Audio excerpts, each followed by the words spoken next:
What's up, everybody? What's up? Valhalla Sports Talk is on the air. It's the national championship game for college football. And Valhalla Sports Talk is here for all the action. Hit that subscribe if you're new. Give the video a like. And turn on them bell notifications so you know when Valhalla Sports Talk goes online.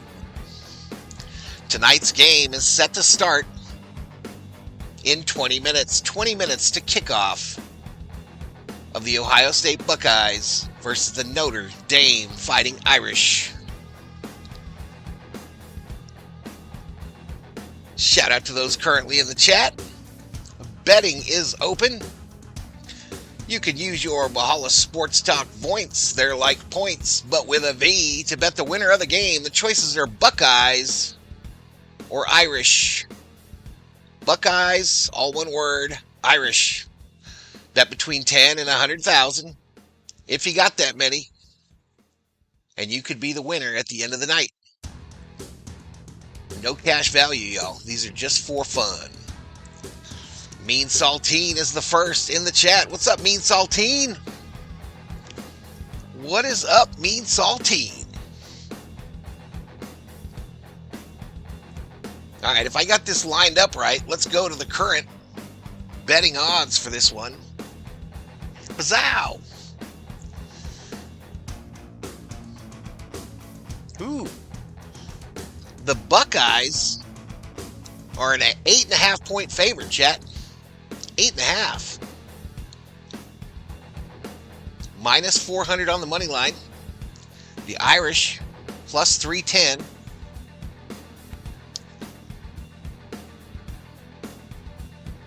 Over under is 45.5. Mike Cantra in the house, rooting for them Irish. When Irish eyes are smiling.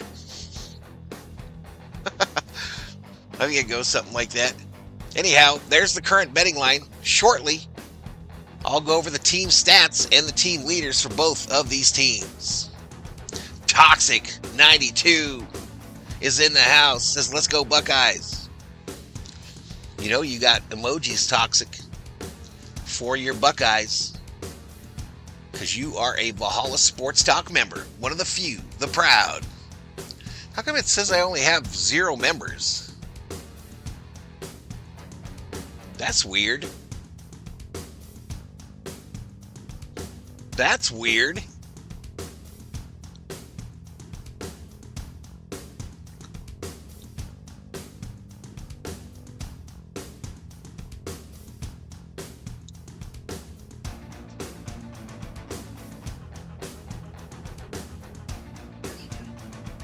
I'm live.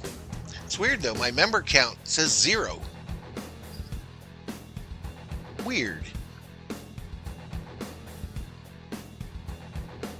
No. Let me go see if I can refresh this bad boy. Or something.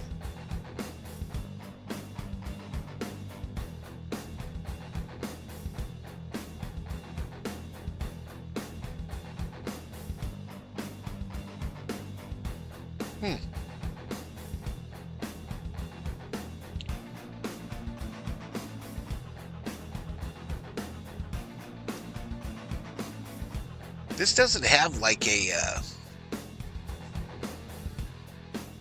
refresh dealy hickey like some of the other stuff does.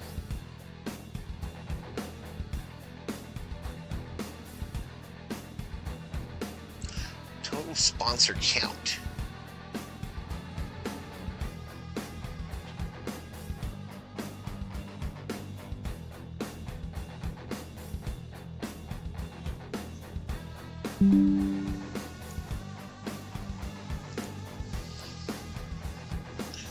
No, I'm good, baby. Thank you. Well, there you go.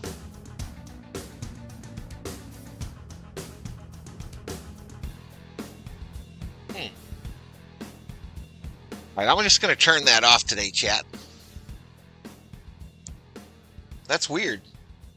Brandon Schutt's in the house. What's up, Brandon? Trigger warning. Don't want this, Natty. What you mean? What you mean you don't want it?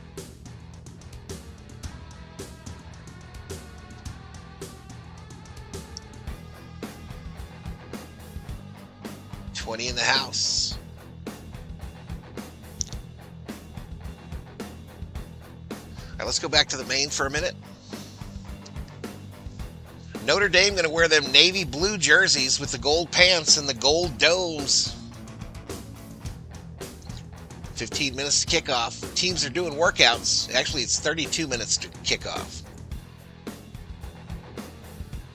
Oh, you don't want either one of them to win it? Well, that's not very nice.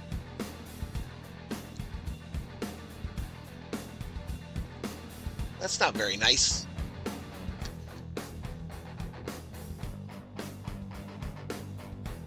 Nice find at the Dodgers from the postseason last year. 6th level initiation, hyping up them Buckeyes.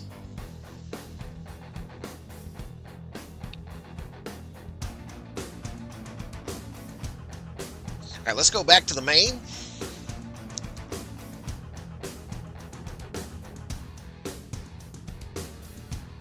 That member count thing is concerning, chat. It is very concerning.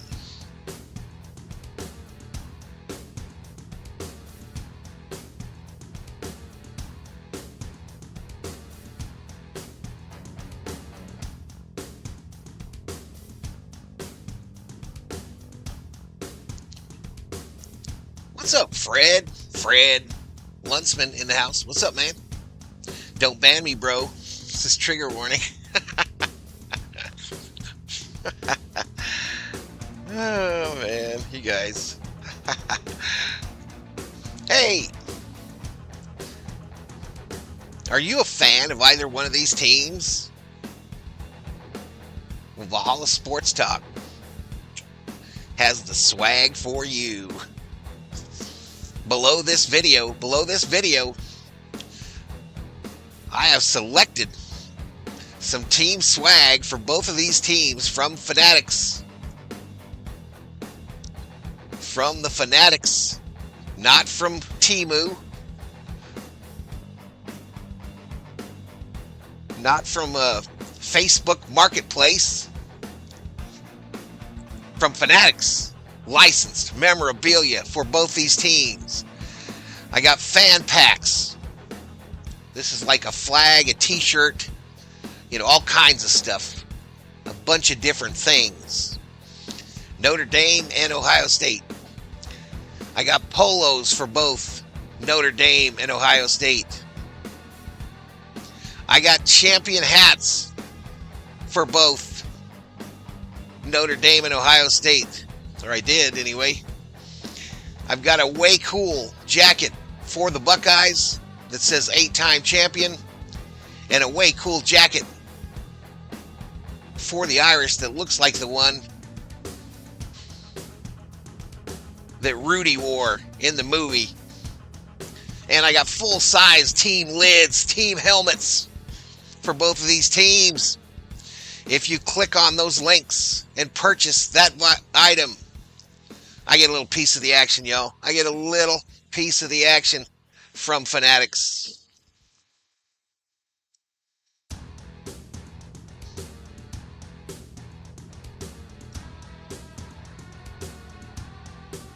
Current subscriber count, 21,795. We're hoping to bust through that 800 number today.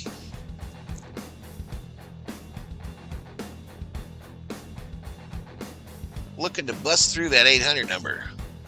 Brandon ready for baseball season. Kubler wants a championship leisure suit. Is that what we're calling them? Like running suits or leisure suits? Works, I guess. We got a brand new treadmill today, y'all. My living room has a treadmill and an exercise bike in it. I believe my life is about to change.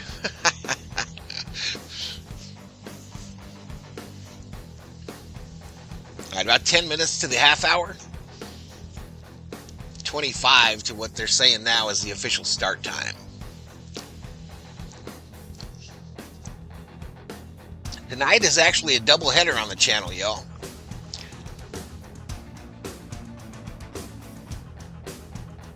We're actually doing a doubleheader on the channel tonight. As soon as this game's over, I will end the stream and come up on a Los Angeles Kings stream. Nathan checks in, says, hi, Pete McDevitt sent me over. Pete! Live stream from the treadmill, says trigger warning. You just want to watch me croak, bro. That's not very nice. That's not very nice, trigger warning. It's not very nice at all. Let's go Bucks, says James King. All right, let's take a look. I'll be bringing you the game audio when the game starts, y'all. Not before that.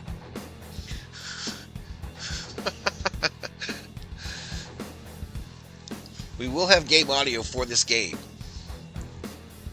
Unless I'm not here.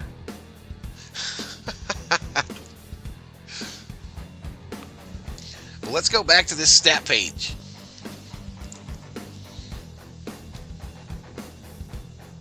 We can encourage you, says trigger warning. Oh, man. All right, let me refresh this bad boy, because sometimes they have video playing at the top to get you in trouble. They got it up there right now.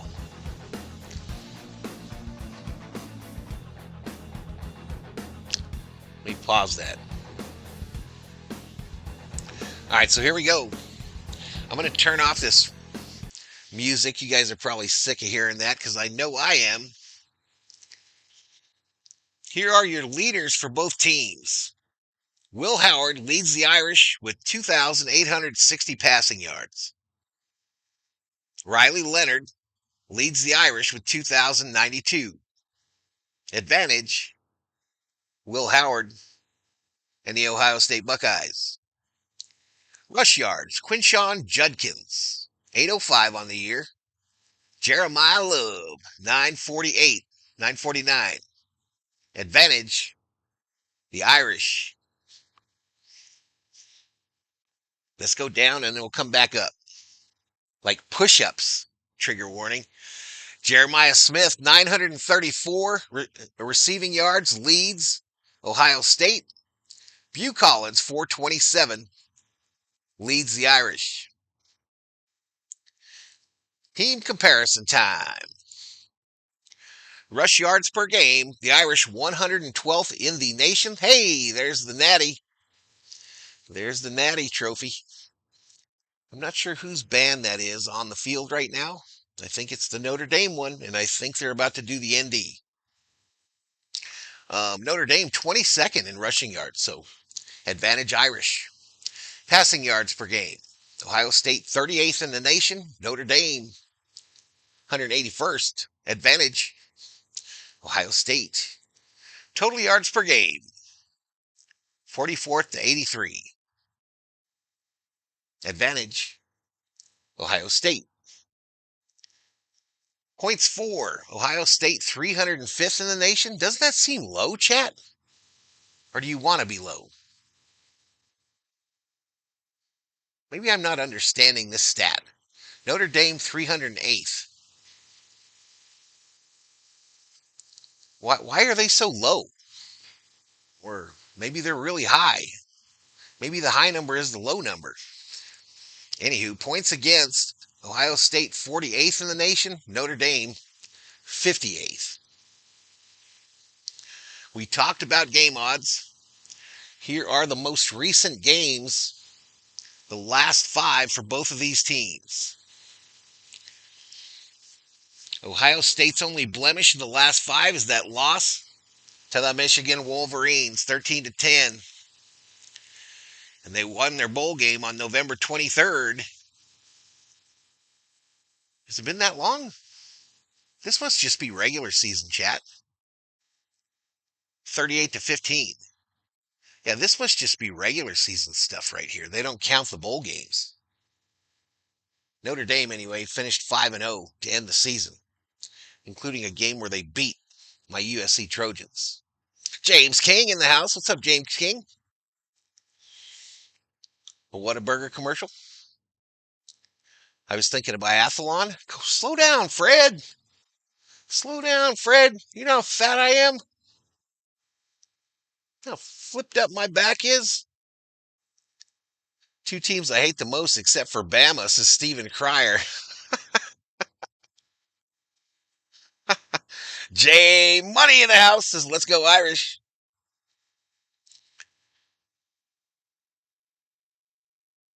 Roll Tide says, mean saltine. What's blurry, bro? Just refresh it. Sometimes it gets blurry. Sometimes it gets blurry. 52 in the house and 40 likes. That's a pretty good average, y'all. Pretty good. I thank you so much. I thank you so much. I'll take that. We'll absolutely take that. All right, let's line this puppy up. So we are ready.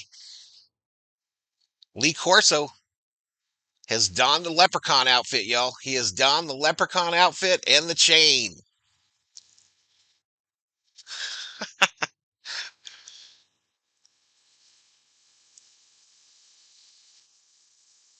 All right, do y'all have your bets in? For those of you that have points, remember you get points by participating in the chat, being in the stream. JB in the house says, go Bucks. JB ready for Ohio State to get busy with it. He's ready, y'all.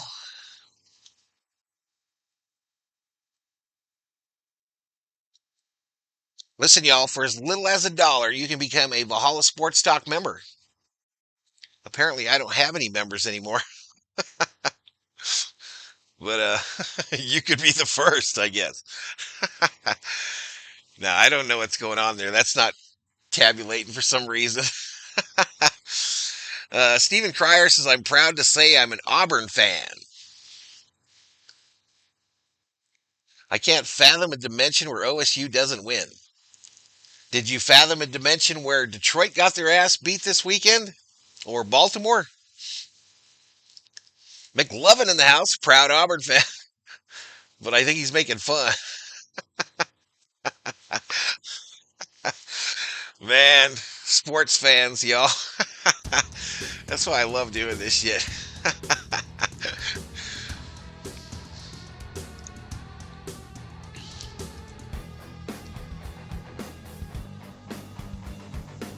All right, let me do one more quick look, y'all. I'm freaking terrified tonight for some reason.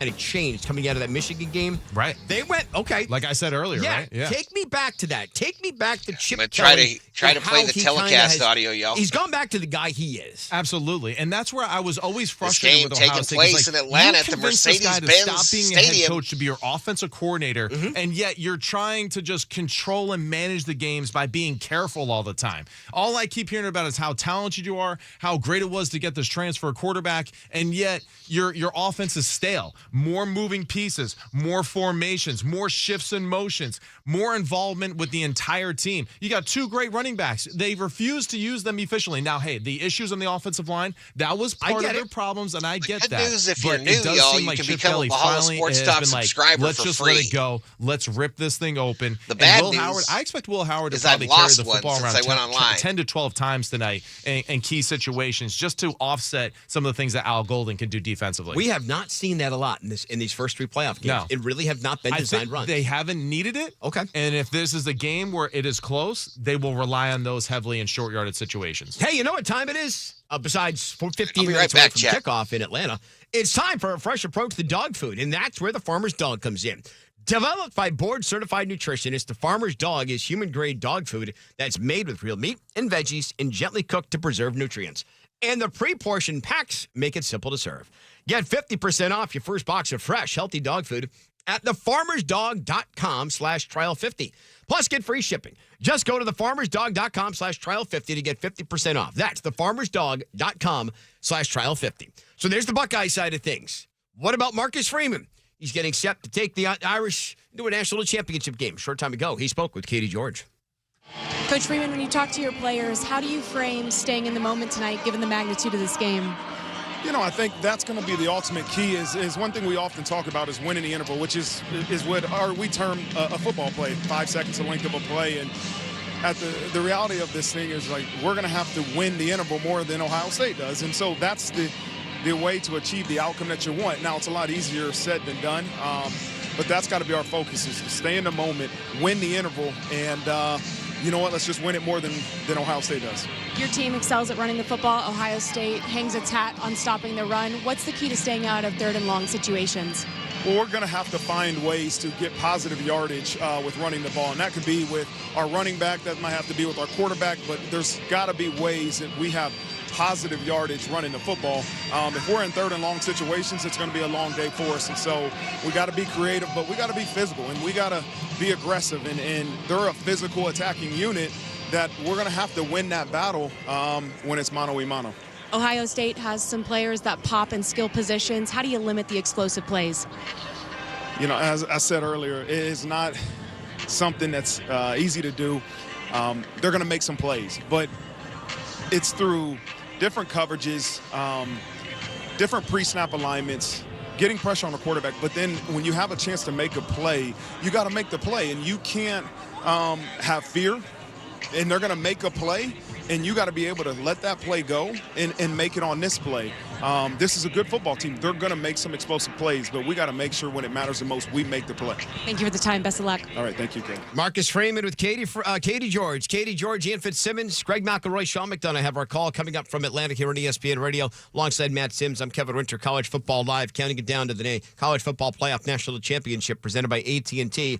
We talk about year three. By the way, it was in year three, Brian Kelly took Notre Dame to a national championship, so he could have been on that list with Devine, Parsegan, Holtz, Frank Leahy. Marcus Freeman gets his chance tonight, and Matt, it was in 2021, following that season, Brian Kelly kind of shocked everyone and left to go to LSU, and Notre Dame thought the world was ending.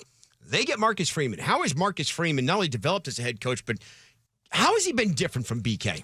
I love the fact that he has approached it from a rejuvenated look from Notre Dame. He's not going off the playbook that I think BK and everyone else did, where we got to find these particular people that fit the Notre Dame man.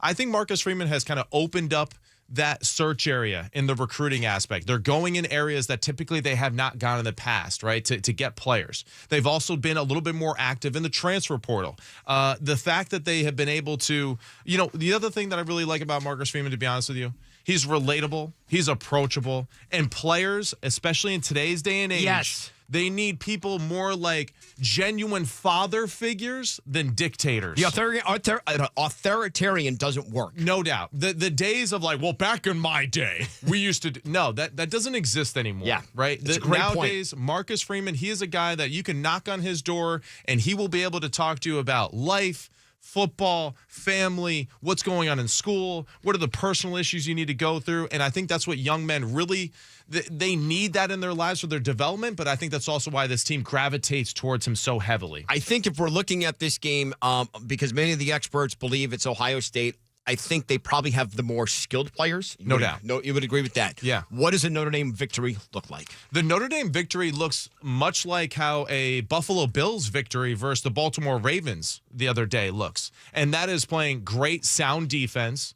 You are, of course, going to give up big plays to a talented football team and to a team that knows how to attack you. But can you be great between the 20s? Can you limit touchdowns and hold them to field goals? Can you create a few turnovers and win the turnover battle? Can you steal a possession through special teams like we discussed earlier? Yep. And can your quarterback play clean football without being ultra aggressive or feeling pressured or anxious? You referenced earlier, he's Matt Sims. I'm Kevin Winter, 15 minutes away from kickoff for the Irish and the Buckeyes for the national championship. You referenced Riley Leonard, maybe about 150 yards. Does he need to what would you say he has to do on the ground? Because I think there's a number.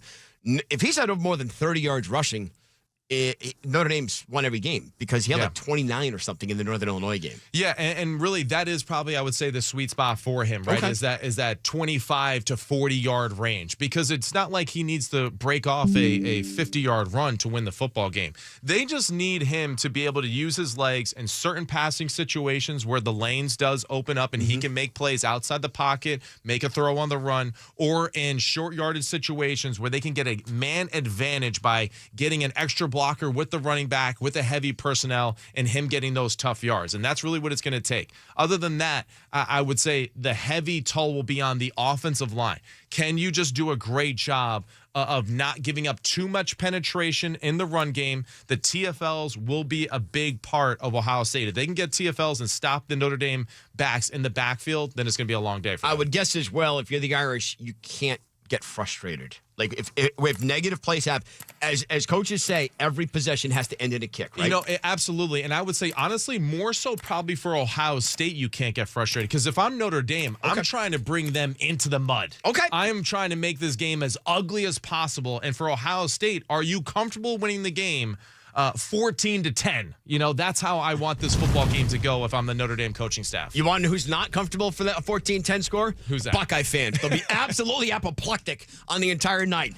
Coming up next, Matt's going to give us his keys to the games, his X factors for tonight. And then we head to Mercedes-Benz Stadium and we welcome in our broadcast team. Sean McDonough, Greg McElroy, Katie George, and Ian Fitzsimmons are next. Kickoff for the Irish and the Buckeyes is also next. This is the College Football Playoff National Championship, presented by AT&T. You're on ESPN Radio and on the ESPN app.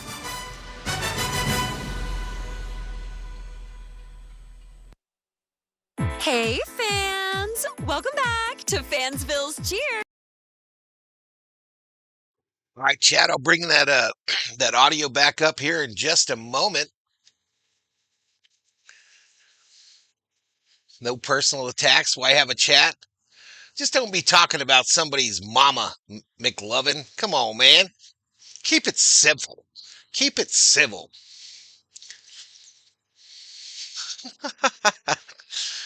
Keep it civil.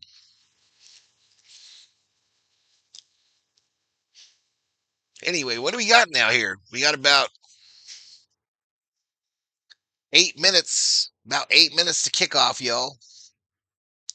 I imagine we got some singing on the TV. I'm not sure what that is, but because I don't have the volume turned on. Yes, rates are subject to change. But thank you all for being here. We got 80 up in here. Game one of a doubleheader. ESPN, we're going to try, Stephen. ESPN. Dorothy Mantooth is a saint. What does that mean? What does this mean? All right, Skip goes in hard. Skip drops 70 of his points on the Irish. It's a school for deaf people singing the anthem? Wait. Run that by me again. All right, here we go. Back to it. Entire roof is crushed, so no ring. Be prepared for the unexpected with Progressive, a leader in RV insurance. Progressive Casualty Insurance Company and Affiliates. Product features subject to policy terms and may not be available in all states or for all vehicles and covered selections. This college football moment is brought to you by ServPro. College football teams have moments they recover from and made it like it never even happened. Like when Ohio State came back from a 21-6 deficit against #1 ranked Alabama in the 2015 Sugar Bowl. Down 15 points, the Buckeyes outscored the top-rated Crimson Tide 36-14 to secure the 42-35 victory in the college football playoff semifinal. ServPro, like it never even happened. This is the story of the one who, as a maintenance specialist for a historic high-rise, knows that vintage charm historically needs constant attention. Which is why when it's time to upgrade turn-of-the-century mechanicals, they turn to Grainger. With easy access to 1 million+ products and the scale to deliver when and where you need them. The right tools and supplies.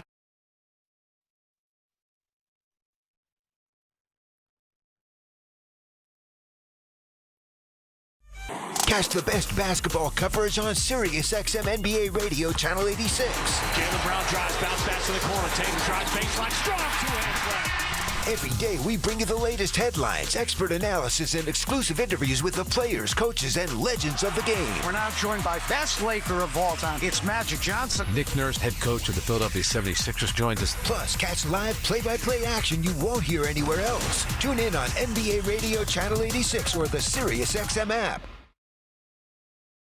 Just 2 matches remain in the league phase of the UEFA Champions League, and all the drama is on Sirius XM FC. Antoine Griezmann has done it in the most dramatic style. Action continues in Madrid, where Atletico look to punch their ticket to the knockout stage with a win over the ever-tough Bayer Leverkusen. Florian Wirtz has bent home a beauty. Atletico versus Leverkusen, Tuesday at 3 Eastern on Sirius XM FC, channel 157 in the car, and streaming on the Sirius XM app. Control the line of scrimmage. Don't give up massive plays by the secondary. The secondary has to be on point tonight. They play a lot of man coverage, have to lock down those receivers for Ohio State, limit the big plays, but must win the turnover battle for Notre Dame. All right, and if you're the Ohio State Buckeyes tonight, give me your keys to the game for the Buckeyes to claim national championship number 7. Be patient. You're the bigger, stronger, more physical, talented team. Continue to lean on Notre Dame. Continue to put pressure on them in all 3 phases, and make sure you're playing clean football. Dominate the line of scrimmage. Now, for these games, they have a tendency sometimes, look, in college football, they've been blowouts. Sometimes when you get a national championship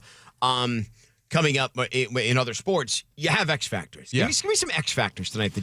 Some guys who either guys or just sides of the ball that may determine this game. You know, for Notre Dame, I think of a few players, and most of them are honestly on the defense side of football. I know there's been injuries on their offensive line, but I think about Drake Bowen. I think about Jack Kaiser. The 2 middle linebackers have to play phenomenal. Snead as well involved there with that linebacker queue. But I also think about Christian Gary and Leonard Moore. These 2 guys have to play phenomenal on islands against the 2 best receivers they've seen all season long. So those are some of my X factors there for the Notre Dame side. All right, give me about the Buckeyes. What's the next factor? Buckeyes side of it is going to be, it's Will Howard. It's Will Howard all day. Play clean football. Take care of the rock. Be the motivator that you've been on the sideline. Getting the team ready to go. No self-inflicted wounds as far as the offense goes. And just manage the football game. You're the better team. Key for him, just protect the ball. Back to it's a combination of Ohio State and Notre Dame. What do you expect for Jeremiah Smith tonight? He had 1 reception against Texas. They play primarily zone.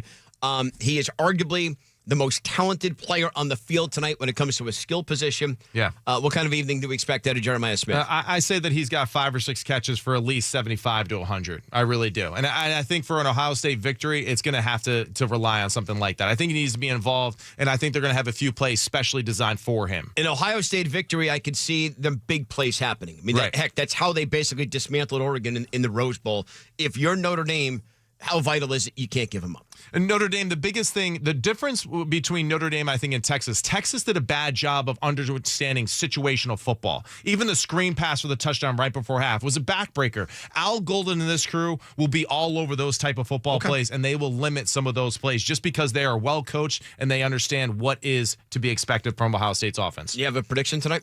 My prediction, pain. No. Thank you, Clever. Yeah, I think the prediction of this football game, I'm going to go 24-17 Ohio State. I like the under. Each of the last 6 college football playoff national title games have been decided by at least 15 points, and the average margin of victory is 28. Granted, Georgia and TCU has a lot to do with that when they beat TCU. It's been a lot of fun, buddy. Yes, sir. Always a pleasure. All right, it is one of the hottest tickets in the history of college football.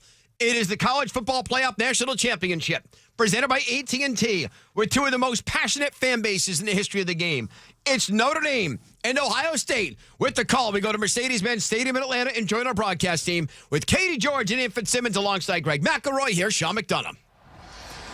All right, thank you, Kevin, and good evening once again, everybody, from Mercedes-Benz Stadium in Atlanta, filled to capacity and then some. One of the toughest tickets in recent memory in American sport, and we're just moments away from the teams taking the field, Notre Dame and Ohio State, for the national championship. And Greg, let's get into the nuts and bolts of this matchup. Ohio State considered the favorite, considered to be the most talented team. Meanwhile, Notre Dame just keeps finding a way to win as winners of 13 in a row. What do you think are the most important parts of this game tonight? Well, for Ohio State, they have to avoid the key mistake. They have the better roster. They're healthier. But Notre Dame has forced teams to play the way they want them to play.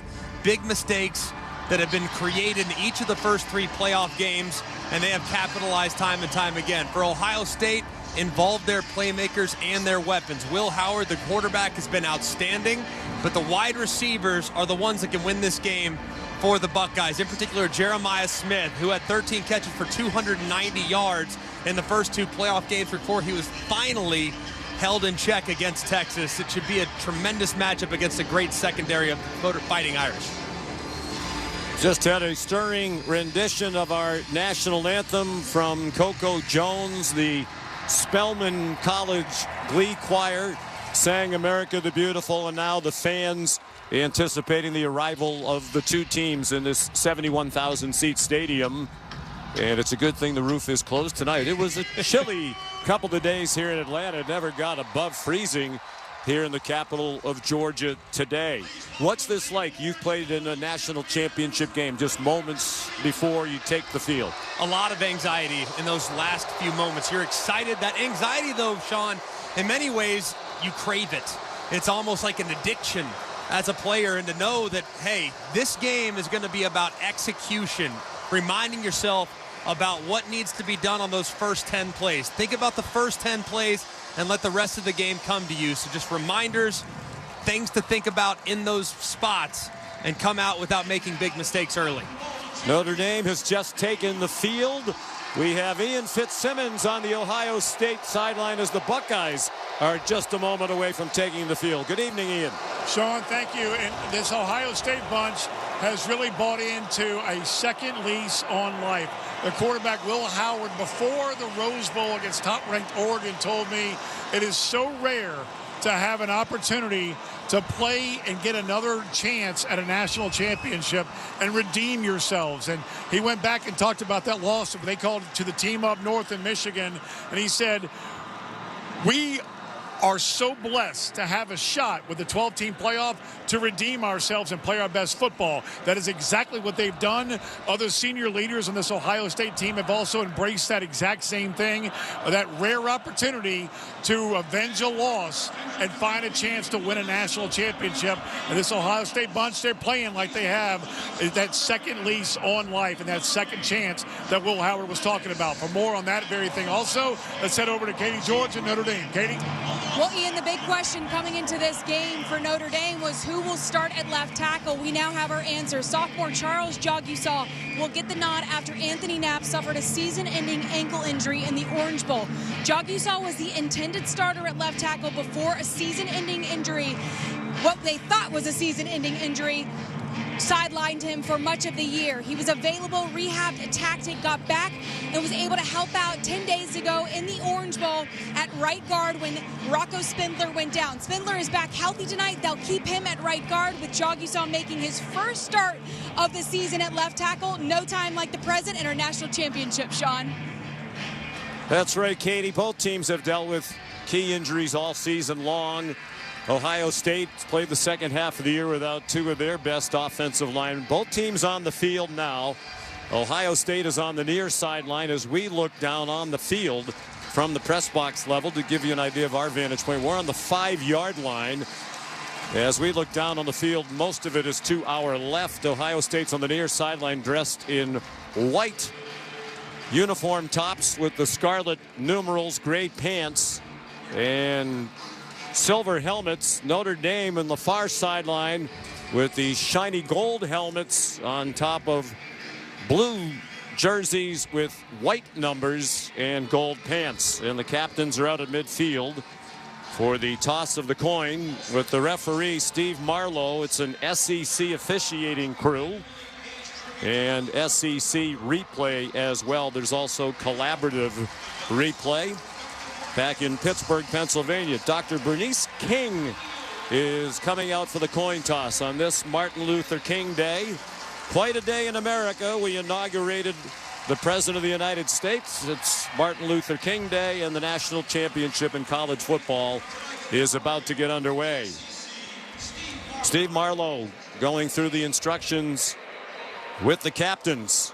Ohio State 13-2, the only losses in the regular season at Oregon, and to Michigan in the regular season finale. It was a devastating loss And it's impressive, Greg, the way they have bounced back to win their 3 games in this college football playoff against excellent competition. Tennessee and Oregon, and in the semifinal, Texas, and all of them won by 2 touchdowns or more. And I think the start was so important for Ohio State in each of those 3 playoff games. The first quarters, they are outscoring opponents 42-0 the last few weeks. They have come out on fire. So the start of this game for Notre Dame's defense to get their cleats in the ground and settle in will be imperative against a high-octane and aggressive group led by offensive coordinator Chip Kelly. Notre Dame 14-1, winners of 13 in a row, the longest winning streak in the country. Of course, they lost in week 2 to Northern Illinois as a 28.5-point favorite, their own devastating loss from which they had to bounce back, and they did. They were basically in a must-win situation every week thereafter, and they've won all 13 games. The school record, 14 wins. For both of these schools, the 16th game of the season is the most that they've played in school history. Not a surprise with the expanded playoff and the fact that they are in the national championship game. Ohio State won the toss and deferred. And we're about to have the opening kickoff.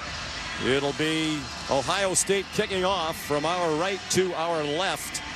And the kickoff man is Jaden Fielding, the junior from League City, Texas. He has it teed up on the near hash mark. And Jaden Harrison is the deepest for Notre Dame, standing back at the goal line.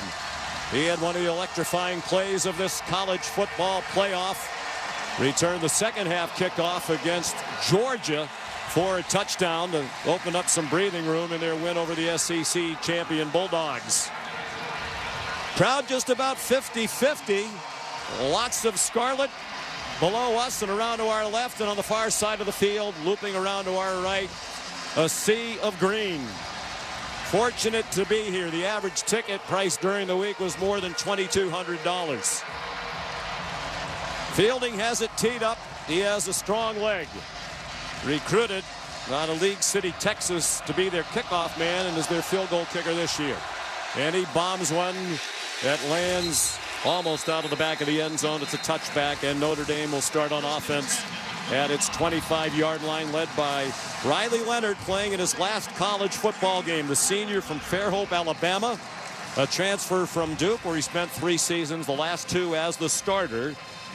He struggled in that loss to Northern Illinois, but they've won every game since, and he's been really the biggest reason why on their offense. And really in the last 7 games, the downfield passing attack has really picked up. He might have to create some big plays through the air against a really good Ohio State defense. He's a dual threat quarterback. They open up in the gun. He is Jeremiah Love, the running back, to his left. 2 receivers wide to the right, and a single receiver to the boundary on the left. A handoff to Love, trying to cut to the right, and he gets knocked down at the line of scrimmage and driven back.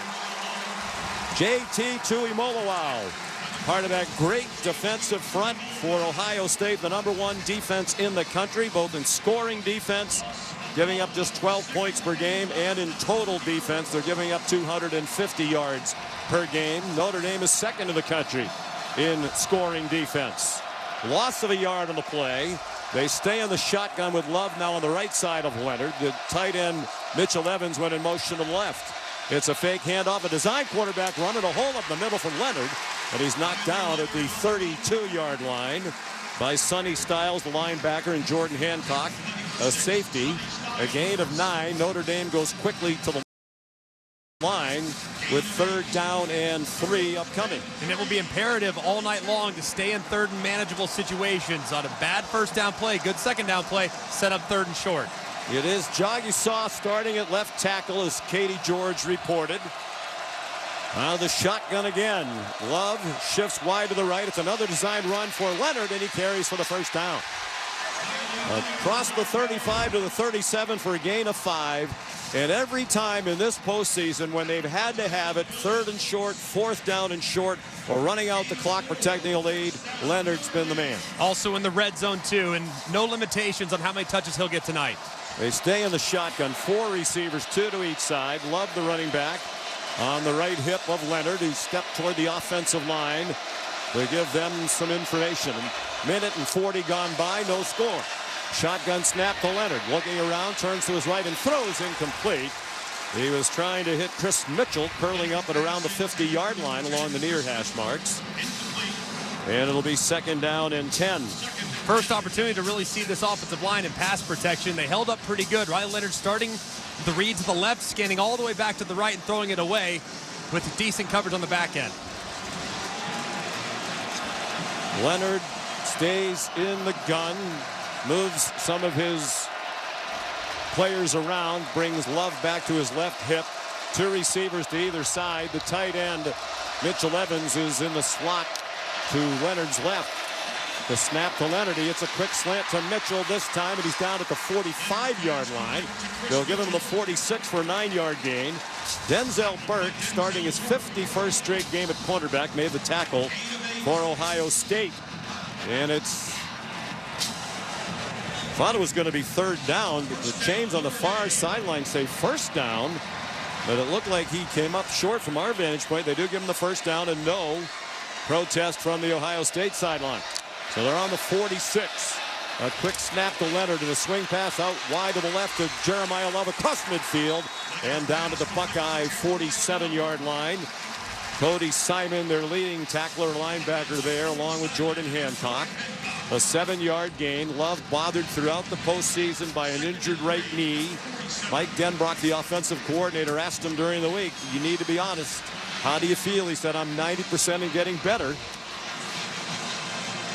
They send Love out wide to the right. He's in the slot right with 2 other receivers. Now he shifts back to the left hip of Leonard. And the tight end Evans goes to the right. On 2nd down and 3. Impressive opening drive for Notre Dame. Leonard on a keeper off left tackle. He got stood up at the 45-yard line by Tyleek Williams. A terrific defensive tackle. We talked to Mike Denbrock, the offensive coordinator. He said that guy is a handful. Yeah, the ends for Ohio State get all the credit. Sawyer and Tuimoloau are amazing, but do not lose sight of 91 on the interior. He's very disruptive, not just as a run stopper, but as a pass rusher as well. Jadarian Price, the backup running back, comes on the field for Notre Dame. They're 1 for 1 on 3rd down. This is 3rd down and a long one. Both running backs are in the game, one on either side of Leonard out of the shotgun. Ball's on the left hash mark. Love goes in motion. They hand it off to him, coming from left to right. He's in trouble and banged down behind the line of scrimmage by a swarm of Buckeyes led by Kenyatta Jackson Jr. and Cody Simon. And that's not. They're going to give him forward progress to the 45, and now a decision for Marcus Freeman, the Notre Dame head coach in his 3rd year, an Ohio State graduate, leaves the offense out there on 4th down and 1. Now you can expect quarterback run up the middle as opposed to trying to play sideline to sideline like they did on 3rd down. Leonard in the shotgun with Jadarian Price, the running back, to his right.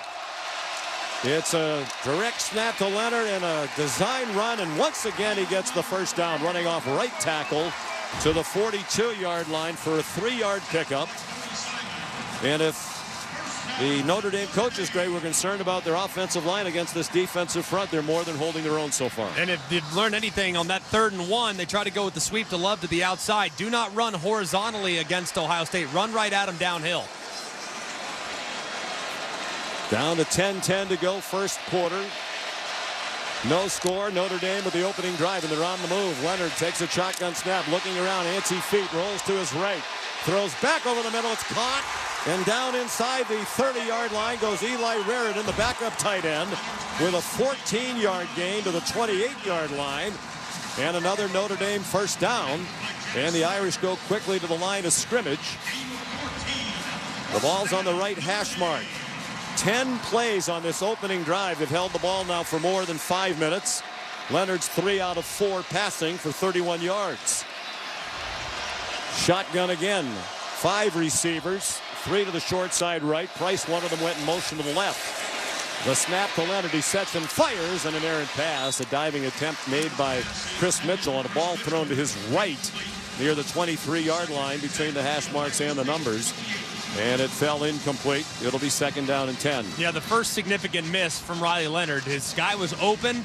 He didn't get his feet set. He looked like he was a little anxious about the rush and missed it way wide to the outside and low.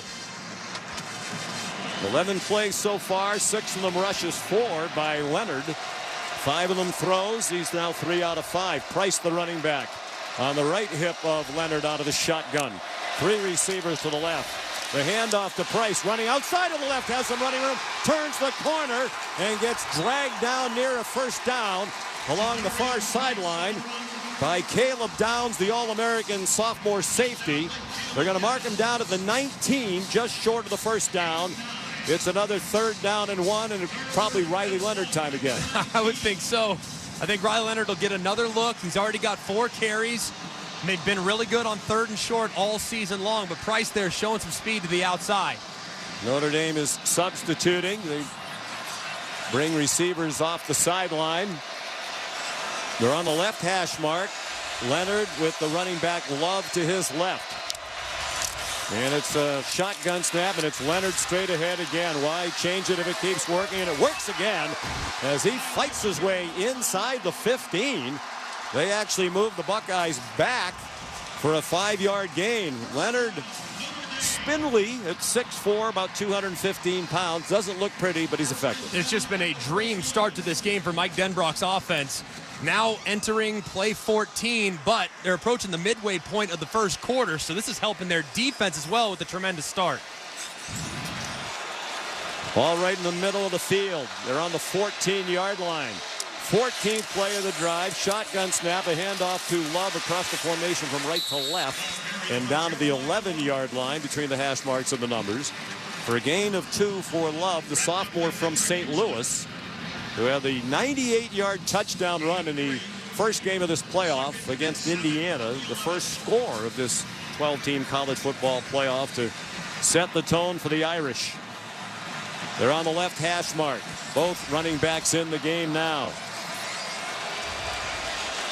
Shotgun again for Leonard. They send Jordan Faison in motion to the right. Leonard pulls it down, starts running to the right, has room, thought about throwing it, then pulls it down, runs some more, and gets shoved out of bounds inside the 8-yard line. They'll mark it at the 7, shoved out by Caleb Downs. And he is 3 yards short of the first down. It'll be 3rd down and 3 for Notre Dame at the Ohio State 7 on the right hash. 6th carry for Leonard for 27 yards. And possibly 2 downs to get it here, knowing that field goals are going to be very, very difficult to beat Ohio State. Might have 2 downs here on 3rd and 3.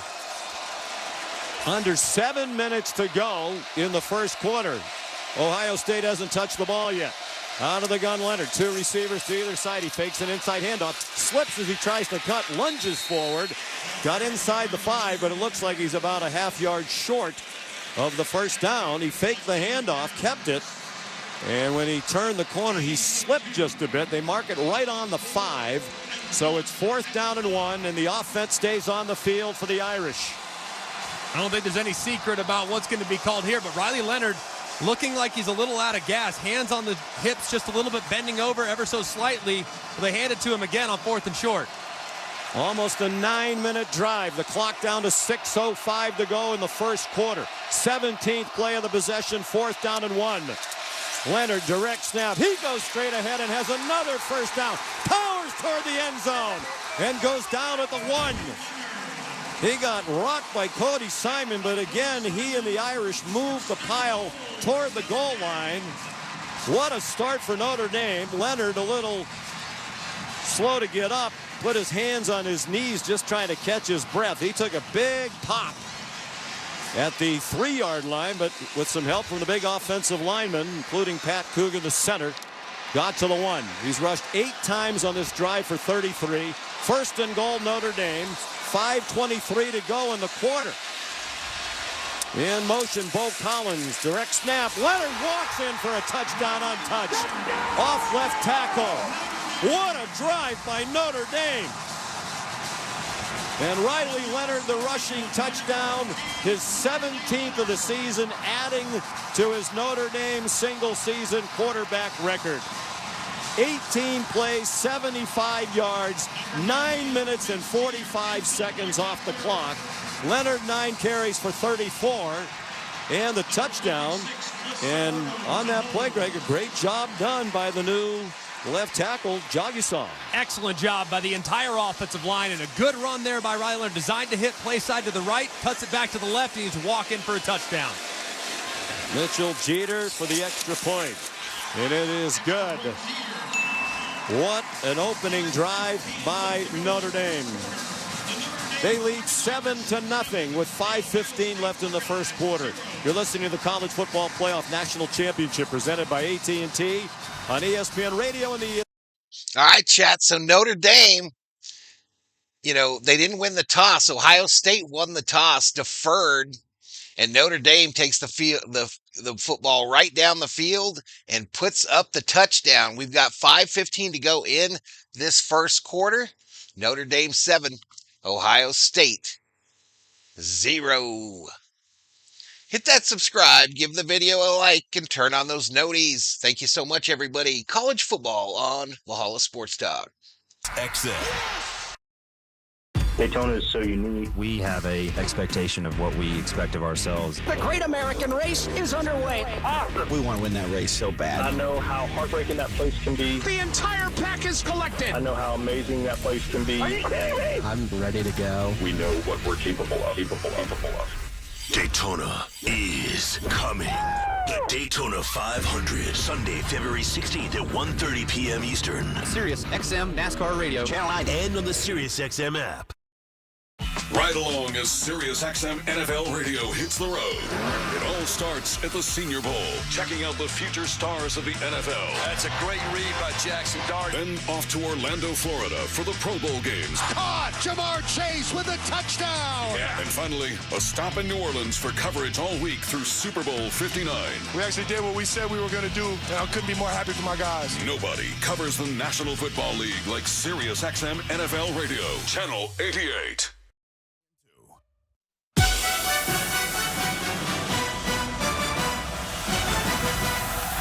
You're listening to the College Football Playoff National Championship, presented by AT&T on ESPN Radio and the ESPN app. Let's pause 10 seconds for station identification. You're listening to College Football Playoff, National Championship presented by AT&T on ESPN Radio and the ESPN app. This is Dusty Dvorak. Join Danny Cannell and me as we react to the National Championship tomorrow starting at 6 Eastern for Dusty and Danny in the morning on College Sports Radio, Channel 84. 18-play drive, the longest scoring drive in BCS or College Football Playoff Championship game history. That dates back to 1998. And Greg McElroy was Notre Dame doing that right out of the gate, taking the opening kickoff. 18 plays, 75 yards for the touchdown. Just so impressive. Taking your strength, the quarterback run game, Riley Leonard, 9 carries on that drive. 8 of those 9 were designed quarterback runs, several of which were on short yardage situations that converted first downs. You could not ask for a better start to this game for the Notre Dame Fighting Irish. So Notre Dame will kick off. Mitch Jeter teeing it up at the 35-yard line to our left, kicking off from left to right. With the ball closest to the far hash mark, his left. Emeka Buka is deepest for Ohio State. Previous long touchdown drive in terms of plays in a championship game was 12, so they beat that by 6 plays. Good kick by Jeter, spinning down near the far pylon, and it'll be a touchback. 5:15 to go first quarter. It's Notre Dame 7, Ohio State nothing, but about to be on offense. This is the College Football Playoff National Championship presented by AT&T on ESPN Radio and the ESPN app.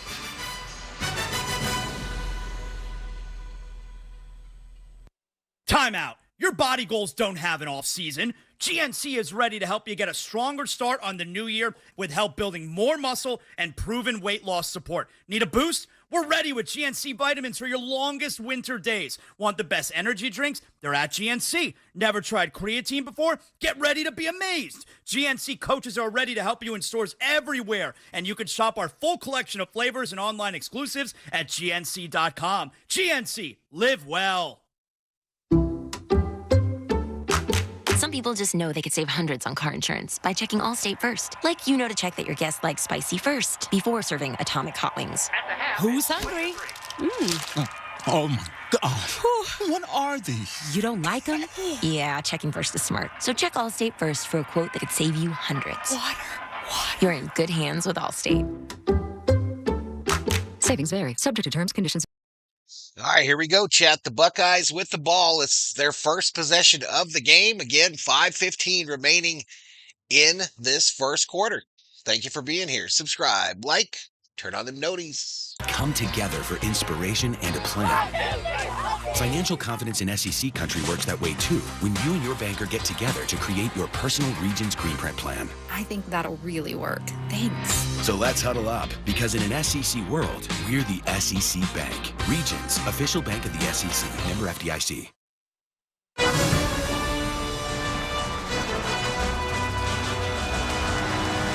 This is the College Football Playoff National Championship, presented by AT&T on ESPN Radio and the ESPN app. And the underdog Notre Dame Fighting Irish already on top 7-0 after nearly a 10-minute drive. Greg, I'm a bit surprised Ohio State deferred. It's easy to say now that Notre Dame marched right down the field, but Ohio State in this playoff has jumped on their opponent in all 3 games. They've scored a touchdown on their first possession in each of the previous 3 games, but they elected not to take the ball first. I'm 100% with you, Sean, especially knowing, too, that Ohio State is a team that has been so aggressive and has been so good throwing the football, and Notre Dame is not really a team that is built to come from behind. So I agree with you. I'm really surprised they decided to defer, but they love their defense, and normally that defense is excellent. So it's Ohio State on offense. They've scored 42 first quarter points in the 3 wins against Tennessee, Oregon, and Texas. And Notre Dame has not given up a first quarter point in any of their last 6 games.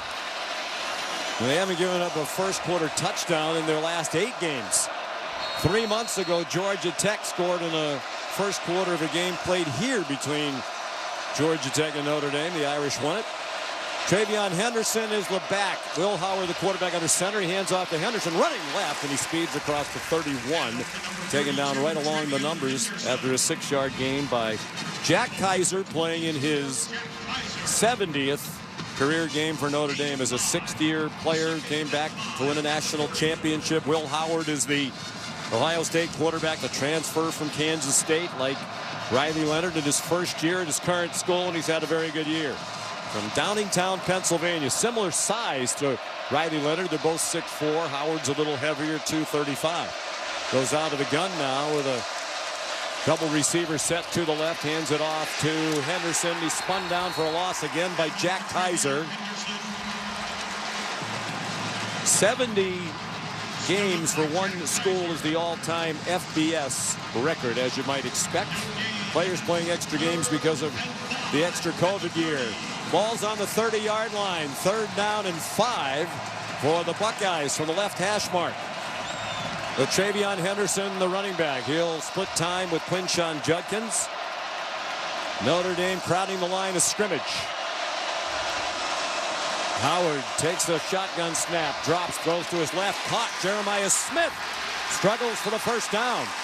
Got out of the grasp of Leonard Moore and got to the 37-yard line near the near sideline for a 7-yard gain for the freshman from Miami, Jeremiah Smith, the freshman of the year in the Big Ten, the Big Ten wide receiver of the year. And one question that all of us had coming into this game is, how would Notre Dame defend Jeremiah Smith? Would they double him? Would they play zone coverage? That time, man coverage on the first 3 snaps, and Jeremiah Smith wins the one-on-one for the conversion. Al Golden, the defensive coordinator, said they're not going to change much. They play mostly man coverage. They'll mix it up tonight. Out of the shotgun, Howard.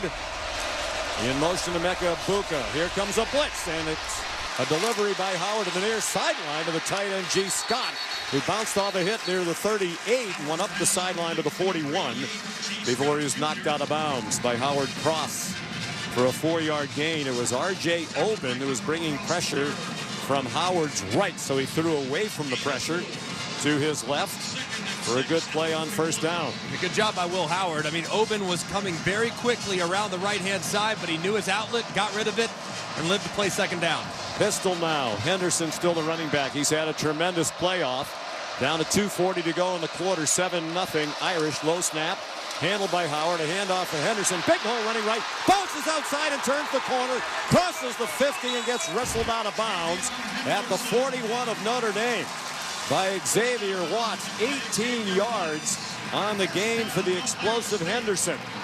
So far, Notre Dame's initial defensive structure is with 2 high safeties, and they're bringing that safety down to the box a little bit too late. Henderson has found some open space running the football because of how late that rotation is. 1st and 10, Ohio State down 7-0. Off the right hash, quick throw by Howard out of the gun, wide to the right.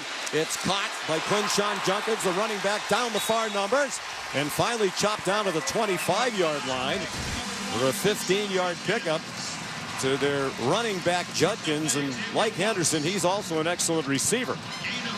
Good start so far for Chip Kelly's offense. They now have 4 playmakers involved that have touches already. Henderson's got one, Smith's got one, Judkins got one. And now they just got to get Carnell Tate and Emeka Egbuka going. Then everybody will have gotten a touch. They do huddle. They break the huddle. Howard goes in the shotgun. He sends Judkins out widest to the right. Wider than Smith, who now comes in motion back toward the line of scrimmage.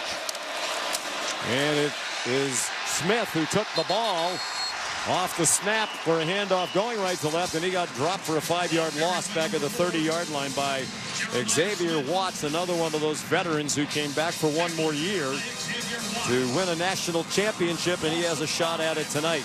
And the timing on that was odd. As Jeremiah Smith was running across, he actually caught the snap from Hinsman, so the timing between the quarterback and center totally thrown off there, led to a broken play.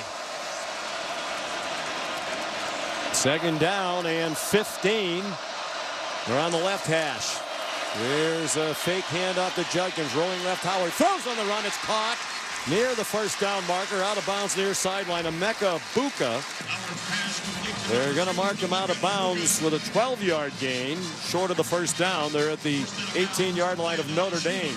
And that was pretty well covered by Jack Kaiser, but Egbuka came back to the quarterback, made that throw shorter, and cut off the angle of Kaiser, who was trying to cover.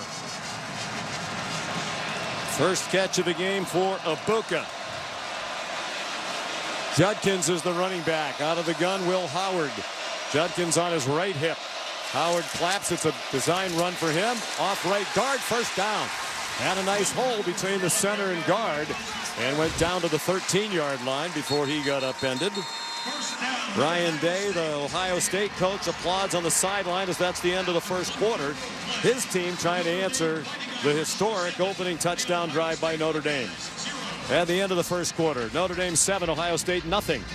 This is the College Football Playoff National Championship presented by AT&T on ESPN Radio and the ESPN app. All right, chat. So we're through one quarter. Notre Dame with the lead, 7-0. Ohio State is driving and in the red zone. Looks like we got a good one today, y'all. Looks like we got a good one on our hands. I apologize. I don't have enough food to feed all of you, but I'm going to be eating my dinner here until I finish it. Anyway, enjoy the game. Subscribe, like. Thank you so much for being here. A lot of places you could be, but you're here, and I appreciate y'all for it. But 2nd quarter on the way. Off paints and stains January 17th through the 27th. With prices starting at $34.29, it's the perfect time to transform your space with color. Whether you're looking to revamp your bedroom, living room, or home office, we have you covered with bold hues, soothing neutrals, and everything in between. Shop the sale online or visit your neighborhood Sherwin-Williams store. Retail sales only. Some exclusions apply. See store for details. With Eckrich, the official smoked sausage and deli meat of the college football playoff, it's super easy to score big flavor, even when you have no time between the laundry, your laundry list of responsibilities, and kickoff. You're still ready to go with perfectly seasoned smoked sausage you heat up and eat up. Whether it's Grandpa's famous chili dogs or your famous almost forgot the potluck deli sliders, Eckrich makes every game day taste and feel like a win. For extra delicious game days, just add Eckrich. This is a story of the one. As a maintenance specialist for university housing, he knows college students can major in wear and tear. Plus, housing so many students doesn't leave a lot of room. Guys, she puts it in Pyrex so that it has room to sit on the desk. I have a laptop computer, a keyboard, as well as another keyboard, and 2 monitors. But that's why it's in Pyrex, all right? Everybody got their fair share.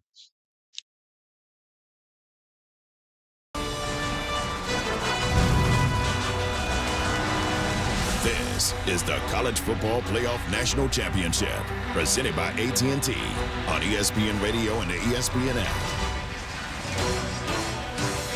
Coming your way from Mercedes-Benz Stadium in Atlanta, 24 degrees outside with a wind chill at 14. A cozy 72 with the roof closed in Mercedes-Benz Stadium, hosting the College Football Playoff National Championship game for the second time. It's a classic game back in 2018. Alabama beat Georgia in overtime on that memorable touchdown pass by the freshman Tua Tagovailoa to Devontae Smith. And Greg McElroy, we have a scintillating start to this one. Incredible drive by Notre Dame. When I have it on the kickoff, 18 plays for a touchdown. When I have it on the stats page type deal, that is ahead of the audio that you're hearing. I don't control that. It is what it is, but that's why you're seeing the line move before you hear it on the audio, buddy. That's what's going on there. Thanks for being here. Drive is really remarkable. On this opening drive, Will Howard's 4 for 4 for 38 yards passing. He's also carried once for a 5-yard gain that got them a first down. And they break the huddle. The ball closer to the left hash mark than the right as they go from our left to right. At our end of the field, as we mentioned earlier, we're near the 5-yard line with most of the field to our left. Howard goes under center. Judkins is the running back.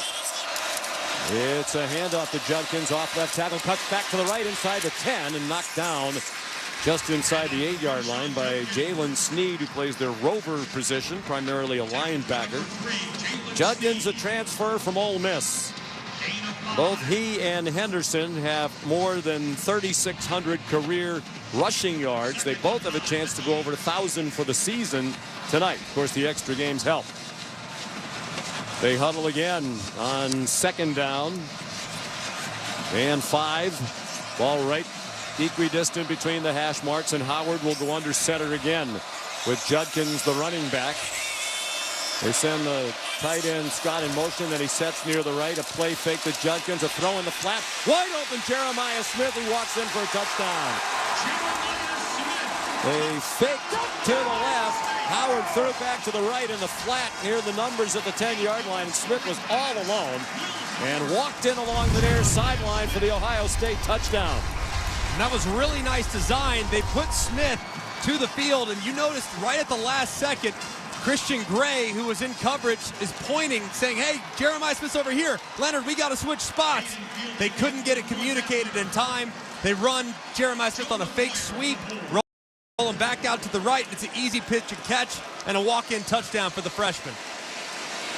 Jaden fielding to try to tie it with the extra point, and it is good.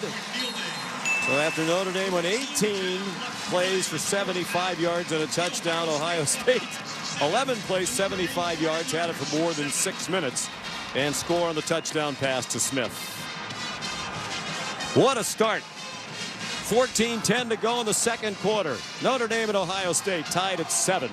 You're listening to the College Football Playoff National Championship presented by AT&T on ESPN Radio and the ESPN app. Just 2 matches remain in the league phase of the UEFA Champions League, and all the drama is on Sirius XM FC. Antoine Griezmann has done it in the most dramatic. All right, chat. So Ohio State's answers to start the second quarter. It's tied up at 7, 14-10 to go, second quarter, between Ohio State and Notre Dame. See Channel 157 in the car and streaming on the Sirius XM app. The clock's gonna run out. The ultimate upset has happened. The countdown is on. Yes! For the craziest. Oh my goodness! Surprising. Most unpredictable tournament in all of sports. Long 3 for the win. Banks at home.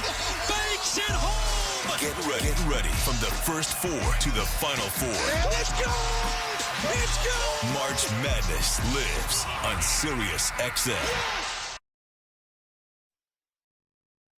Daytona is so unique. We have a expectation of what we expect of ourselves. The Great American Race is underway. Awesome. We want to win that race so bad. I know how heartbreaking that place can be. The entire pack is collected. I know how amazing that place can be. Are you kidding me? I'm ready to go. We know what we're capable of.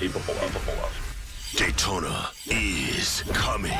The Daytona 500, Sunday, February 16th at 1:30 p.m. Eastern. Sirius XM NASCAR Radio, Channel 9, and on the Sirius XM app.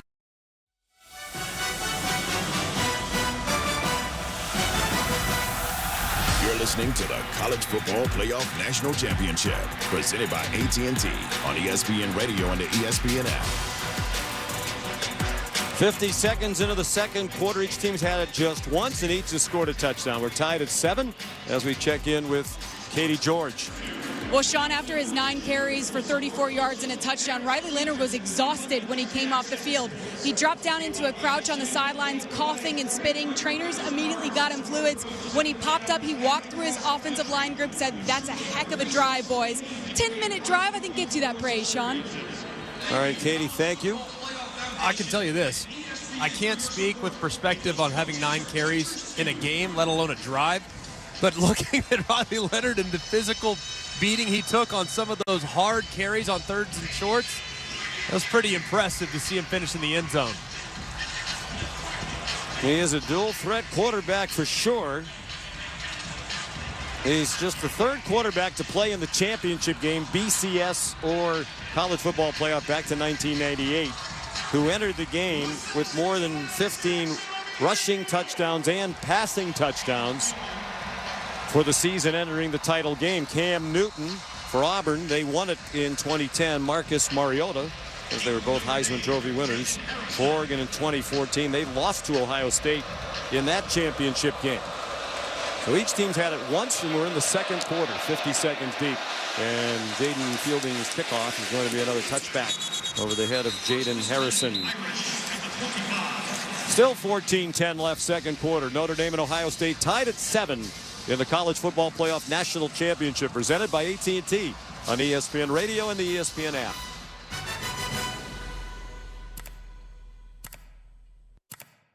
This college football moment is brought to you by Serve Pro. College football teams have moments they recover from and made it like it never even happened. Like when the University of Houston trailed by 25 points in the 4th quarter of the 2015 Armed Forces Bowl. The Cougars recovered 2 onside kicks and converted a 2-point conversion with 59 seconds left to secure the improbable 35-34 victory. Houston stages a comeback for the ages. Serve Pro, like it never even happened. Hey, fans! Welcome back to Fansville's Cheers and Tears. Oh. Okay, so like everybody deals with losing, right? To a rival on a last-second field goal. Whatever, it's fine. I'm totally fine. But I cope with losing with an ice-cold Dr. Pepper. Those 23 flavors are like so delicious. They totally wash away the pain of your college football team taking a big fat L. College football, it's a pepper thing. Michelle Smallman here for the Capital One Venture X card. If you love to travel, Capital One has a rewards credit card that's perfect for you. With Venture X, you can earn unlimited double miles on everything you buy and turn all of your purchases into extraordinary travel. And you get premium benefits at a collection of luxury hotels when you book through Capital One Travel. Plus, you'll get access to over 1,000 airport lounges worldwide. Capital One, what's in your wallet? Terms apply. See CapitalOne.com for details.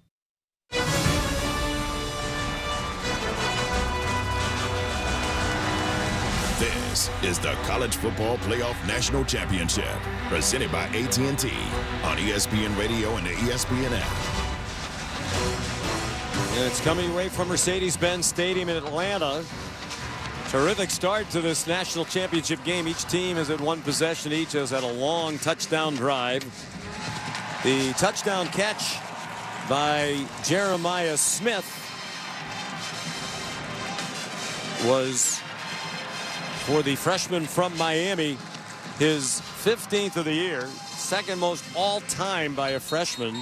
Michael Crabtree of Texas Tech caught 22 touchdown passes in his freshman year in just 13 games. Pretty Smith's good year. Already one of the best college football players playing today. He's tremendous, and he doesn't play like a freshman. I mean, at 6'3", 220 pounds, I mean, he is put together in a way that very few are. He's going to be special for a long time. He has shattered all of Chris Carter's records for freshman receivers at Ohio State. So now it's Notre Dame's turn again. Riley Leonard, Katie George reported on his physical well-being. The eye black on the left side of his face is just smeared all down the left side of his face. He opens in the shotgun with 3 receivers wide to the right. Darian Price, the running back, is on his left hip. They're off the left hash mark. Bo Collins comes in motion right to left and sets near the numbers. Leonard drops back to throw, spins around, throws too high over the crossing receiver, Bo Collins. Their leading receiver for most of the year. He played very little against Penn State in the semifinal, went out with a calf strain. And it's good to have him back, too. He's their best wide receiver when it comes to beating zone coverage, and that's what you're going to see for the most part against Ohio State. 2nd and 10. 7-7 the score. Less than a minute gone by second quarter. Leonard remains in the shotgun.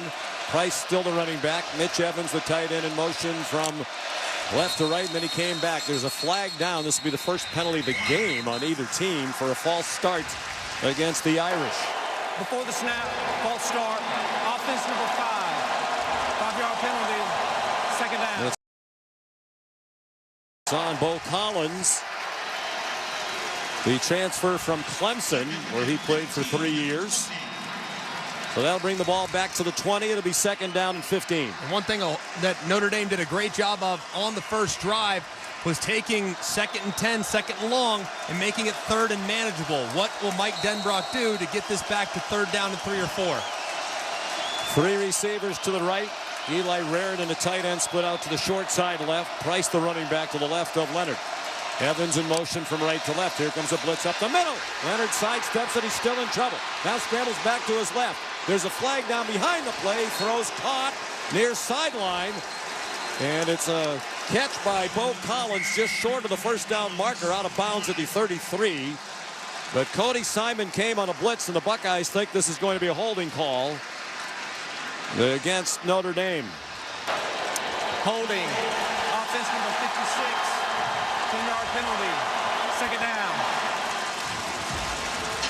Joggy saw called for the hold.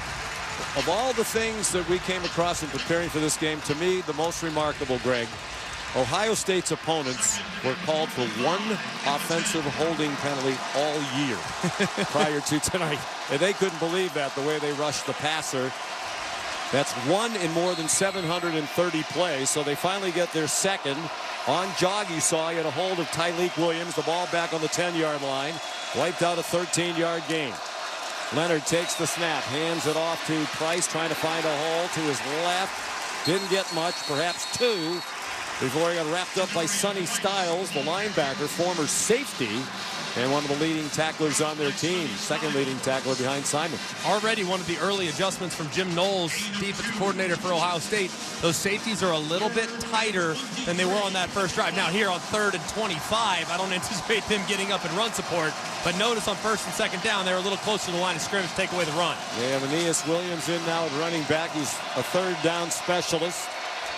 4 receivers, 1 the tight end, Evans, who comes and sets to the left end of the line. Shotgun snap to Leonard, under pressure, sidesteps the rush from his right, dumps it off to the left side, and chopped down Mitch Evans at the 21 between the numbers and the sideline by Davison Igbinosun, the cornerback. It was Jack Sawyer who put the quick pressure on Riley Leonard. An 8-yard gain, but a mile short of the first down, and the Irish will punt, the first punt for either team. There were 2 or 3 plays in a row where Riley Leonard's having to move in the pocket to negotiate the pass rush. That pass protection was great on the first drive, but it started to get home a little more often on the 2nd. You have to be alert always for fakes with Notre Dame, but you wouldn't expect it here. James Rendell, the punter, graduate student from Australia, rolls a bit to his right and hits a bomb end over end. Emeka Buka makes a fair catch back at the 34-yard line. Nice punt, 46 yards. And there is a flag down on the play back at the 32-yard line at our end of the field. about 7 yards off what was the, rather about 12 yards off what was the line of scrimmage, the 20. The Notre Dame can't take penalties. They need to stay ahead of the chains when they're on offense.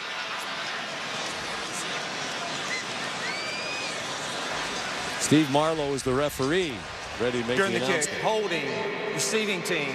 It's a 10-yard penalty from the end of the kick, first down. And Ohio State will be on offense for the second time when we come back. 12:21 left, second quarter. Notre Dame and Ohio State tied at 7 in the College Football Playoff National Championship, presented by AT&T on ESPN Radio and the ESPN app.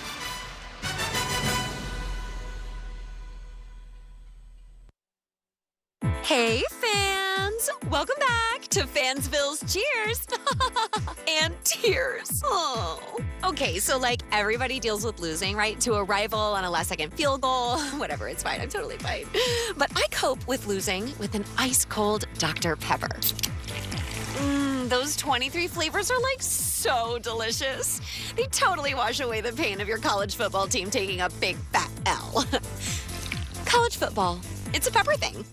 Michelle Smallman here for the Capital One Venture X card. If you love to travel, Capital One has a rewards credit card that's perfect for you. With Venture X, you can earn unlimited double miles on everything you buy and turn all of your purchases into extraordinary travel. And you get premium benefits at a collection of luxury hotels when you book through Capital One Travel. Plus, you'll get access to over 1,000 airport lounges worldwide. Capital One, what's in your wallet? Terms apply. See CapitalOne.com for details.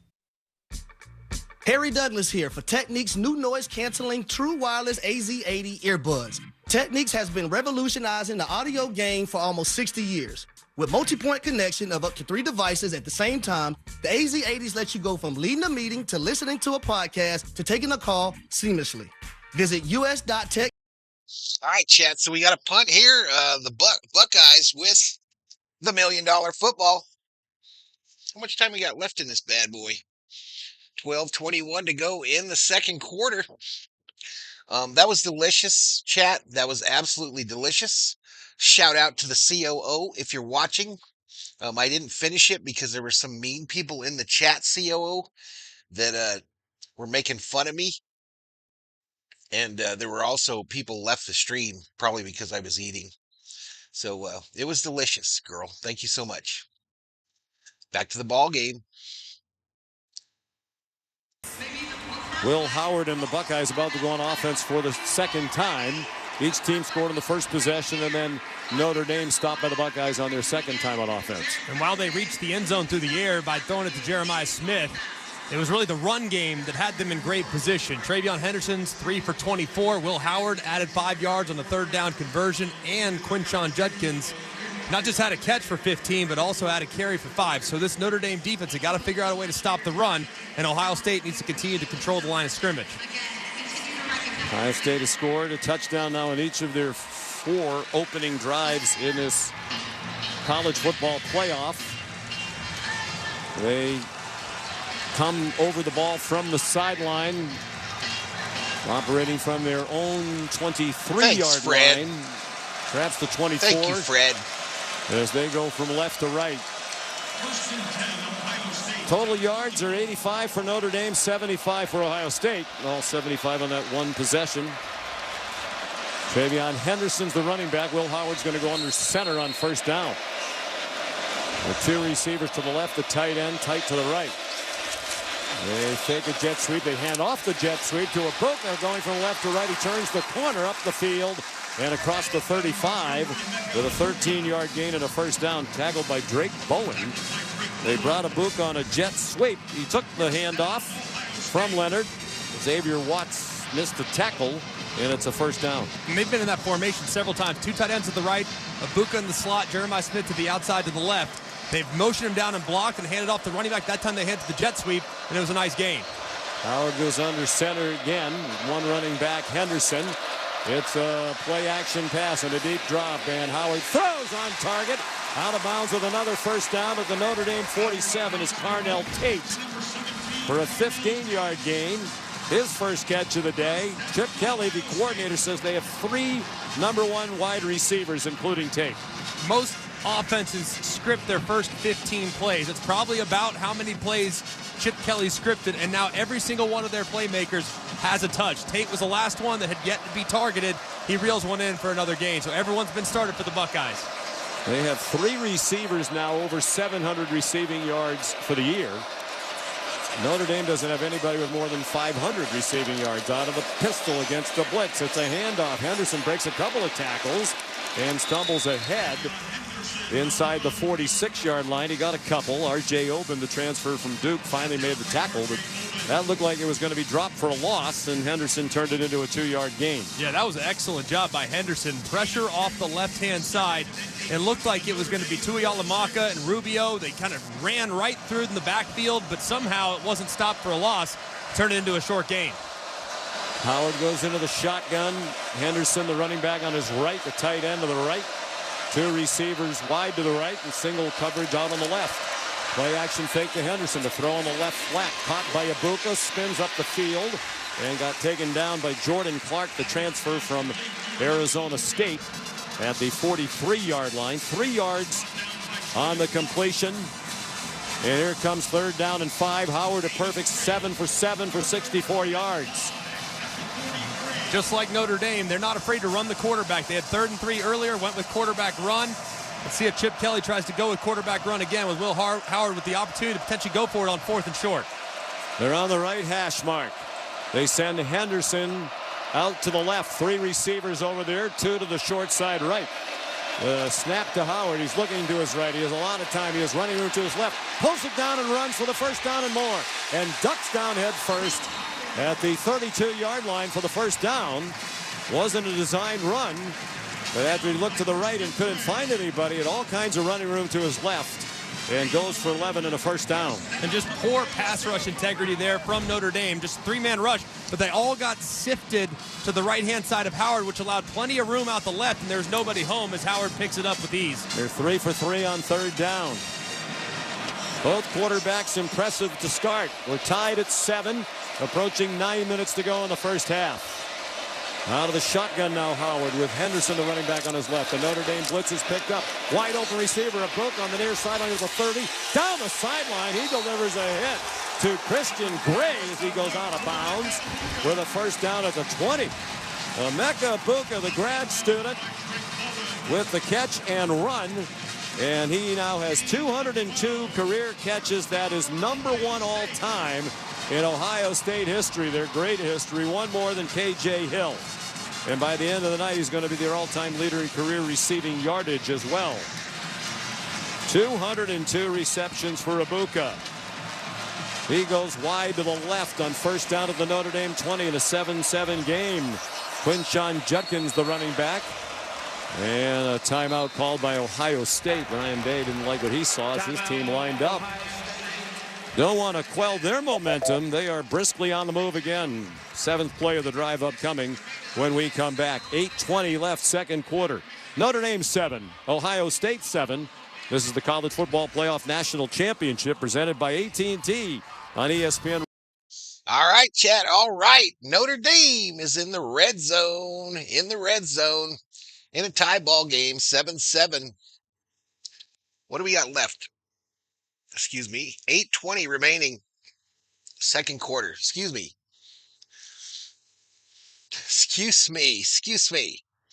Anyway, if you're new, please hit that subscribe button to reward the effort. Nobody does it quite like I do it. Nobody on the tube. Also, hit that like button. That's what helps me move up in that old YouTube algorithm. If you don't know how to hit the like button, it is free as well. All you do is X out of the chat, hit the thumbs up. There's a little line there that says chat. Click on that. Boom. You're right back in here where you started. Thanks for being here, though. We got a good one, y'all. We got a good one tonight in this NCAA football championship game. And I thank you all for being here. No, the team with the ball is in the red zone. Brian Woods. You see the ball spinning around below Brutus and above that quarterback's head? Transform your space with color. Whether you're looking to revamp your bedroom, living room, or home office, we have you covered with bold hues, soothing neutrals, and everything in between. Shop the sale online or visit your neighborhood Sherwin-Williams store. Retail sales only. Some exclusions apply. See store for details.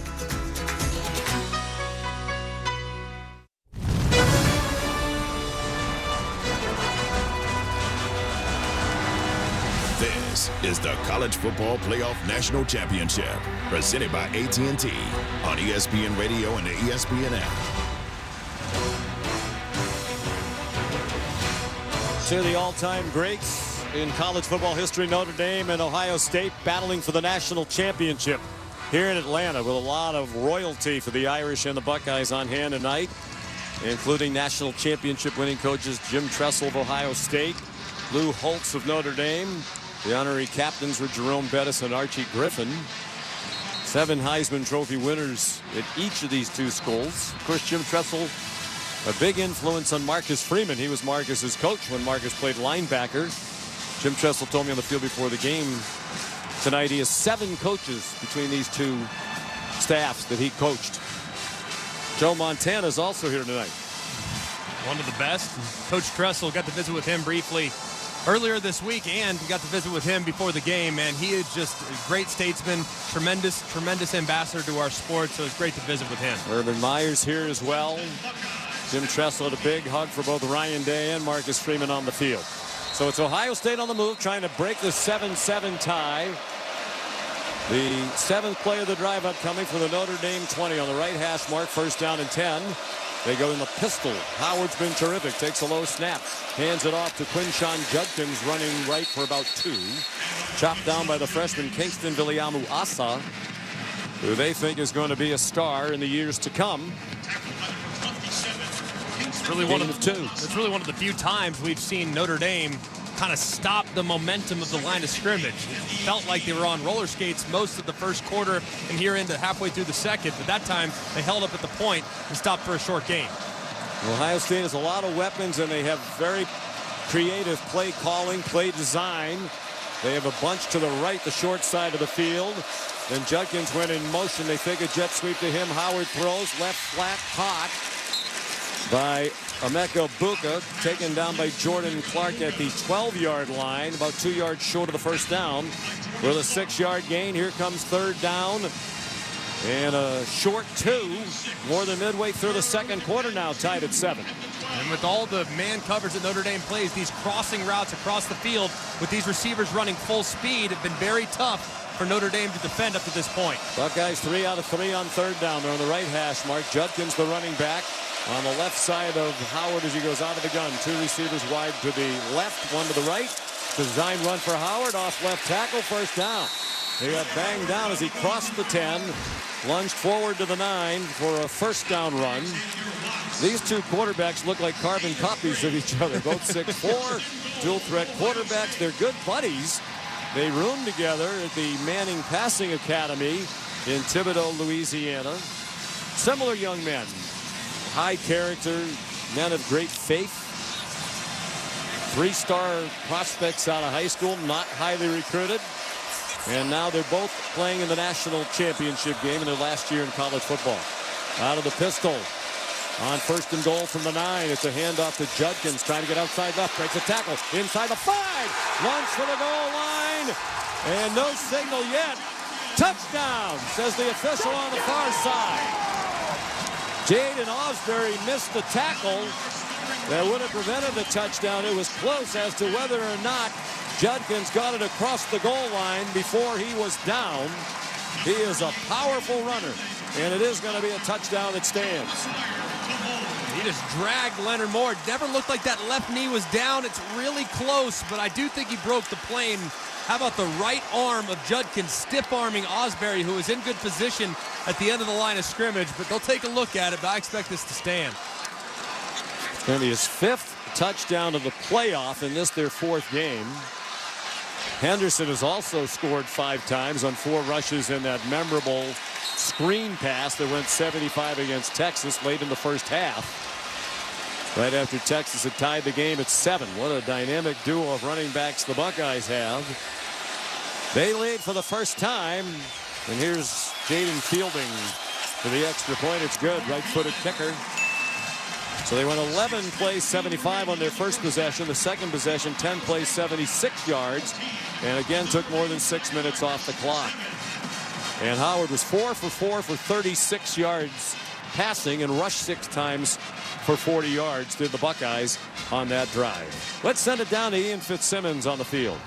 Sean, with Ohio State's defense about to come back on the field, after that opening drive where Notre Dame had just a remarkable opening drive of over 7+ minutes that resulted in a touchdown, Larry Johnson, Ohio State's defensive line coach, and James Laurinaitis, their linebacker coach, had a very similar message to their front seven. Don't freelance, guys. Just do your job, run the play that's called, and trust the guy next to you, and everything will be fine. And since then, you've seen a different defensive front from Ohio State, especially against that Notre Dame rushing attack. Now over to the Notre Dame sideline with Katie George. Yeah, Ian, I described Notre Dame's sideline as extremely calm. The offense was sitting here patiently waiting to get another crack at it as they watched their defense give up another score. The defense just came off the field and settled into their position groups. There's no frustration here from this Notre Dame football team. The defense is just trying to find solutions to be able to get off the field and give their offense more opportunities, Sean. We'll see if we have a better verdict here from Riley Leonard and co. All right, Katie, thank you.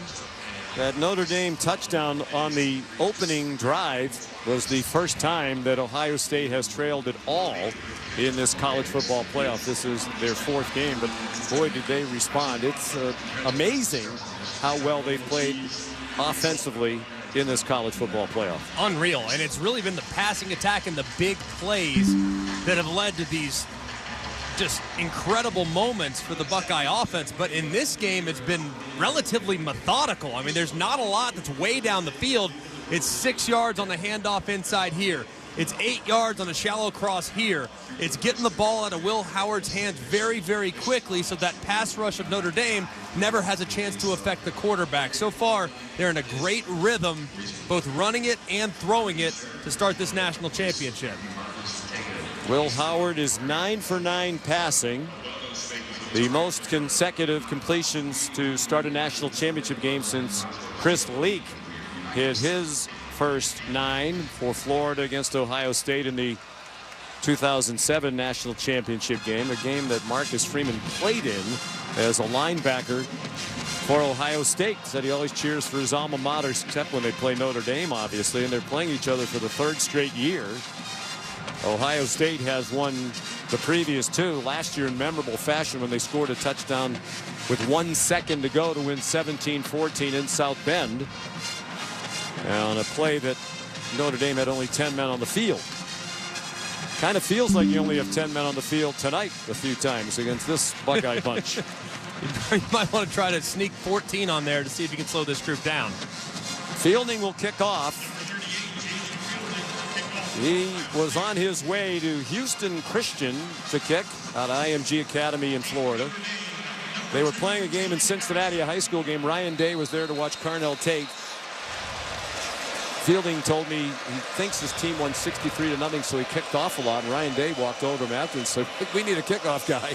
You're not going to Houston Christian. You're coming to Ohio State." You never know who's watching. And right on cue, it's a touchback for Fielding. Landed about 8 yards deep in the end zone over the head of Jaden Harrison. So a nifty opening drive of 18 plays, record-setting for the Irish. And then a penalty bogged them down in their second possession. So here comes their 3rd time on offense. They need to get Riley Leonard into a comfort zone throwing the football. So far, he's been inaccurate on some of his throws. He's been okay on the move, but from a stationary spot in the pocket, he looks a little skittish. So get him comfortable by seeing a completion here early in this drive. He's 4 out of 7 for 39. They're a team that leans more heavily on the run. They're not going to win this game throwing the ball with regularity. It's a design run out of the gun for Leonard. He cuts to his left and slides down with a 5-yard gain at the 30-yard line. JT Tuimoloau made the tackle for Ohio State. A 3-year standout. First team All Big Ten for the 3rd year in a row, making his 43rd career start for the Buckeyes. Leonard's 10 carries already, more than halfway to his career high in a game. And we still have 5:44 to go in the half. Shotgun snap, Leonard, short set, running out of time, scrambles to his left, throws, incomplete to the left. Tui Molowau had him around the legs as he threw, and it fell incomplete along the near sideline. And now they're having trouble with this defensive front of Ohio State. Yeah, and Tui Molowau working against Jagusah. Starts to the outside, swims back inside, which forces Riley Leonard out of the pocket laterally to his left and barely gets rid of it before a sack was taken. Mike Denbrock said they'd use running backs or extra tight ends to chip if necessary. It might be necessary. Here's 3rd down and 5. Notre Dame from its own 30. 2 out of 5 on 3rd down tonight. Evans comes in motion from right to left. The snap is dropped. It's picked up by Evans, but it's lost back to the 26-yard line. The snap hit the motion man Evans as he was coming across from left to right. They weren't trying to snap it to him. It was just poorly timed, and it never did get back to Leonard. And Evans was able to pick it up off the field. Arvell Reese was there for Ohio State, but a botched play leads to a 4th down and 9. Saw something similar happen to Ohio State earlier, but Jeremiah Smith caught it. That time it was a fumble. And here's Rendell to punt for the 2nd time. Goes up spiral, and it drives Brandon Innes back inside his 25-yard line. An excellent coverage by Notre Dame on special teams. Jordan Faison down there to drop it at the 20-yard line. Booming 48-yard punt. They lost 6 on the return on the coverage by Jordan Faison, who ordinarily right now would be with the lacrosse team. Reigning national champions, Notre Dame lacrosse. They have started their workouts January 8th, but he's going to finish the football season here tonight first. He said, I'm very okay with being a couple weeks late. Talked to him before the Sugar Bowl. Said, I'm looking forward to lacrosse season, but lacrosse season for me hopefully starts on January 21st. So Ryan Day's Buckeyes lead 14-7. They have the ball back with 4:53 to go in the half. Howard out of the shotgun. Travion Henderson to his left side. Shotgun snap. Quick screen to the right to Jeremiah Smith, and he's dropped after a short gain. Well played by Jordan Clark, the transfer from Arizona State, the son of Ryan Clark, the former standout defensive back, now works with us on ESPN television. Really one of the first snaps zone coverage we've seen from Notre Dame so far, so a little bit softer and eyes in the backfield, which allowed Clark to go up and make the play on the screen. 2 timeouts for Ohio State, all 3 for Notre Dame. 4:22 and the clock running left in the first half. Shotgun again for Howard, who's now 10 for 10 passing. Henderson, the running back, on his left. Smith goes in motion to the left. It's a pitch, an option look to Henderson running right, and not much there. Well played by the Irish.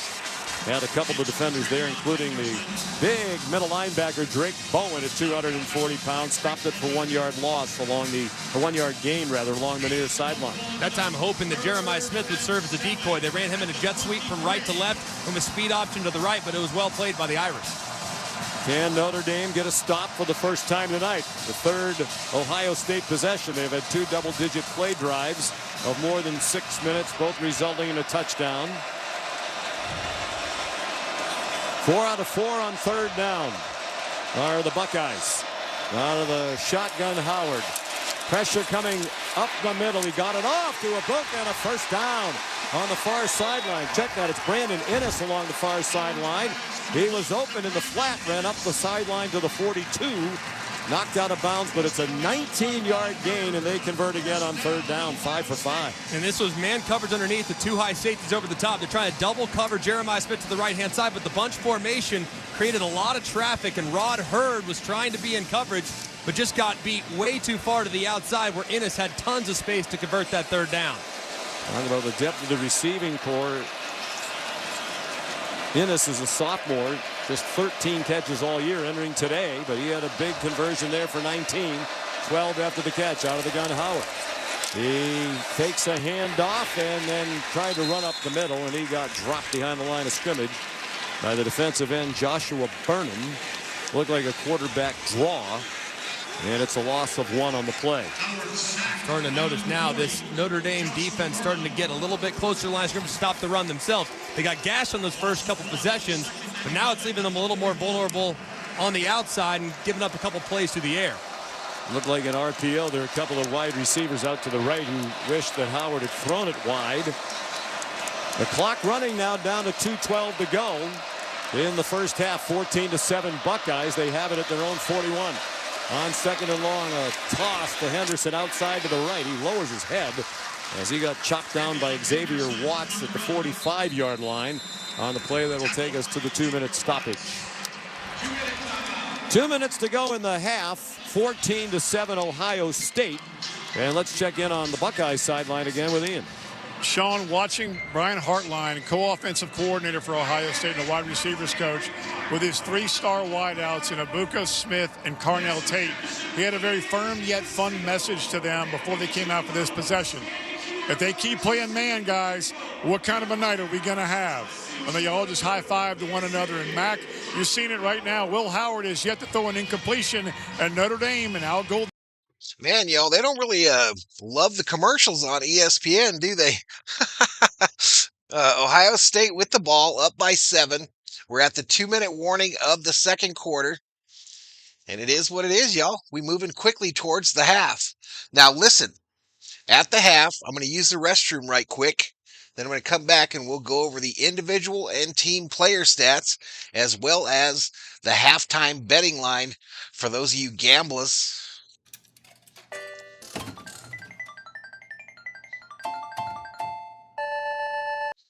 So it is what it is. Hope I don't lose y'all at the half. Sometimes happens. Hit that subscribe.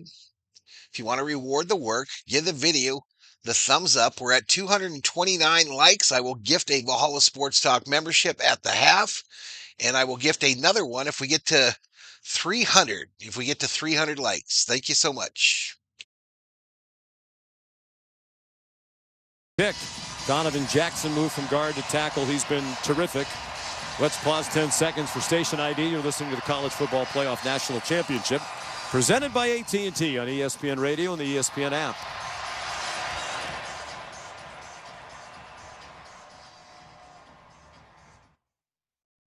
Yo, it's Jacob Hester from Off Campus on College Sports Radio. For full breakdowns of this game and more, tune in weekdays from 3 to 6 p.m. Eastern on Channel 84 or anytime on the SiriusXM app. Stadium in Atlanta. Ian Fitzsimmons, Katie George on the sidelines. 2 minutes to go, first half. Ohio State leading 14-7, and they'll snap it on 3rd down and 7 from their own 45-yard line. They just converted a 3rd and 7 moments ago.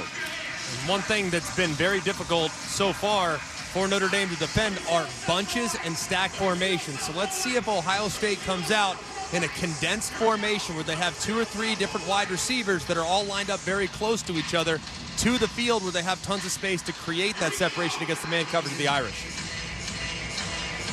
Teams trotting back toward the middle of the field after surrounding their coaches on their respective sidelines. Ryan Day looking for that huge win that'll calm down his fan base. After 4 straight losses to Michigan, there was tremendous angst in Buckeye Nation. But a national championship would satisfy, you would think, a lot of those people, maybe not all of them, when you lose to the team up north. But he's 69-10 in his career. Among coaches who have coached 50 games at this level, the only coaches with a better winning percentage all time are Walter Camp and Newt Rockne. 3rd down and 7. He's going to go out of the gun. They bring Henderson from wide to Howard's right to the backfield to his right hip. 3 receivers wide to the left. The tight end is tight to the right. Notre Dame brings pressure. Howard avoids it. Throws again, and a diving catch made at the Notre Dame 35 for a 1st down. Carnell Tate went to the ground with Christian Gray in coverage. They convert again. A 20-yard gain, and Howard's 12 out of 12 for 123 and a touchdown. And that was a really good job by Ohio State's offensive line. They brought pressure. Will Howard saw it. He slid to his left calmly and found Tate, who was wrapping around on an in-cut for a nice conversion. They go to the shotgun again. Henderson, the running back, shifts from the right side of Howard to the left. Howard lifts his leg to call for the snap. 4-man rush. He has a pocket. He steps to the left. Now in trouble from behind, and he's tripped up for a loss. Back at the 38-yard line. Good play by Joshua Burnham, as it looked like Howard might escape, but they dropped him for the second sack of the game for the Notre Dame defense. And Notre Dame has called a timeout. Marcus Freeman wants the ball back again with 1:23 to go in the half, but first the Irish need a defensive stop.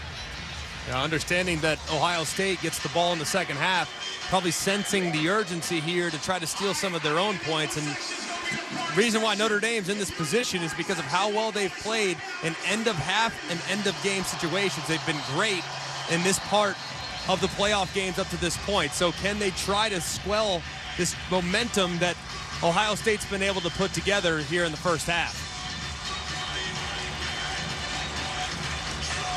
Marcus Freeman, just 39 years old, just turned 39 on January 10th. Should the Irish win tonight, he'd be the first coach in his 30s to win the national title since Danny Ford, who was 33 when he led Clemson to the championship back in 1981.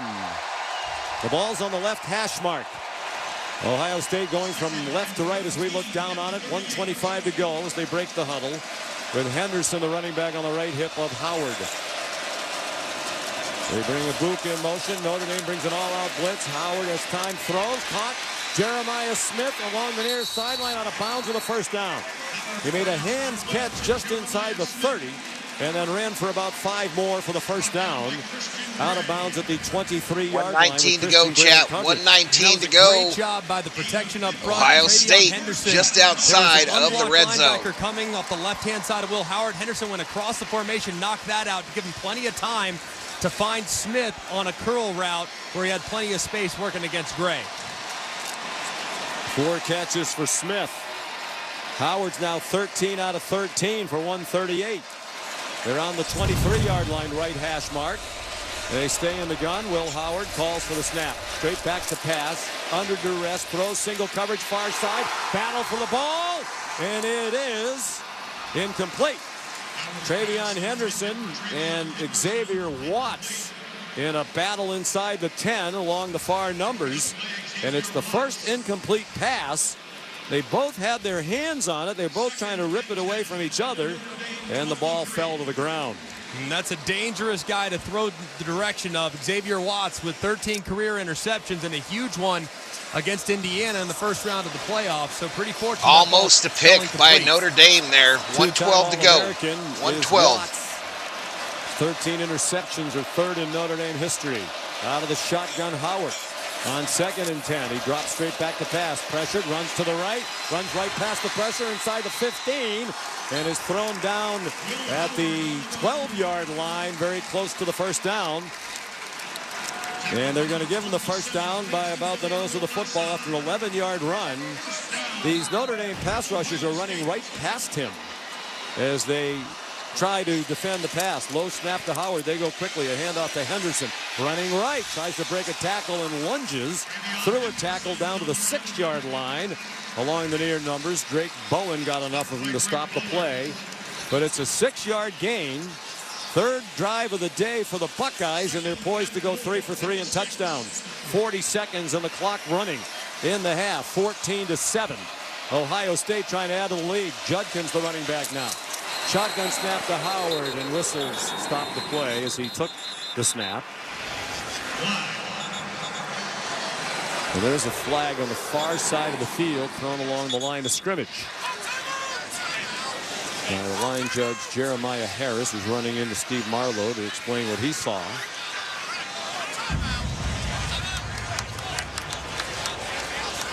And here's the announcement. There's no foul on the play. Timeout, Ohio State. The second of the half. 30-second timeout. Ryan Day with the timeout. 45-year-old Manchester, New Hampshire native. And he'd be the youngest coach to win a national title since Urban Meyer did it for Florida back in 2007 when he was 44 years old. So it's going to be 2nd down and 4 with 30 seconds to go in the half, and now just 1 timeout left for Ohio State. 3 drives, all of them 11 plays at a minimum. Still plenty of time. You have to save that timeout for a hazardous situation, a la snap over the quarterback's head or something like that. But get the ball out very quickly. Will Howard seeing the field beautifully tonight. Negotiating the pass rush has been really accurate. Just trust your quarterback here in a condensed field. Al Golden trying to figure out the solution, stopping this high-powered offense with so many weapons. Rumors that this could be Al Golden's last game as the defensive coordinator at Notre Dame. Reports he might go back to the Cincinnati Bengals to be their coordinator. He was the linebacker coach there before he came to Notre Dame. Ball's at the 6 on the near hash as we look down the right hash mark. They shift Ibuka and Scott to the left. Out of the gun, Howard. Jeremiah Smith out to his right with single coverage from Moore. Watch the time for Howard as he pulls it down again. Now throws to a wide open receiver. Touchdown! Quinshon Judkins in the middle of the end zone was wide open for a 6-yard score. Howard looked like he was going to run. That drew some defenders. He put the brakes on and threw back across the middle of the field. Ohio State with LeBron James in the house, wearing a Buckeye hat and encouraging the crowd to cheer, now leads 20-7, 3 drives and 3 touchdowns. And that was beautifully done all throughout that drive by Will Howard. And on the touchdown, taking off, looking as though he was going to run, possibly score his own touchdown. Instead, at the last second, as he approached the line of scrimmage, floated it over the top to a wide open Judkins. And Jaden Fielding adds the extra point to make it 21-7. Quinshon Judkins, the touchdown reception. We mentioned both of these running backs are also excellent receivers. They have so many options. All right, chat. 21 seconds remaining in the second quarter. Ohio State just got another touchdown, and now they're up big in this one as we go to the half. Thank you all for being here. I do not show the game here on the channel. It is against YouTube's terms of service. And sometimes, depending on even the way you ask, it might get you a free plane ticket out of here because homie don't play that. Homie don't play that. But here we go. Approaching halftime. Ohio State up big. Henderson said, let me sleep on it. Slept on it for a night. He said, yeah, why not? He's a great player. Make the team better. Let's do it. They've shared the carries and the receptions to great positive impact. Fielding's kickoff is another touchback, landing about 7 yards deep in the end zone. So 27 seconds for Notre Dame. They're not a launch it down the field operation, and they're in a world of trouble now, down 21-7. They can't stop Ohio State, and the Buckeyes are going to get the ball to start the second half. The question is, how aggressive will Marcus Freeman be? Because he knows better than anybody, teams that have been unnecessarily aggressive at the end of half, Notre Dame has forced big mistakes in this situation. So do they opt to just run it here? If they squeak it, maybe you go into 2-minute operation, but I anticipate conservative here. They go with Riley Leonard in the shotgun. Short set. They throw a wide receiver screen to the left of Bo Collins. He crosses the 30, goes down inbounds at the 32 for a 7-yard gain. And neither team compelled to stop the clock right now. Leonard looking to the sideline for some instructions. It doesn't look like they're going to snap it again. Marcus Freeman has his headset off. Clock down to 5 seconds, and they're not going to snap it again. Ohio State fans on their feet in celebration. And a lot of their players jumping up and down as they run toward the tunnel on the far side left. What a half for Ohio State on offense. 3 possessions, 3 touchdowns. And a 21-7 lead at the half. They had 231 yards of total offense to 93 for Notre Dame. We're at the end of the first half. The score is Ohio State 21 and Notre Dame 7. Here's Kevin Winter in the studio with the college football halftime report. All right, Sean McDonough, Greg McElroy, Katie George, Ian Fitzsimmons. One number that I brought up pregame that also I remember Greg McElroy saying at the start of the game, Ohio State in this playoff, they had outscored teams. All right, chat. So we're at the half. It's 21-7 Ohio State, and they get the ball, I believe, after the second half. I mean, after the halftime. because I remember them deferring to start the game. But thank you all for being here. This is when the chat kind of empties out a little bit. I'm going to do a quick check of the stats for this game for you all and the current betting line. We will refresh the audio just before the second half so that we get you as current as we possibly can. Okay, chat? But let's go to the stat screen here. First of all, a little business, I forgot. Listen, if these are your teams, if you are a Buckeye or a Fighting Irish fan, below this video, I have affiliate links for merch. Not my merch, not garbage. It is official NCAA merch from both of these teams, from Fanatics, not Temu, not Tiki-Taki, the real McCoy. Couple polo shirts, couple hats, couple full-size helmets for each team, couple jackets. So if you want to get your swag on, that's where you do it. Just below the video. Just below the old video. Here we go.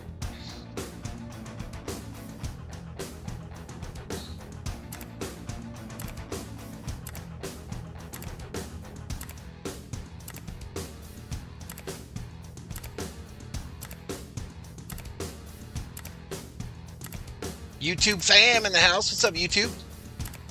Bob Uecker had only 14 home runs, but they were all crucial home runs, says Doug Noble. What's up, Doug? All right, here is your scoring by quarter. 7 by the Irish in the first. 21 in the second by the Buckeyes. That's a deficit. 21-7. Buckeyes is your score. Mandarin's a language. It's a dialect of the Chinese language, isn't it not, chat? Am I wrong? I also think it might be kind of an orange. Oops. Remember what screen you're on, Valhalla. All right, there is the scoring for this game. Let me move out the way. 5:22 of the first quarter. Riley Leonard rushes for a 1-yard touchdown. The Mitch Jeter made the PAT. 7-0. Irish. 14-19 of the second quarter. Will Howard passed to Jeremiah Smith. 8-yard touchdown. Extra point. 7-7. Tie. 6:24 of the second quarter. Quishon Judkins rushed for a 9-yard touchdown. Fielding makes the PAT. 14-7. OHIO. 30 seconds remaining in the second quarter. Howard to Quinshon Judkins for a 6-yard touchdown. Fielding PAT. 21-7. Buckeyes. Terry says this Texas girl going for Notre Dame. Scrolling. Win probability according to Yahoo. 93.2% for the Buckeyes. And your current live odds, according to BetMGM, Buckeyes getting 20.5 now at the half. Buckeyes getting 20.5 at the half. Minus 10,000 on the money line. So if you're one of those that's out there looking for that lottery ticket bet, you saved your money and you said, I got this 100 burning a hole in my pocket. Let me put it on the Irish to blow it or Notre Dame to hit it. You'd be a very happy person. You'd be like these guys. You'd be like Thor and his buddy, the Rottweiler.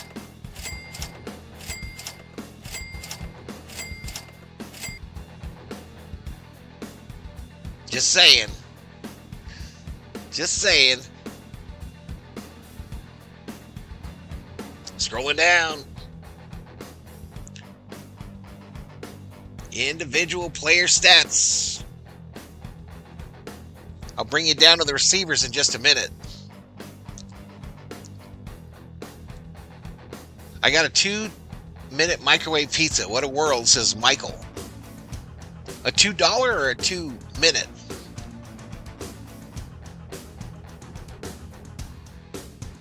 Put the Notre Dame radio broadcast on, please, says Tommy G.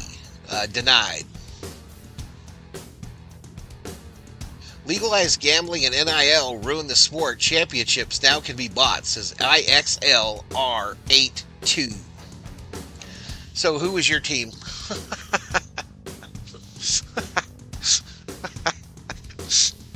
So who was your team? IRL or whatever? Because you sound like a disgruntled fan. I can relate. I'm a Vikings fan. So I understand, but you sound rather disgruntled. Will Howard, 14 for 15, 144 yards, 2 touchdowns. Leonard, 5 for 9, 46 yards. Trayvon Henderson, 7 for 37 with 19-yard long. Riley Leonard, 10 for 39 on rushing, 8-yard long. Here are the receivers. And the kickers. 2 for 35, 4 for 33. Carnell Tate, Amika Abuka. Eli Raridan, 1 for 14. So it looks like Notre Dame is having trouble completing the football. Notre Dame having difficulty getting those completions. That is your Valhalla Sports Talk halftime report. Sponsored by absolutely nobody. Sponsored by absolutely nobody. All right, let me do some house cleaning here right quick. Haven't been hidden.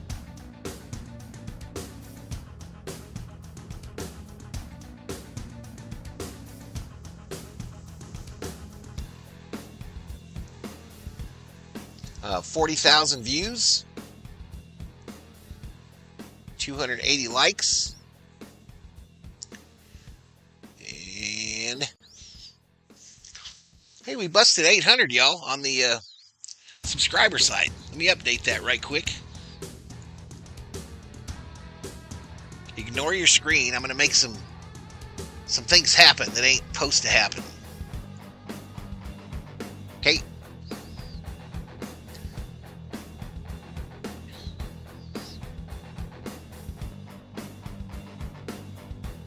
Oh, it's happening on that other screen, y'all.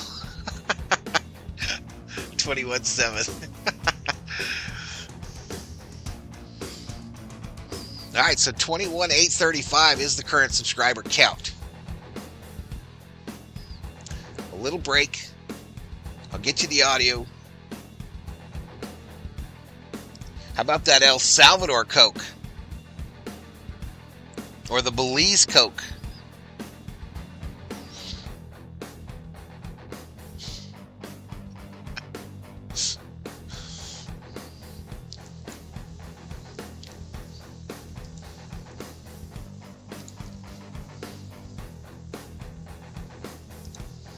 First half, and they may just not have the secondary to keep with the second Ohio half. State's different receivers. Kings versus Penguins next on Valhalla Sports Talk tonight. A doubleheader. The ability to play that group of receivers man to man, and that's who Notre Dame is defensively.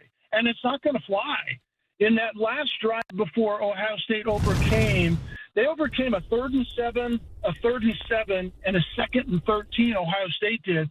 But there was a mixing up of coverages by Notre Dame that caught Will Howard off guard a couple of times that put them into 3rd and less manageable and then got behind the 2nd and 13. But ultimately, the talent, the explosive nature of Ohio State still overcame it. This is kind of a hurricane that is staging off the coast. Because you're behind, and Notre Dame isn't the type of personality offensively that really can come back. So Riley Leonard will have to start throwing the football against a veteran bunch on the back end and a defensive front that can get pressure. And this is the type of game, Kev, that can get out of hand really quickly because it was that middle eight again, and Kurt Herbstreit talked about it. Yep. Our guys on the radio talked about it. That middle eight, Ohio State goes down and scores. All three of their possessions, they scored. And now they get the ball back to start the second half. If they go down and score, it's going to be a boat race before the night's out. All right, we'll get your thoughts and your keys to the second half, Kelly, coming up next. Plus, I want to get your reaction. We're going to hear from both Ryan Day and Marcus Freeman. At the half, it is Ohio State 21, Notre Dame 7. I'm Kevin Winter. You're listening to the College Football Playoff National Championship with Kelly Stauffer on ESPN Radio and the ESPN app.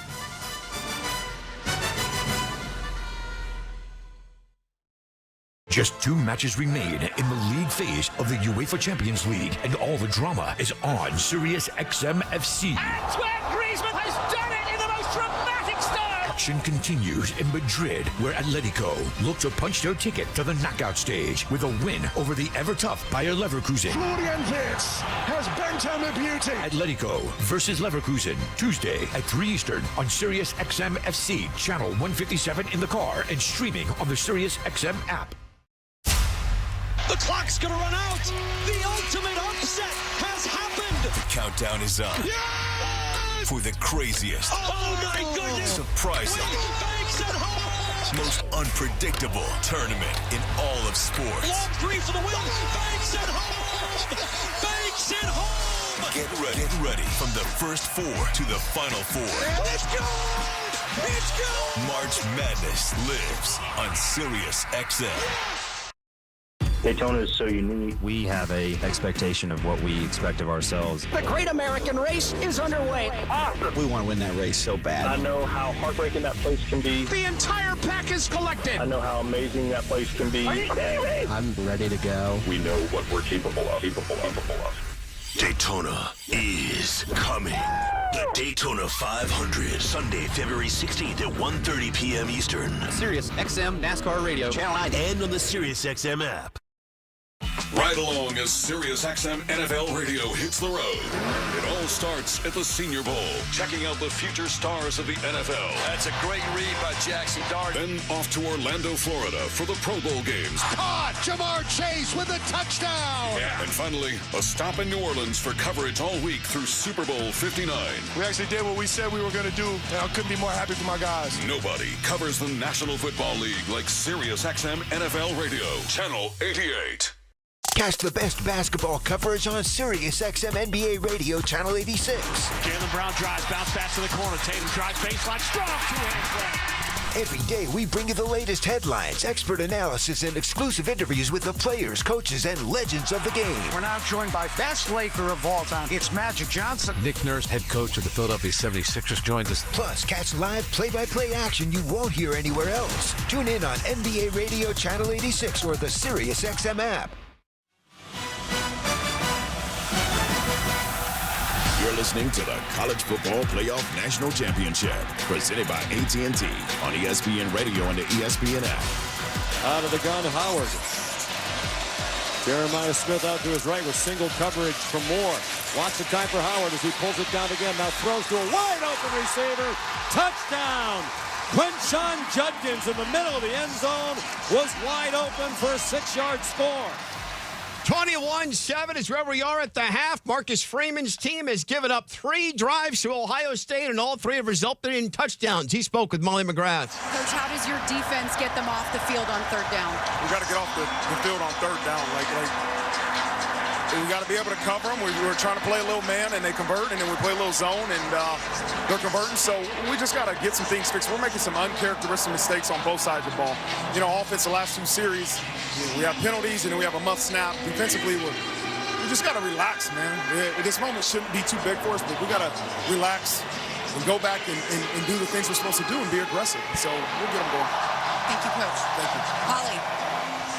Coach Day, you said when your quarterback gets in a rhythm, he can be dangerous. How did you get him so comfortable early in this game? Oh, the first drive, they went down, and we got to settle down a little bit on defense, but I thought we had a great response. Made some third down plays.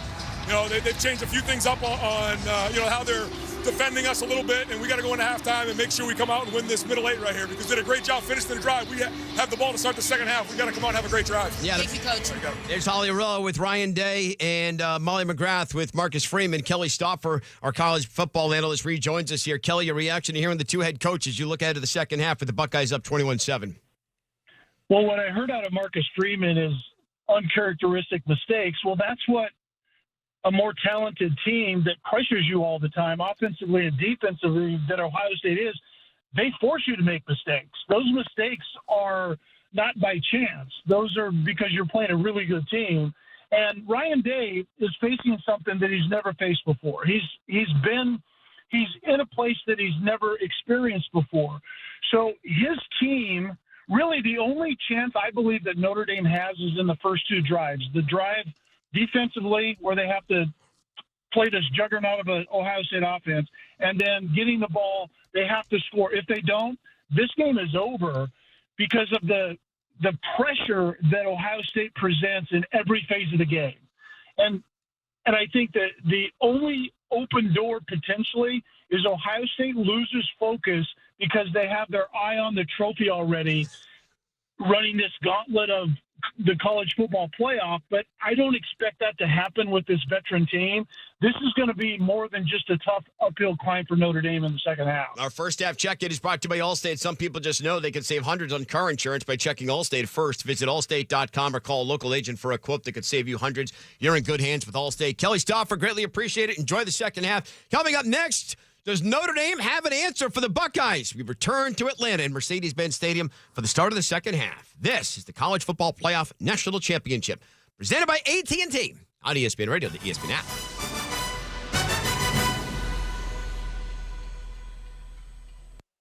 Hey, fans! Welcome back to Fansville's Cheers and Tears. Oh.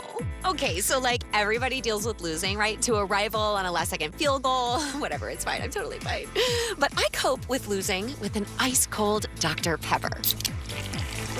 Those 23 flavors are so delicious. They totally wash away the pain of your college football team taking a big fat L. College football, it's a pepper thing. This is the story of the one who, as a maintenance specialist for a historic high-rise, knows that vintage charm historically needs constant attention. Which is why, when it's time to upgrade turn-of-the-century mechanicals, they turn to Grainger. With easy access to 1 million-plus products and the scale to deliver when and where you need them.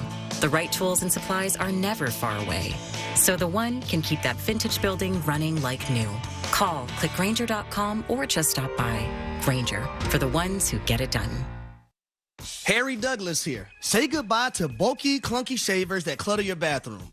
Not only do you get an incredible shave, Panasonic's Palm Razor has a sleek, elegant design that adds a touch of sophistication to your bathroom.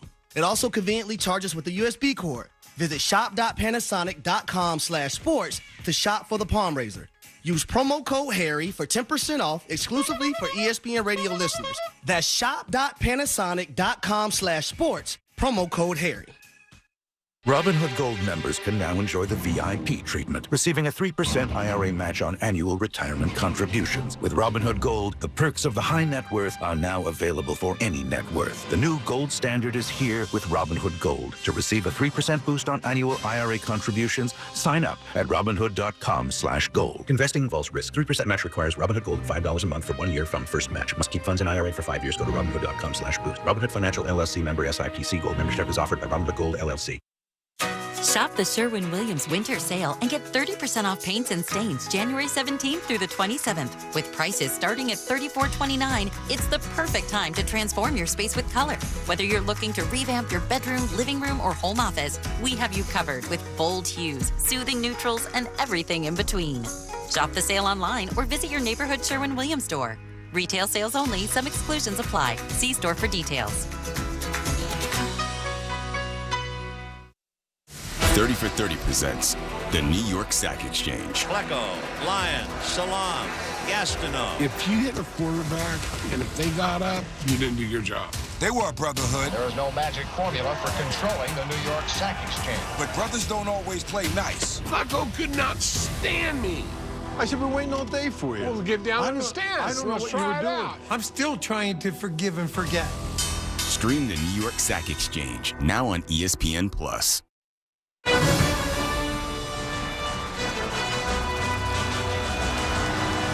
This is the College Football Playoff National Championship, presented by AT&T on ESPN Radio and the ESPN app. I'm Kevin Winter. That'll do it for us in the College Football Live halftime report. The Buckeyes go 6 for 6 on third down conversions in that opening half. 2 big ones by Will Howard, each of 3rd and 5 distance. 1 pass on the opening drive and then a run. Notre Dame just 18 yards of total offense after that opening drive. They're in a big hole because they got the middle 8 facing them. Back to Mercedes-Benz Stadium with the broadcast team. Katie George, Ian Fitzsimmons up in the booth. Greg McElroy, here's Sean McDonough. All right, Kevin, thank you. Greg, just about a perfect half for Ohio State. They had the ball 3 times. Touchdown drives of 75, 76, and 80. All of them double figures in terms of number of plays. They ran 33 plays in the half, 20 of them in Notre Dame territory. 6 for 6 on third down, 8 plays of 20 yards or more. Their quarterback went 14 out of 15. The only incompletion was a fight for the ball between Travion Henderson and Xavier Watts. 93.3% for Howard is the best of any half in a college football playoff game in the 11-year history of the event, with a minimum of 5 passes. We could go on about the perfection. We said at the beginning of the night, most believe they're the most talented team in the country. They very much looked like it in that first half. They certainly played like it. I mean, they won the individual matchups required to have success in this game. Not only were they great through the air, with Will Howard going 14 of 15, averaging more than 10 yards of completion, but they also had more than 32 yards after contact. So even when Notre Dame was well positioned to stop the run, they would run through the contact anyways. It's been a tremendous start for Ohio State's offense. Started well for Notre Dame. They took the opening kickoff, went 18 plays, 75 yards. Took more than 9 minutes off the clock, scored a touchdown, but they did not have a first down in the second quarter. Ohio State had 11. And it'll be Mitch Jeter to kick off. From our left to our right, he has it teed up just inside the far hash mark. His left, he runs to the ball and drives it end over end. And a fair catch made at the 5-yard line by Emeka Buka. Here's Ian Fitzsimmons with the Buckeyes. Sean, Ryan Day, Ohio State's head coach, referenced that opening drive and said after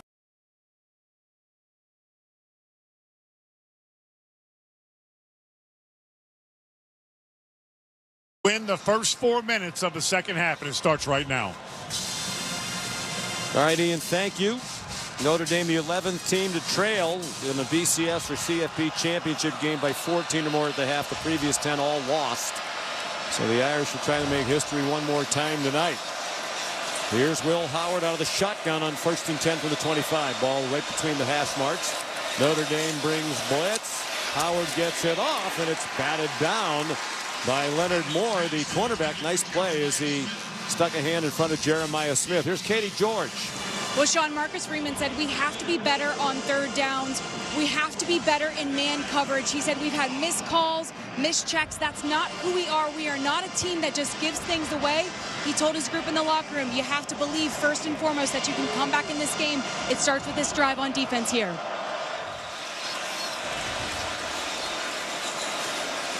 All right, Katie, 2nd down and 10. It's the second incomplete pass for Howard, who goes under center with Judkins, the running back. They hand it off to Judkins. Big hole to his right. He breaks free, may go.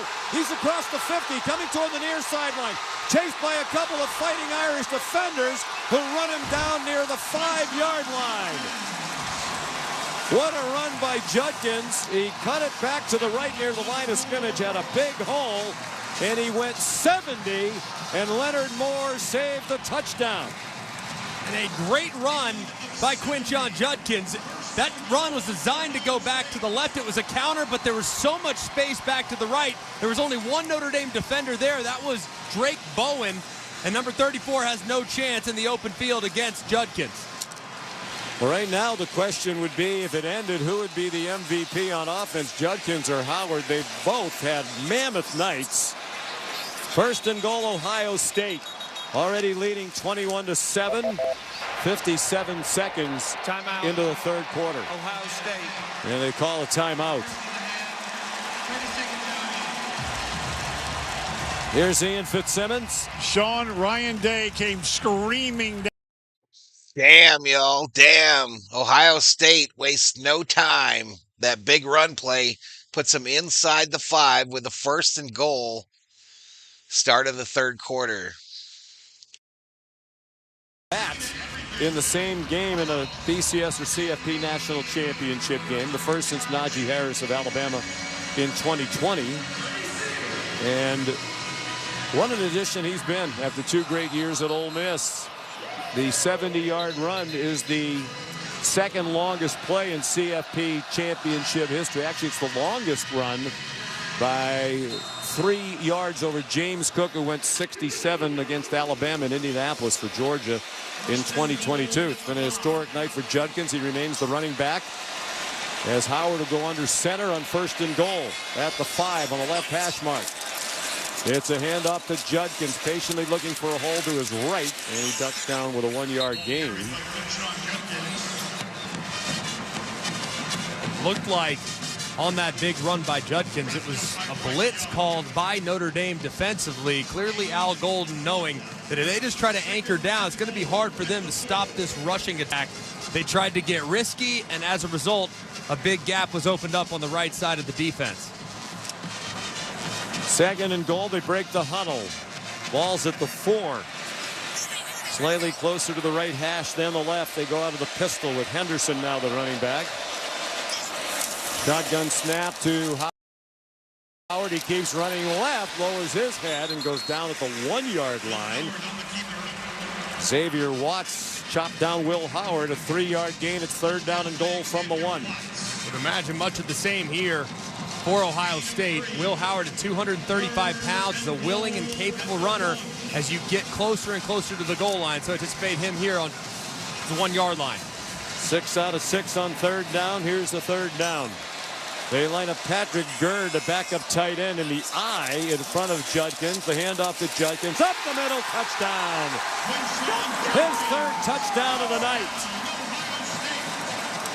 And the 50th touchdown of his career from scrimmage.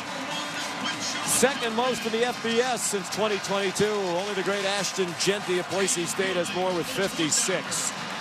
Played 2 years at Ole Miss and has had a tremendous first season for Ohio State. And the Buckeyes have taken a 27-7 lead. And this is just an attitude play. Just power right downhill. Right side of the offensive line collapses the Notre Dame defense. Pull her up and around, and Judkins goes in for another touchdown. Total domination by the Buckeyes. 4 possessions, 4 touchdown drives of 75 yards or more. And Jaden Fielding adds the extra point. 12:46 to go, 3rd quarter. Ohio State leading Notre Dame 28-7. You're listening to the College Football Playoff National Championship. All right, chat, we got a blowout. We got a blowout. Ohio State opening possession, 3rd quarter. Tippity-tap, right down the field. Puts up the touchdown, and we got us a 28-7 score. 28-7. Betting is closed, and there's a Buckeye fan that bet the Buckeyes that hit the lottery. It's a mini one, but it was all the money. They win it all. $8,389. $8,389 in the loyalty pot. There were 4 bets on the Irish, 1 bet on the Buckeyes. We got a blowout, and I will probably not see 1,000 in the chat one more again. But we'll be struggling to get to 50K views too, y'all. We'll be struggling to get to 50K views. But thank you for being here. Subscribe, like, turn on them notifications. Yuck. Didn't want to see a blowout tonight, y'all. But we have another stream after this, y'all. Kings versus Penguins. Expectation of what we expect of ourselves. The great American race is underway. Awesome. We want to win that race so bad. I know how heartbreaking that place can be. The entire pack is collected. I know how amazing that place can be. Are you kidding me? I'm ready to go. We know what we're capable of. Daytona is coming. The Daytona 500, Sunday, February 16th at 1:30 p.m. Eastern. Sirius XM NASCAR Radio. Channel 9 and on the Sirius XM app.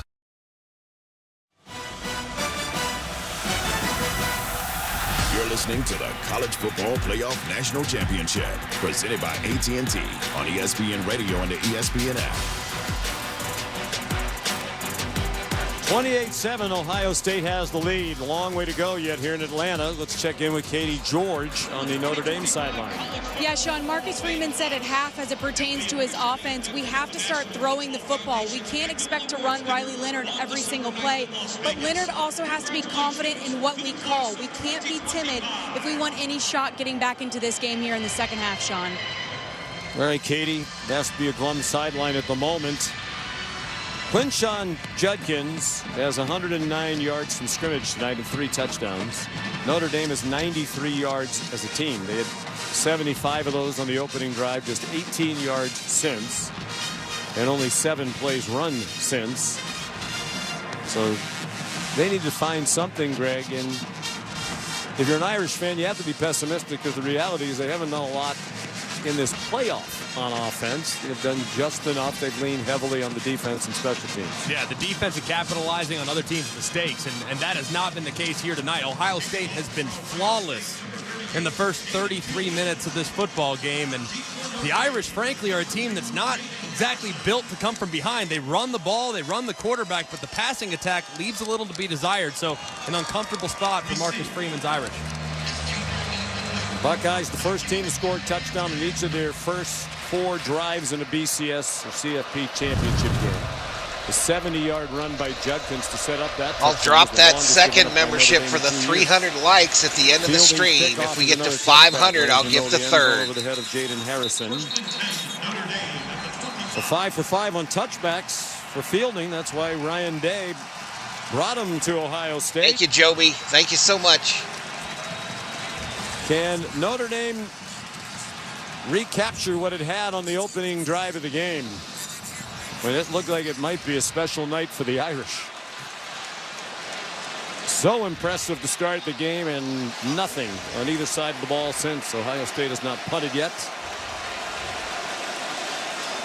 From their own 25 on the left hash mark, out of the gun, Riley Leonard in trouble, slings one way short of his intended receiver, Jaden Greathouse. He threw it off balance with pressure coming. And that seemed like one of those where Riley Leonard might be affected by the rush because he seemed to have a little more time than he thought he had. And he's just scanning the field. He's really not trusting his wide receivers right now. He's got to cut it loose.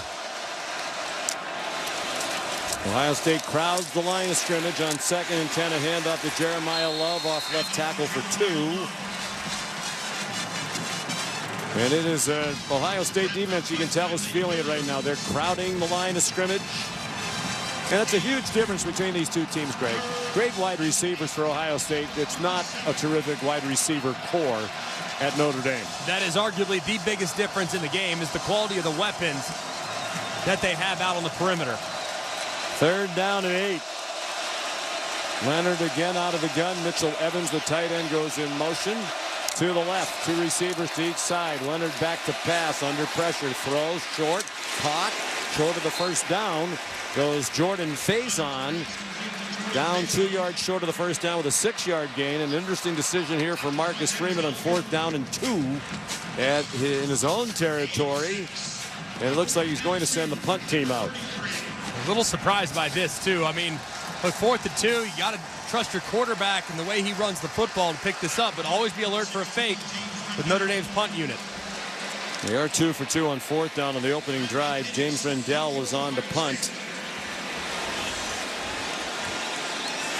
The short snap at Steve Angeli is on the field. He throws incomplete.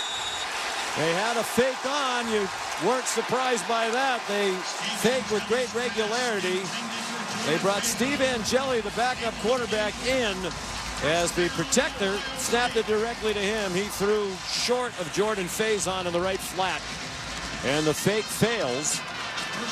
And it'll be a takeover on downs for Ohio State. And it looked like Angeli was there. I mean, the throw was just low and to the outside. One that you would think Faison would be able to reel in. He's been very reliable, but that throw's off target. Yeah, that was a tough catch. Into his chest, that's an easy completion for a conversion. Yeah, barely off the ground. It required a diving attempt by Faison. Hard to get too critical of Angeli, just off the bench, cold to throw it for the first time. So the fakes have worked so well for Marcus Freeman all season long, but nothing going right now for the Irish. Ohio State takes over the Notre Dame 33. First down and 10 out of the shotgun. Howard. He hands it off to Travion Henderson, who goes ahead to the 29-yard line along the far hash marks. He came in motion from the right of Howard and took a handoff just as Howard took the shotgun snap. He handed it to him. Jaden Osbury, the tackle. Chip Kelly's done such a great job throughout this game plan of involving his play, but also giving Notre Dame a bunch of different looks. They've shown that jet sweep a million times, working right to left. That time, they fake the jet sweep, hand back a counter to the right-hand side where there's some more positive yardage. 28-7 Ohio State. 10:40 to go third quarter. They're in scoring position again. Here's Howard on a caper after a fake handoff inside. He goes around right end and dives head first for a first down with a 7-yard gain. Down to the 23-yard line. What a night for Howard. 14 out of 16 passing for 144 and 2 touchdowns. And he's been an effective runner as well, 8 for 36. And that time they go with the zone read. Tui Alamaka's the end man in the last scrimmage, unblocked. Didn't matter. Had he handed it off, it would have been a touchdown potentially. He ended up pulling it, and Howard finds plenty of room to the outside lanes outside the slot receiver. We knew what you meant. Outside somewhere. Plenty of space. Shotgun. Howard hands it off. Henderson running right, bounces outside. He could not break the tackle of Leonard Moore. The freshman corner's had a terrific season. Stopped that for a 3-yard gain. If he didn't make the tackle, there was a lot more there for Henderson. Moore stepped in when Benjamin Morrison, their All-American cornerback, got hurt at midseason with a hip injury. Morrison projected to be a first-round pick. And Moore did a terrific job standing in for him. Second down, 7, 9:20 to go third quarter. Shotgun snap to Howard, rolls right, sets now, flag down at his feet. He throws back to the left, caught by Emeka Buka, who's trying to weave his way through traffic inside the 15-yard line. That was thrown when you'd expect a holding call in Ohio State. If it stands, it's a 5-yard gain to the 14-yard line. Steve Marlowe. Holding. Offense number 70. 10-yard penalty. Second down. Josh Fryer, the right tackle, who's had an excellent season for the Buckeyes. 50-year senior, playing his 54th career game. He just wrapped Don Schuler around the neck. He was trying to come on a blitz. Yeah, and they tried to go with the fake quarterback sweep to the right-hand side with the throwback. And Fryer there in a really tough spot, working against blitzing Schuler, just wraps him up. And really the first thing so far that has not gone Ohio State's way is that first penalty on their offense.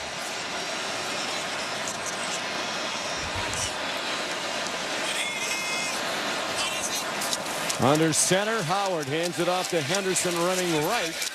And he gets stopped at the 28-yard line by Gabriel Rubio, a defensive tackle. Playing again tonight without Riley Mills, one of their defensive captains, who was injured against Indiana in their round 1 win. Rubio and Donovan Heinisch have done a nice job filling in for him. So third down and 16. Can Notre Dame finally get a stop? Travion Henderson's the running back. 7 out of 7 on third down. This would be the longest conversion. 16 yards to go. G. Scott, the tight end, went in motion to the right. Play action pass. Howard throws deep, has a man open, and he sailed it over the head of Carnell Tate in the end zone along the left sideline. He was wide open.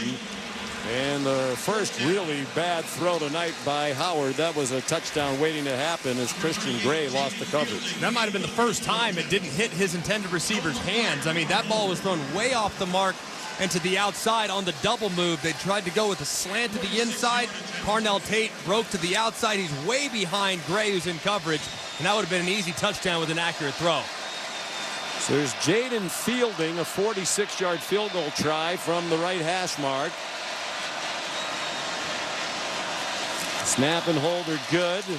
And his kick is hooking inside the right upright. It's good for Fielding. is now 12 out of 16 for the year. He did have a couple of misses against Michigan and took some of the heat for that loss. Now Ohio State 31 and Notre Dame 7. 7:52 to go in the third quarter. This is the College Football Playoff National Championship presented by AT&T on ESPN Radio and the ESPN app.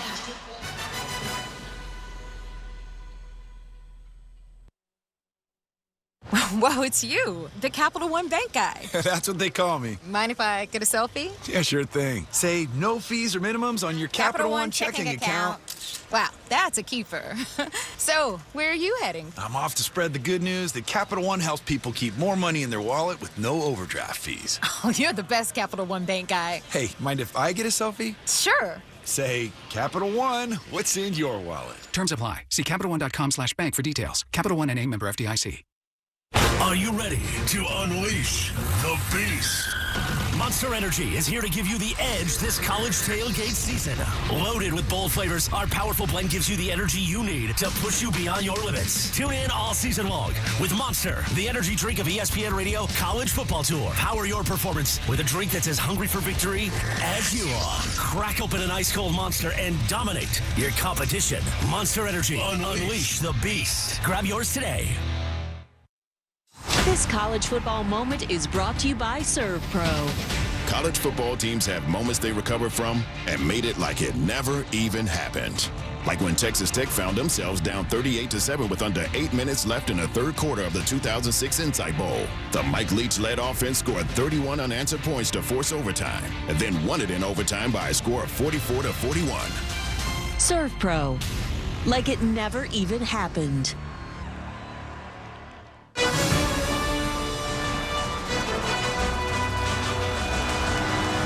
This is the College Football Playoff National Championship, presented by AT&T on ESPN Radio and the ESPN app. Sean McDonough, Greg McElroy in the broadcast booth. On the sidelines, Ian Fitzsimmons. On the happy Buckeye side, Katie George on the Notre Dame sideline. 31-7. Ohio State has the lead in this national championship game with 7:52 to go in the third quarter here in Atlanta. It has been all Ohio State, a very impressive performance. Notre Dame's last first down came with 5:55 remaining in the first quarter. Amazing. Just a tremendous answer, too, by Ohio State's defense. They got gashed on that first drive right down the field, and they now have really stepped up these last couple quarters. There has been very little open space available for Riley Leonard and their running backs. You wonder, watching this team, how they lost any games this year. They had a 1-point loss in mid-October at Oregon, a team that went on to be undefeated throughout the regular season and won the Big Ten. And then they had that 3-point loss to Michigan. And the coaches came under a lot of heat for their 4th straight loss to the Wolverines. And then he thought they tried to run the ball too much in that game against the team up north. Here's Fielding after his field goal. Runs into the kickoff from right to left, and it'll be another touchback. So here comes Notre Dame. Since that last first down in the first quarter, Ohio State's had 17 of them. So that's a pretty good response to what was a near 10-minute drive for the Irish to start the game. And now it's about the protection. I mean, the Riley Leonard and his wide receivers, he's got to feel comfortable in the pocket because he's looked very skittish and apprehensive when releasing the football tonight.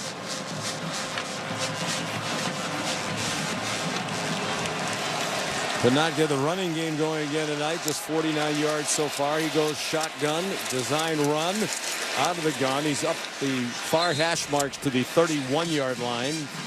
They're going to mark him down on the 30 for a 5-yard pickup for Leonard, who was a better basketball player in high school, in the opinion of most who watched him play, than he was a football player. Had a lot of D1 basketball offers, elected to play football. Started out at Duke and now wound up at Notre Dame. Grew up dreaming of playing for the Irish. His great-granddad played for Notre Dame. He throws a quick hitter to Chris Mitchell to the right. And the wide receivers up the far hash mark for Notre Dame, the near hash marks for us. And a 6-yard gain and a first down. Ty Hamilton, a defensive tackle, made the tackle for Ohio State, the first contact for their defense. They're going quickly. They have a lot to do. With 7 minutes to go in the third quarter, down by 24. Out of the gun, 5 receivers. And then the running back, Price, moved onto the right hip of Leonard, who claps his hands for the snap. Looked left, had nothing there, rolls right, throws, caught Bo Collins, 40, spins up the field, and gets to the 46-yard line. It's close to another first down. Davison, Igbinosun there for Ohio State. A gain of 9 for the Irish. They'll make it 10 now and move the chains. Seeing quite a bit of soft coverage for Jim Knowles' defense. Haven't been quite as aggressive on this drive. Don't want to let Notre Dame receiver behind them. Now the shotgun again. Price still the running back.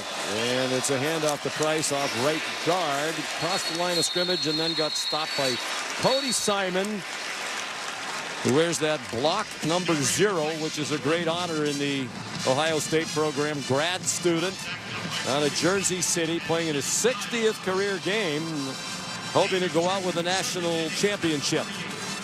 He was already the defensive MVP of their Rose Bowl win against Oregon.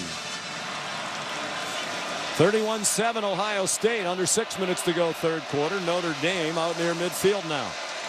With Price, the running back, out of the shotgun. Leonard, here comes a blitz. Picked up for the moment, but not for long, as it's a sack for Sonny Styles, the blitzing linebacker. First sack for Ohio State. And they're going to mark it back on the 37-yard line.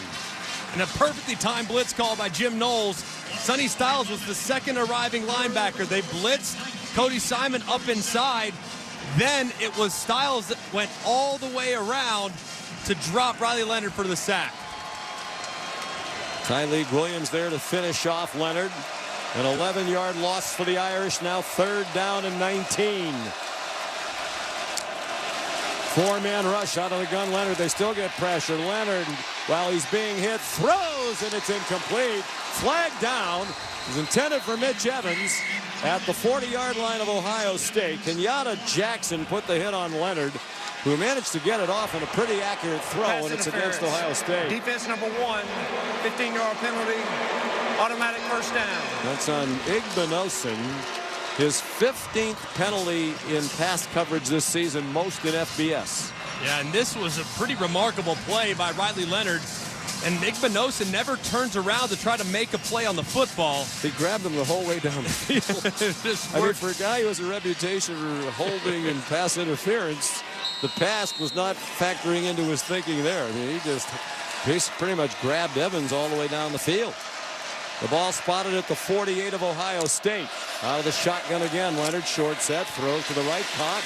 Eli Raridin stepped out of bounds at the 42 on the near sideline as he tried to break free from the tackle of Caleb Downs, who's had a fantastic year for the Buckeyes after one outstanding year at Alabama. I don't know if you could find a better football player pound for pound in the country than Caleb Downs. And what he's been asked to do by Jim Knowles in the middle of this defense, he has to wear a lot of hats, and man, has he been terrific down the stretch. First team All-American this year for Ohio State. Leonard keeps after a fake to Jeremiah Love. He crosses the 40, goes down to the 39, a yard short of the first down. JT Tuimoloau made the tackle. And the clock running. They're moving the ball, but they're also using a lot of time. Nearly 4 minutes consumed on this drive. 31-7 Ohio State. Under 4 minutes to go in the third quarter. Third down. They're 2 out of 7 on third down. It's third down and 1. Greathouse goes in motion. Shotgun snap to Leonard. Cuts outside to the right and has a first down. Falling forward to the 34-yard line in the arms of Lathan Ransom, another veteran of this Ohio State defense. Ransom playing in his 55th career game and his 36th start as a fifth-year player out of Tucson. Yeah, Ransom and Downs, that safety tandem off the charts good. Hard to find the weakness of this Buckeye team. Throwing to the near sideline and incomplete. Leonard tried to get it to Jaden Thomas. At the 15-yard line along the near boundary, Denzel Burke had the coverage. Another Arizonan from Phoenix out of Saguaro High School. Playing in his 51st game. All of them starts for Ohio State. Every single Buckeye defender that you bring up feels like they have a million starts. I mean, these guys have played a ton of football. Neither one of these teams goes deep into the portal. They go into the portal, but for the most part, they recruit well and they dance with those players. Second down and 10. Here comes a blitz. Leonard gets it off. A quick slant. Caught. A couple of broken tackles. Jaden Greathouse inside the 20. Inside the 10. Inside the end zone. Jermaine Matthews missed the tackle. And Greathouse goes 34 for the Notre Dame score. On the heels of his career best performance in the semifinal against Penn State when he had 105 yards receiving. Just about all of that was done after the catch. 2 Buckeyes whiffed. And then he weaved his way into the end zone with his first catch of the night. And Notre Dame's going to go for 2, trying to make it a 2-score game. They're down 18 right now. 2 would make it 31-15. They put the ball on the left hash mark with Jeremiah Love, the running back, and 3 receivers in a bunch to the right. Leonard sends Faison in motion to the left and now back to the right. Direct snap. It's a shovel pass and a 2-point conversion. Great call by Mike Denbrock and beautifully executed. Leonard started running to the right. They thought he was going to keep it. Then he shoveled it forward to Jeremiah Love, who was untouched through the middle of the defense for the 2 points. And don't hang up the phone on the Irish just yet. 3:03 to go, third quarter. Now a 2-score game. It's Ohio State 31, Notre Dame 15. The College Football Playoff National Championship presented by AT&T on ESPN Radio and the ESPN app.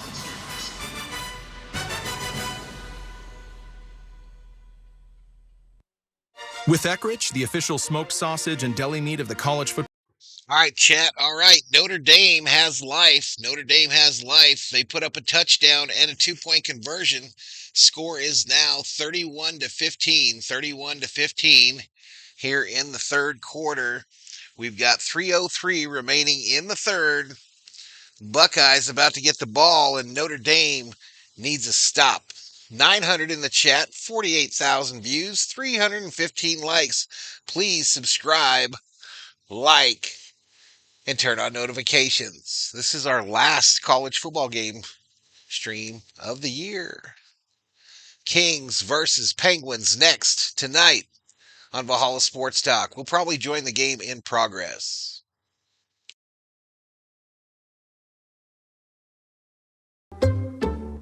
Savings vary. Subject to terms, conditions, and availability. Allstate Fire and Casualty Insurance Company and affiliates, Northbrook, Illinois. Hey, fans! Welcome back to Fansville's Cheers and Tears. Oh. Okay, so like everybody deals with losing, right? To a rival on a last-second field goal. Whatever, it's fine. I'm totally fine. But I cope with losing with an ice-cold Dr. Pepper. Those 23 flavors are like so delicious. They totally wash away the pain of your college football team taking a big fat L. College football, it's a pepper thing.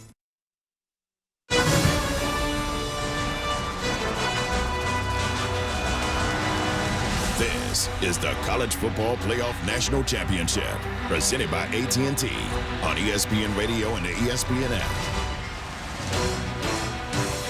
We'll pause for 10 seconds for station identification. You're listening to the College Football Playoff National Championship presented by AT&T on ESPN Radio and the ESPN app. We're your ultimate pass on the field and in the stands. Sirius XM College Sports Radio, Channel 84. Notre Dame a touchdown, a 2-point conversion. They're within 2 scores now, 31-15 as we check in on their sideline with Katie George. Well, Sean, Notre Dame's touchdown just completely revitalized the defense down here on the sidelines. D-tackle Donovan Heinisch said, "It's not over. We have 2 options. 1, lay down and regret it. 2, fight and live with the results." And there's no questioning the fight in this Notre Dame team. I think it's one of the reasons they've won over a lot of fans. I read a couple of articles during this playoff run where The writer said Marcus Freeman's managed to make Notre Dame likable to people who don't even usually like Notre Dame. And I think part of that is the grit they've displayed on a regular basis. They are a resilient bunch for sure. And I think Ohio State probably echoing that on their sideline as well. Hey, these guys will not give up. They will not stop fighting. So Ohio State's got to continue to keep the pedal pressed offensively. Well, Mitch Jeter will kick off.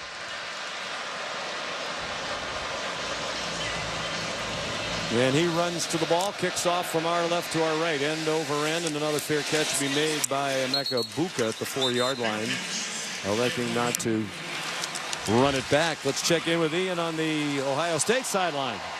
Sean, so many people, and it was a national story as to how much money Ohio State spent in NIL to lure guys like Quinshon Judkins, running back from Ole Miss, and Caleb Downs, All-American safety from Alabama.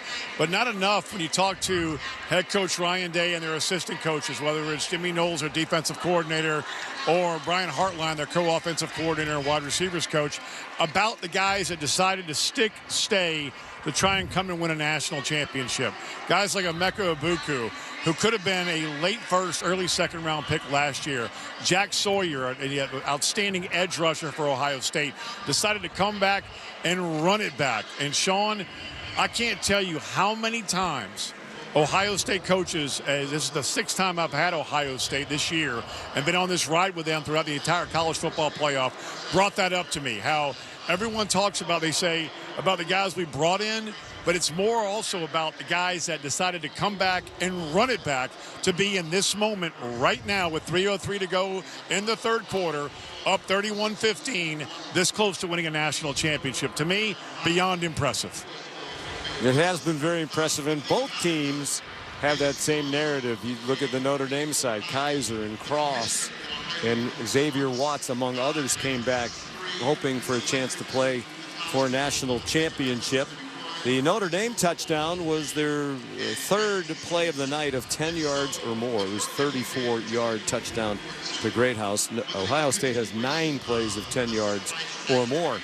Now Notre Dame could make it interesting if they get a stop. Yeah, and put a lot of pressure on Ohio State. But if I'm on the Ohio State sideline, I'm telling everybody wearing a white jersey tonight, guys, we stopped ourselves. We had the holding call. They haven't stopped us all night. The only time we haven't finished a drive in the end zone is because of our own self-inflicted mistakes. So let's keep moving the football with aggressiveness through the air and on the ground. The touchdown by Jaden Greathouse, his second game of the receiving touchdown. He had the big one against Penn State when the defender fell down. He had 1 touchdown in their first 14 games of the season, so he has emerged at the right time. And Riley Leonard with the touchdown pass now has 20. And he and John Mateer, formerly of Washington State, is now transferred to Oklahoma, the only players in the country this year with 20 passing touchdowns and 15 or more rushing. It's the Notre Dame fans making the noise at the moment as the teams take the field out of the TV timeout. 3:03 to go, third quarter, 31-15 Ohio State. And a little bit of hope injected into the Notre Dame partisans by that touchdown by Greathouse. Ohio State, dressed primarily in white, breaks the huddle. The ball's on the near hash mark, the left, as they go from our right to left. Out of the gun, Will Howard's had a great night. Takes a handoff and throws a quick slant pop by Emeka Buka out to the 32-yard line for a 7-yard gain. Tackled immediately by Leonard Moore.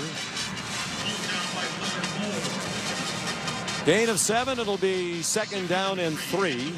Howard now 15 out of 18 for 151 yards passing and 2 touchdowns, and he's rushed for 36.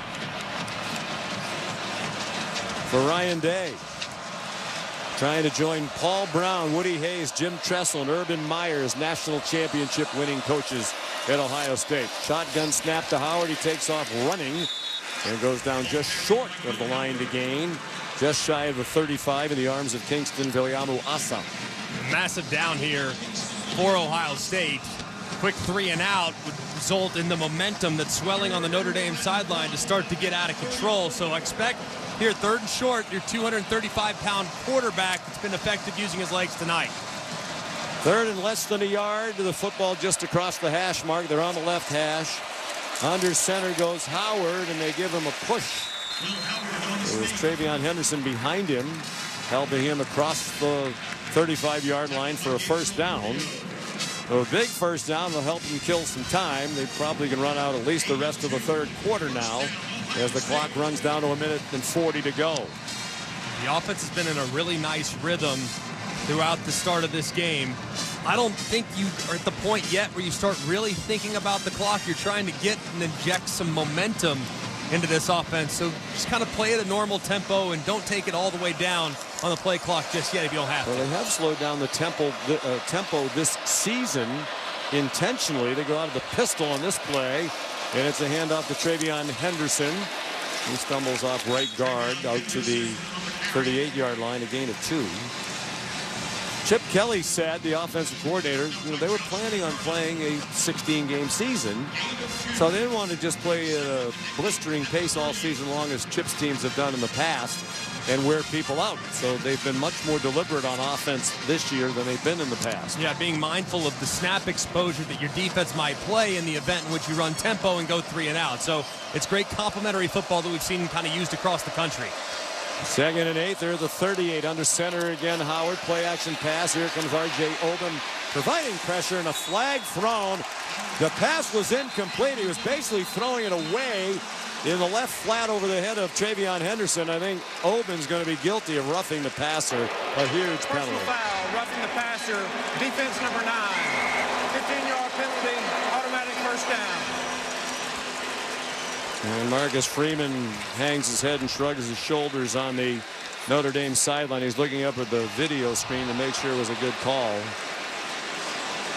They shoved him down way after the ball was gone. I mean, it wasn't exactly vicious, but it was certainly way too late. I think it was definitely the correct call. I mean, Oben off the right-hand side. He only has 1 sack on the year. It was a big sack against Georgia, but that time got way too aggressive. Will Howard had thrown it away. He had conceded the play, and he pushed him unnecessarily, resulting in the flag. You would think a guy who's gone to Duke and Notre Dame would be a little smarter than that. 1st and 10 now at the Notre Dame 47. The handoff to Henderson, and he gets a couple to the 45, and that'll be the last play of the third quarter. Howard walking toward the near sideline, the Buckeye sideline, with 4 fingers in the air on either hand. All right, chat. End of the fourth quarter. Shout out to William Barkus for the subscription. We're trying to get back to 1,000 in the chat. We just broke 50,000 views. Bam! Hit that subscribe if you want to reward the effort for this bad boy. And give the video a like. We've got 323 likes. And Pam Morrow. Bam, Pam, bam. Welcome to the V-Homies. General Thor will be proud.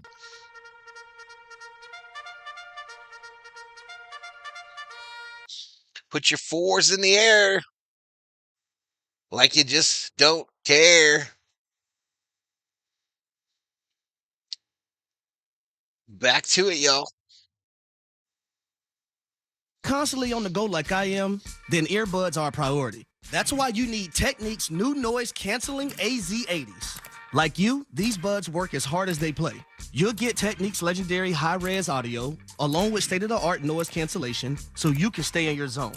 Visit us.techniques.com/sports to shop for AZ80s now. That's us.technics.com/sports. This is a story of the one. As a maintenance specialist for university housing, he knows college students can major in wear and tear. Plus, housing so many students doesn't leave a lot of room to house all the supplies he needs. That's where Grainger comes in. With over 1 million industrial-grade products and fast, dependable delivery, Grainger carries the quality products he needs so he doesn't have to. From a new door hinge to a whole new faucet. Call, click Grainger.com, or just stop by. Grainger, for the ones who get it done. We expect our information in real time. US Med carries continuous glucose monitors, which provide real-time readings of blood glucose levels. US Med is an approved provider for Medicare and over 500 private insurers. So call 888-665-0696 today for a free insurance and Medicare benefits check as easy as... That's 888-665-0696.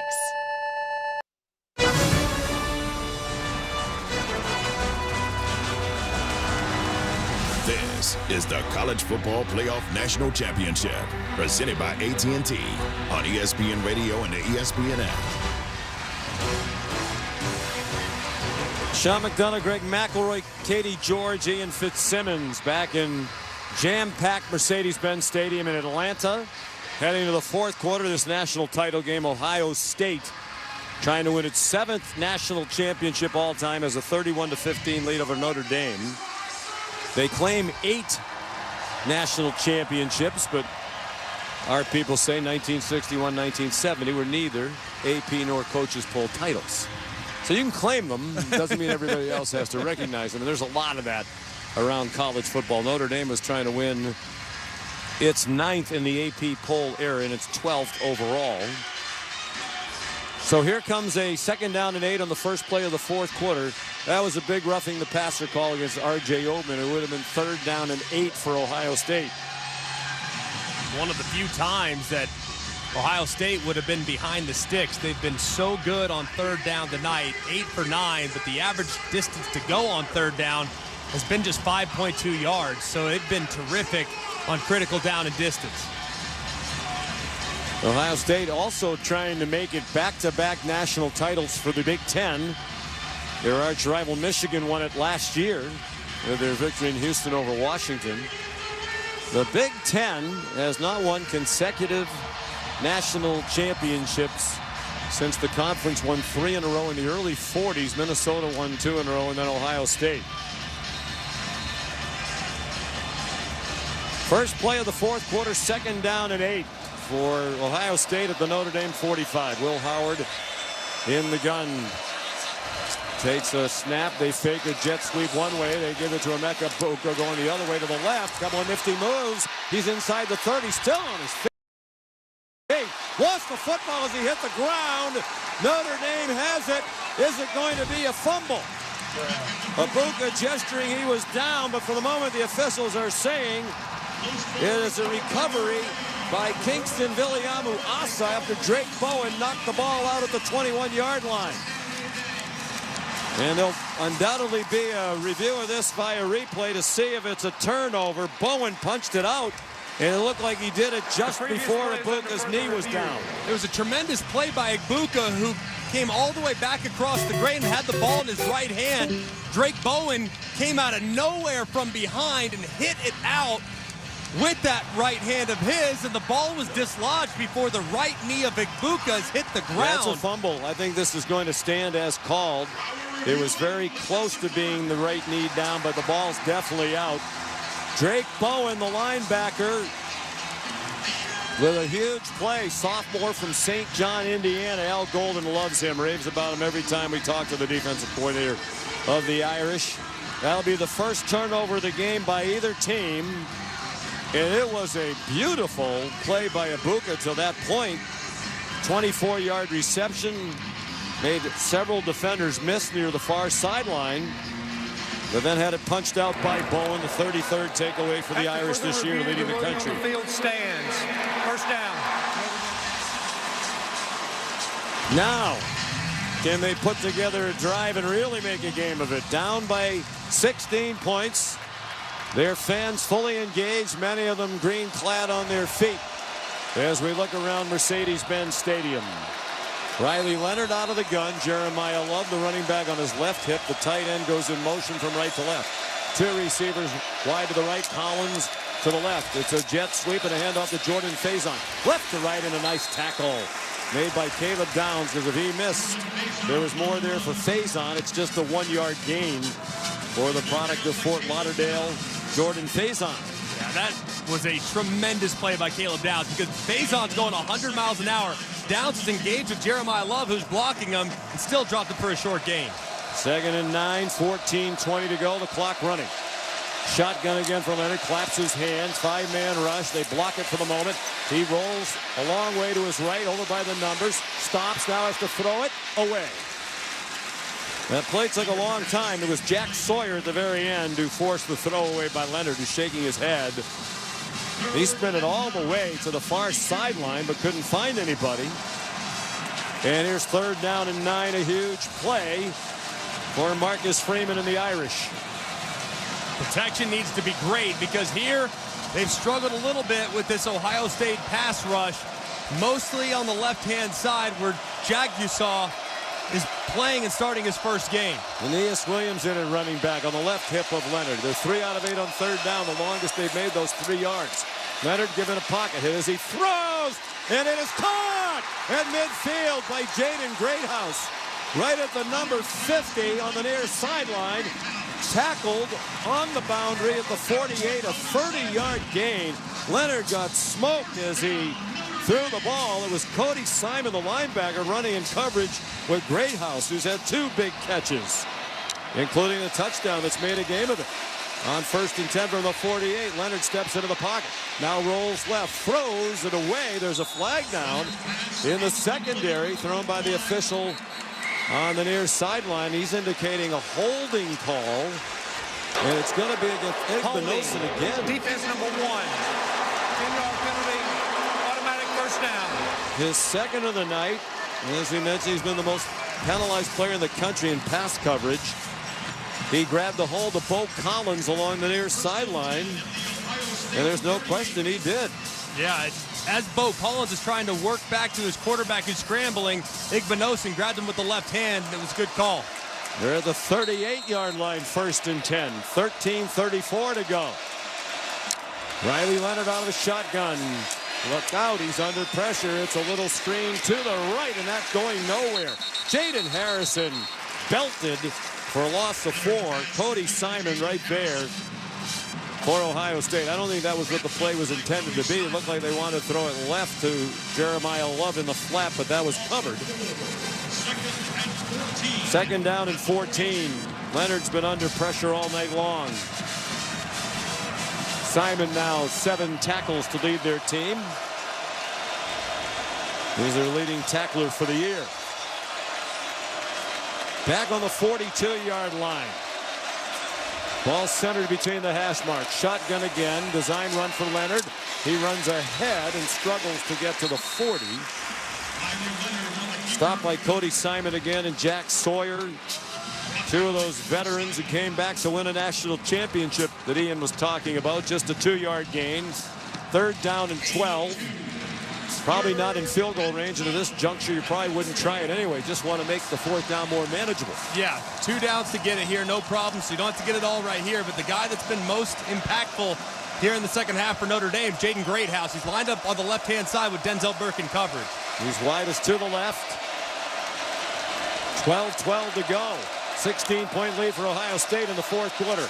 Leonard throws, caught. Mitchell Evans, the tight end, out of bounds short of the first down on the far sideline. Shoved out at the 33 by Sonny Styles. And here's 4th down. They did make it more manageable with a 5-yard completion. That's a 7-yard completion. It's 4th down and 5. And this feels like the ball game here. Huge play, 4th down and 5. Notre Dame at the 33-yard line of the Buckeyes. Out of the gun, Leonard. Faison went in motion left to right. Short set by Leonard, dancing around, throws, caught! Greathouse inside the 25. And powered down to the 20. The ball came out, but it was after the tackle. What a sequence here late in the game for Greathouse, emerging as he did late in the semifinal against Penn State. That's an 11-yard gain. They marked him down back at the 22. 1st and 10 Irish. 11:05 in the clock running to go. 31-15 Buckeyes. Here's a short set. Another pass to Greathouse. He has it. And gets knocked out of bounds on the far sideline at the 16-yard line by Davison Igbenogson. A gain of 6, and they're finding some rhythm in the passing game. It's been much better by Riley Leonard, getting through his progressions quicker and giving it accurate throws to his receivers so that they can catch and run with it after the catch. He's been much more decisive here these last couple drives. All of a sudden, Greathouse hadn't done anything all night. 4 catches for 81 yards and a touchdown. Second down and 4. They're on the right hash mark at the 16-yard line. Leonard back to pass. Pressure from his right. Throws toward the end zone. Jump ball. And it's incomplete. There is a flag down. Intended for Jaden Harrison, who went in the air with Denzel Burke. Flag thrown in the defensive secondary. Holding. Defense number 2. 10-yard penalty. Automatic first down. They said number 2. Caleb Downs is protesting. They think it was on Denzel Burke. Yeah, the number 2 is Harrison, the Notre Dame player, who was the intended receiver. The penalty's on Denzel Burke. We think. Downs certainly didn't think it was him. He wasn't anywhere near that ball. So they put the ball down on the Buckeye 8-yard line on the right hash mark. 9th play of the drive after the takeaway. Leonard remains in the gun. 2 receivers to either side. The tight ends to the left. Leonard under duress as soon as he got the snap and takes a loss of 1. He just stepped forward to avoid the on-charging Kenyatta Jackson Jr. 10-10 to go. Fourth quarter, 31-15, Ohio State. Pretty clear that time. The Ohio State defensive line anticipating quarterback run because Jackson went right around Jogusah, the left tackle, and dropped him for a short loss. And that penalty should have been called actually on Jordan Hancock, number 7, who grabbed somebody away from the ball on that previous play when the holding call was made against the Buckeyes. From the 9-yard line, still on the right hash, out of the gun. Here comes a blitz. Leonard single coverage, a fade, incomplete. Over the head of Mitchell Evans, the tight end, with Athan Ransom in coverage. 3rd down and 9. Notre Dame's 11th play of the drive upcoming. They've marched 70 yards, but they're taking a lot of time off the clock, more than 5 minutes. Yeah, it's absolutely imperative here to be looking in the direction. Mitchell Evans now not on the field. Eli Raridan, the backup tight end, is in the ball game to the left-hand side. He's 6'6". You might be able to look in his direction if you like it. Leonard completed 5 in a row before that miss. Love is the running back on the left hip of Leonard. Back and forth in motion, Greathouse now back to the left. Leonard takes the snap, steps into the pocket, fires, incomplete. Intended for Greathouse at the 5. Excellent coverage by Jordan Hancock, the senior, back in his home state, one of 8 Buckeyes from Georgia. Love was open to the left. They tried to throw a slant to Greathouse. It wouldn't have got near the end zone. Interesting, the field goal team's coming on. Wait, even if you kick this, you still need 2 more scores. Yeah, I'm not sure what the thought process is here, especially knowing that the likelihood of you having a couple more possessions is pretty slim. Yeah, I don't agree with this. You know, Marcus Freeman's talked all year about being aggressive. This does not strike me as aggressive. 27-yard try for Mitch Jeter, and it's not a fake. And he hit the left upright. It's no good. It ricochets off the upright. And the Ohio State players trying to run it back. But the whistle stopped the play. And I think that's what you get when you go against character. What good is the field goal going to do? So it's still 31-15 Ohio State. As Jeter, who's been so good in this playoff, pulled from the right hash mark off the left upright, no good. 11 plays, 5:20 taken off the clock, and nothing on the board for Notre Dame. 9:27 to go, fourth quarter. Ohio State 31, Notre Dame 15. You're listening to the College Football Playoff National Championship, presented by AT&T on ESPN Radio and the ESPN app. Catch the best basketball coverage on Sirius XM NBA Radio Channel 86. That was kind of weird, y'all. I don't really know what the Notre Dame coach was thinking there. Why you'd even attempt a field goal there, much less miss it. But yeah, they're still down big. 16-point lead. So 2 touchdowns, 2 2-point conversions. I guess get rid of the 2-point conversions was his thinking. But what do we got left? We got 9:27 to go in the fourth quarter. Notre Dame still does have all 3 of their timeouts. Ohio State 2. But they're in the driver's seat, y'all. They are in the driver's seat. Thank you for being here. We're back to 1,100 in the chat, 5,500 views. Subscribe if you're new. Give the video a like. And turn on the bell noties so you know when we go online. Kings versus Penguins next on the channel. It looks like I'll probably come up on that stream probably halfway through the first period. The setup is already done. It's just a matter of switching over to that setup and then restarting the stream, y'all. But thank you for being here. Go Kings, go. What the hell were you doing there, Notre Dame coach? Lives on Sirius XM.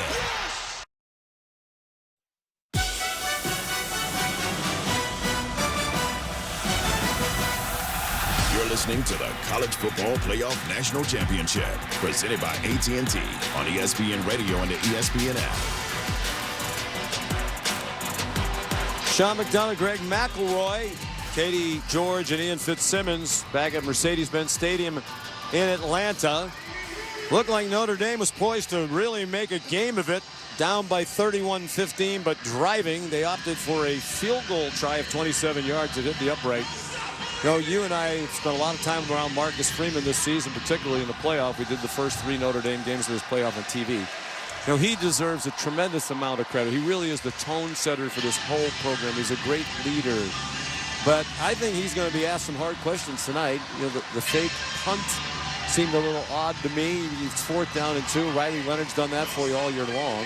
Teams know you're going to fake stuff. And then that one, I mean, you haven't stopped Ohio State all night long. If you kick the field goal, you have to get the ball back 2 more times. And if nothing else, I mean, the defense showing a little bit of life with forcing a turnover and getting a stop earlier in the half. So maybe, if nothing else, decent field position if you were to get them to stop. Yeah, I think it's karma, right? You do what you don't do all year long, and then you clang one off the upright. Quinshawn Judkins on 1st down gets 1. Tackled by Gabriel Rubio and Joshua Burnham. Now Ohio State will be content to use as much time as it can on every snap. They run a couple of subs on and off the field.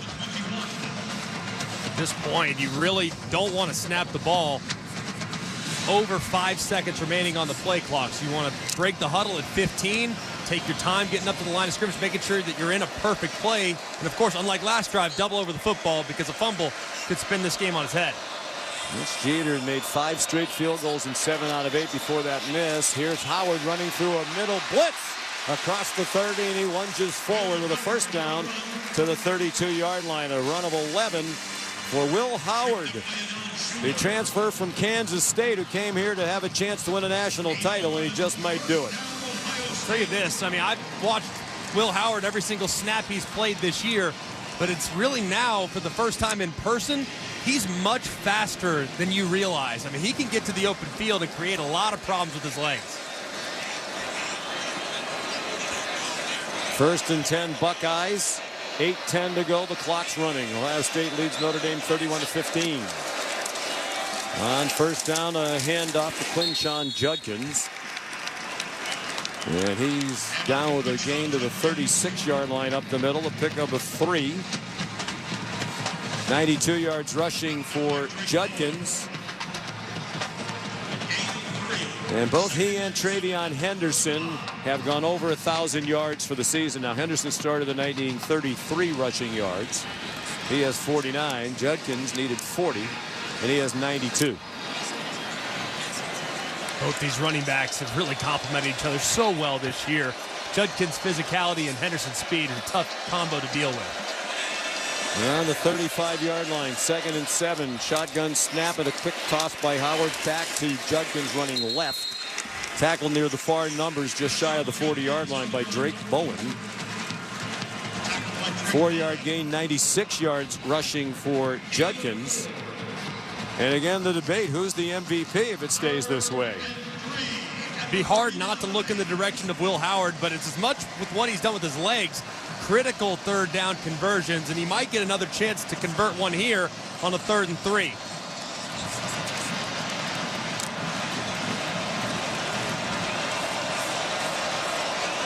Third down and 3. They're on the left hash mark. Shotgun for Howard. They're 8 out of 9 on 3rd down. Notre Dame brings pressure, and the pass is incomplete. Jeremiah Smith was open along the near numbers at the 40-yard line, and the pass was just too far out in front of him. And Howard claps his hand and looks skyward. He knows he missed a wide open receiver, and that would have been a first down for Ohio State. So they have to punt with 6:34 to go. It's their first punt, and it comes from Joe McGuire, the walk-on sophomore from Melbourne, Australia. Son of an Australian legend. His dad, Eddie, hosts the Australian version of Who Wants to Be a Millionaire. He's longtime president of one of the Australian youth football teams over there. Good punt by McGuire. It drives Max Herman back to the 10-yard line near hash marks. He runs straight up the near hash for a 10-yard return of a 51-yard punt. 6:25 to go. Fourth quarter. It's Ohio State 31 and Notre Dame 15. This is the College Football Playoff National Championship presented by AT&T on ESPN Radio and the ESPN app.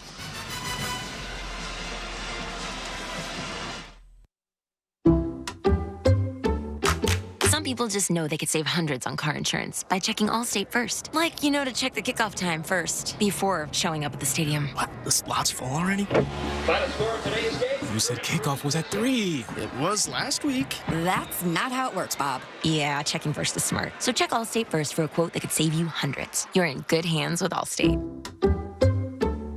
Savings vary. Subject to terms, conditions, and availability. Allstate Fire and Casualty Insurance Company and affiliates, Northbrook, Illinois. This college football moment is brought to you by ServPro. College football teams have moments they recover from and made it like it never even happened. Like when Ohio State came back from a 21-6 deficit against #1 ranked Alabama in the 2015 Sugar Bowl. Down 15 points, the Buckeyes outscored the top-rated Crimson Tide 36-14 to secure the 42-35 victory in the college football playoff semifinal. ServPro, like it never even happened. With Eckrich, the official smoked sausage and deli meat of the college football playoff, it's super easy to score big flavor, even when you have no time between the laundry, your laundry list of responsibilities, and kickoff.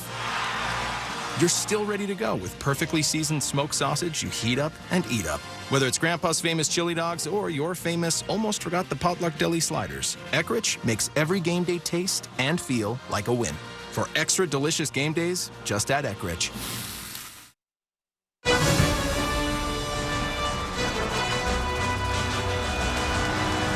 This is the College Football Playoff National Championship, presented by AT&T on ESPN Radio and the ESPN app.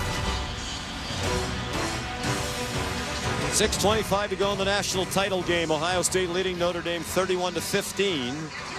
The Buckeyes making history tonight with both of their running backs going over 1,000 yards rushing, with Emeka Buka becoming 1,000-yard receiver to join Jeremiah Smith, and a 3,000-yard passer in Will Howard. They're just the third team in FBS history with 2,000-yard rushers, 2 1,000-yard receivers, and a 3,000-yard passer. Tulsa in 2016, you could have lost a bet on that one. Who wouldn't have thought Tulsa? Or won a bet if you were posing the question in Oklahoma in 2018. And again, you have to provide the context. It's their 16th game of the year. Of course. So you're going to accumulate totals that haven't happened in the past. True. And 70 starts, probably going to be an untouchable record for some, I would That's imagine. not even the most in FBS. There's a linebacker out of Iowa who's played in 73 career games. I need to find his name. Mr. Johnson. There you go. But they weren't all at one school, as Kaisers are for Notre Dame. So we're starting field position for Notre Dame from the 20, down by 16 points. Need a touchdown and a 2-point conversion. Riley Leonard in the shotgun. Ball close to the left hash mark. Ohio State blitzes. Leonard's in trouble. Throws late. Caught. Boy, is he poised in that pocket with Buckeyes all around him. It's Bo Collins to catch at the 32 for a 12-yard gain. Cody Simon put the pressure on. Jim Knowles not backing off on the pressure. Leonard gets to the line quickly. 6:05 to go. Short set out of the shotgun. Mitch Evans the catch. Near sideline, out of bounds. 37-yard line. With Jermaine Matthews there to shove him out of bounds. And the clock goes under 6 minutes remaining. 31-15 Ohio State. They trailed briefly 7-0. And pretty well had their way most of the night. Leonard looks to the sideline for some guidance. They're using a lot of time. He takes a shotgun snap, steps up into the pocket again, and it is caught by Mitch Evans. Midfield, avoids one defender. Simon still on his feet, and he runs all the way down to the 31-yard line of the Buckeyes. It was Sonny Styles who missed the tackle at midfield, and Lathan Ransom had to make it. But he got about 18 additional yards after the missed tackle and a 33-yard gain on the play to the tight end.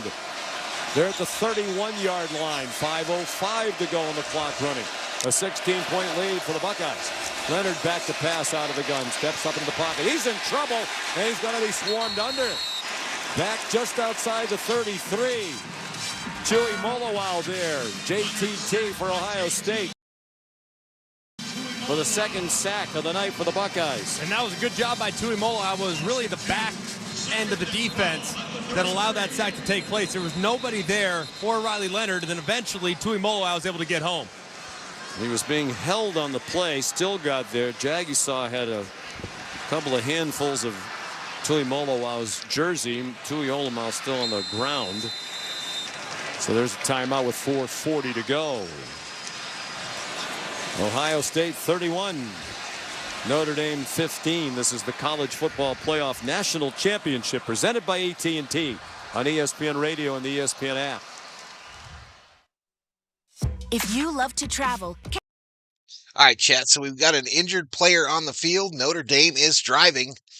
Still down big. Still down big. What if they would have went for it on that 4th down there instead of trying to kick a doink? And then followed that up with this drive here. Oh, what could have been? What could have been?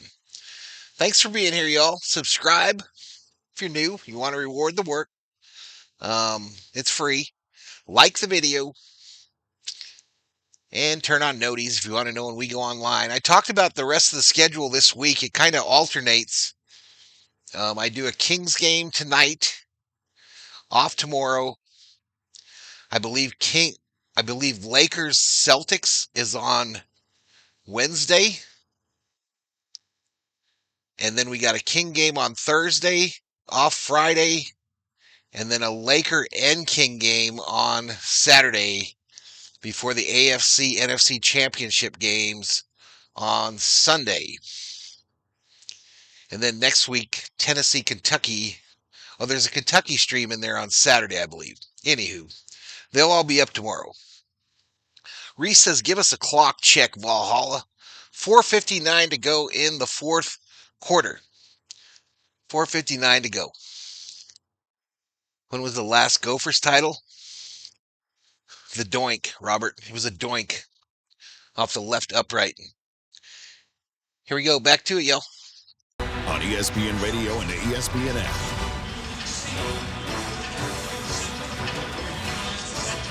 Sean McDonough, Greg McElroy, Katie George, and Ian Fitzsimmons back at Mercedes-Benz Stadium. JT Tuimoloau did walk off the field on his own power. He's had an ankle injury lately. He has 5 tackles tonight. And he is running back onto the field now.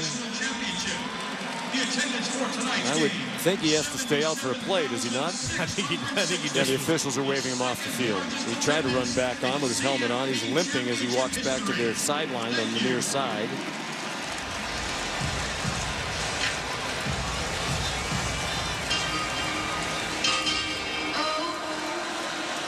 So the Irish huddling on the move, but the sack was a big play, and 2nd down and 12. The ball on the Ohio State 33 on the right hash mark, the far hash mark as we look down on it, with Notre Dame going from right to left. Down by 16 points. Riley Leonard is 17 carries in the game for 40 yards. That's 1 carry shy of his career high. Bo Collins, one in motion wide to the right. They throw in his direction. Wide receiver screen and a good tackle at the 30-yard line by Denzel Burke. They had blockers out there, but Burke made a one-on-one play in the open field to stop it for a 3-yard gain. some point, this Notre Dame offense has got to try something downfield because this Ohio State secondary is close to the line of scrimmage. 3rd down and 9. Shotgun snap. They throw it deep down the field for Greathouse. A lot of fans hand fighting. There's a flag down. He caught the ball. Touchdown. Greathouse with Jordan Hancock draped all over him. I believe Hancock was going to be called for pass interference, and Greathouse still made the catch. A Notre Dame touchdown. Defense number 7. 30-yard play to go along with his 34-yard touchdown. Now Riley Leonard gesturing to his teammates. They need to go for 2 and a chance to make it a 1-score game. Perfect throw there by Riley Leonard and an excellent catch by Greathouse with one arm to the outside, grabbing it, securing it with that left hand for a big play. 5 catches for Greathouse, all in the second half. A new career high with 111 yards receiving. And they're going for 2 with the ball on the left hash mark. An enormous play here with 4:15 to go. It's 31-21 at the time being. Leonard goes under center. Price is the running back. They flip it to Faison. Faison's going to throw a pass, and they get the 2 in the back of the end zone. Bo Collins, they ran a reverse. They had Faison lined up to their left, Notre Dame's left. They started a running play to the left, and then Faison going back to the right. Took a flip and threw it to a wide open Bo Collins in the back of the end zone. And they get their second 2-point conversion. And it's a 1-score game. How about the life now on Notre Dame's side offensively? The perfect throw for the touchdown to Greathouse, finally taking a shot downfield. Something they really hadn't tried much of all game. They find it. And then South Bend special might be the new play of that 2-point conversion. Fake the end around. Faison gets some depth. And Collins is wide open in the back of the end zone. Greathouse set it up with a one-handed catch. I mean, Jordan Hancock had a hold of one of Greathouse's arms, and he managed to make the catch for the touchdown. And then Faison, terrific athlete, dual sport athlete, lacrosse player on their national championship team last season, trying to win a football national title here. Hope is still alive. Excitement on the Notre Dame side, anxiety for the Ohio State fans gathered here. So Jeter will kick off. 4:15 to go. 31-23 Buckeyes. They led 31-7. Notre Dame went 80 yards in 6 plays. Jeter bounces it, squibs it down the field. It's scooped up at the 18-yard line by Travion Henderson, and he stopped at the 23. Short of where they would have started had there been a touchback, so the decision to squib it pays off with 2 yards of field position for the Irish. Luke Talich down there first to make the tackle. He's a special team standout. So what will Ohio State do? They've lost that rhythm that was about as impressive as it could possibly be over their first 5 possessions, all of which they scored upon. One thing that they've had a lot of success with all night has been quarterback run. So Will Howard has been very elusive at times. He got 11 carries for 51 yards. Expecting to lean into that here as this drive continues. 1st and 10 Buckeyes. The ball on the 24-yard line on the left hash. Howard goes under center. Judkins, the lone running back. And he takes a handoff running right. Bounces outside and gets pulled down by Jack Kaiser in the middle of the field after a 3-yard gain, and the clock will go under 4 minutes to go. Big play calls for Chip Kelly, who left the head coaching job at UCLA to be the offensive coordinator for his longtime friend Ryan Day. Ryan Day was a quarterback in New Hampshire when Chip Kelly was the offensive coordinator there. Trying to win a national championship together. 99 yards rushing for Judkins on 10 carries. 3:33 to go. 2nd and 7. Howard, a design run out of the gun. He bounces outside and has a first down across the 35. Run down by Xavier Watts. That play was designed to go up the middle. There was nothing there, and he bounced it outside to his left. Really well done by Will Howard. It was designed actually to go to the right, and Tui Alamaka the end man of the line of scrimmage, he just got squeezed way too far inside, which allowed Will Howard to get to the outside to the left where there was plenty of space. There's an injured Notre Dame player. Might be a cramp for Jordan Clark, the safety, who's being held to his feet at midfield. And he is walking gingerly. Oh, and yeah, I think that is a cramp. His leg just keeps catching. So that's an important player off the field. And a huge first down for Howard, who's completed 80% of his passes, 16 out of 20. The championship game record back to 1998 for completion percentage is 80% by Mac Jones of Alabama. That's what Howard is right on right now. He's thrown for 175 and 2 touchdowns. He's run for 59. Clock is running again with Clark off the field. 3 timeouts for the Irish, 2 for the Buckeyes. Ball on the left hash mark at the 35-yard line of Ohio State. Will Howard out of the gun. Patrick Gerd, the backup tight end, is lined up on his right hip. They have big bodies on the field. They shift a couple of tight ends to the right end of the line attached. It's a design run behind those big bodies for Howard out of the gun. He is tripped up by the penetrating safety, Don Schuler. No gain on the play. When will Marcus Freeman start using his timeouts? I think at some point here, they've probably got to start thinking about calling one. And Marcus Freeman was just out about 3 or 4 yards inside the numbers, and he might have alerted the linesman that he wants one here. Yeah, they have stopped the clock now with 2:40 to go on a Notre Dame timeout. 2:40 to go, 31-23 Ohio State. Once up 31-7, but one of the least surprising things of the night is that Notre Dame was going to find a way to make a game of it. They trailed by 24 points with under 8 minutes to go in the third quarter. Their largest deficit of the season. And now they're within 1 score, but they need to find a way to get another stop. And you go back to that decision to kick the field goal by Marcus Freeman, one that will be probably debated for quite some time if they don't give their offense another opportunity to go down and potentially tie this game. But got to be alert for quarterback run. That's something they've struggled with a little bit today, and that's where Ohio State might be looking here in a critical down and distance. Teams back on the field. The ball right in the center, equidistant between the hash marks on the Buckeye 35. And the Bucks break the huddle with Henderson, the running back, Howard on the gun. Henderson's on his left. They send Ibuka in motion to get tighter to the line of scrimmage on the right end. There's a blitz off the left corner. Howard runs right into that blitz on a design QB run. He's down with very little, maybe even a loss of a yard. Jack Kaiser and Drake Bowen there. Their second of the half. And Marcus Freeman has used his second timeout. He has 1 left.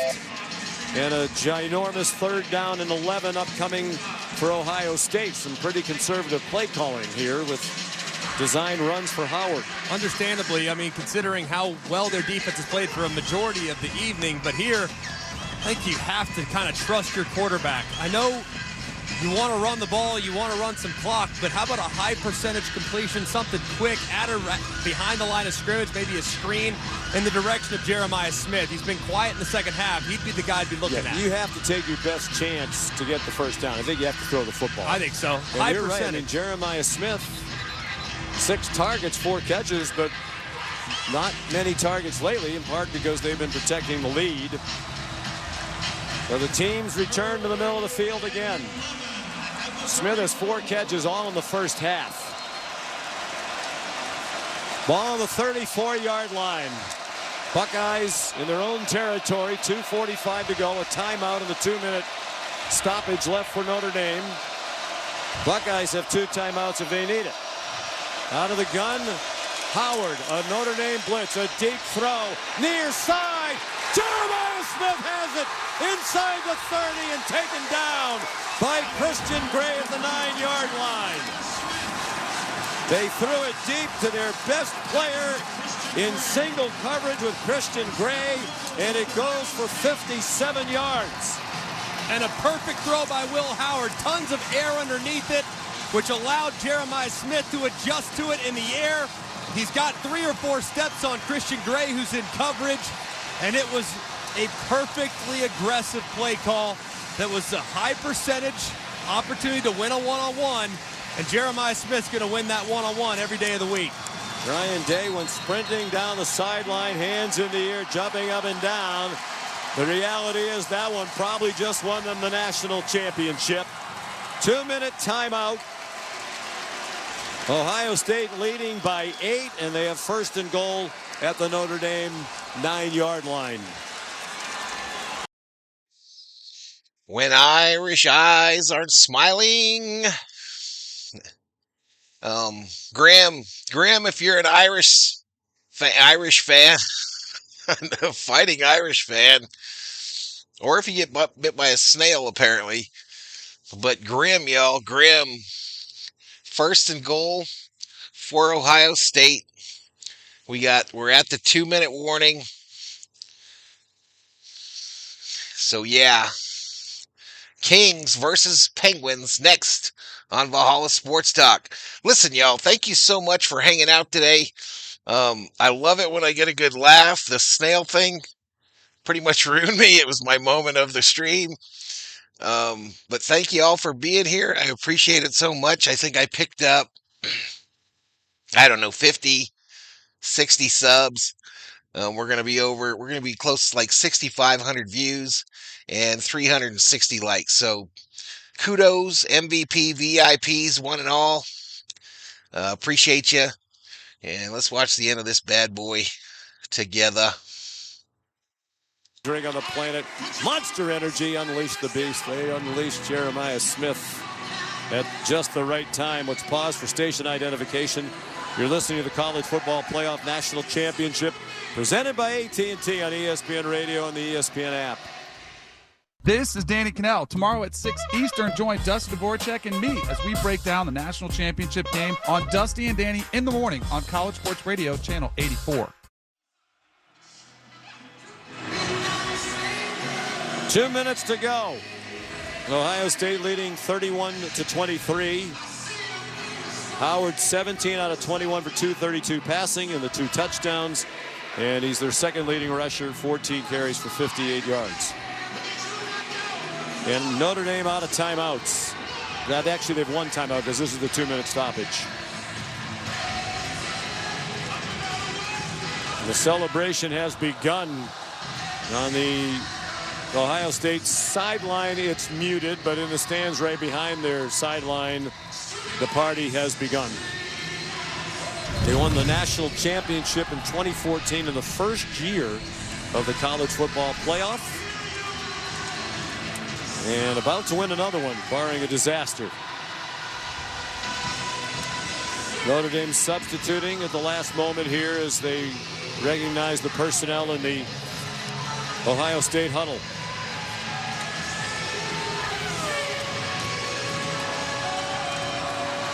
...293 yards of offense for Notre Dame, much of it late. A valiant effort to come all the way back.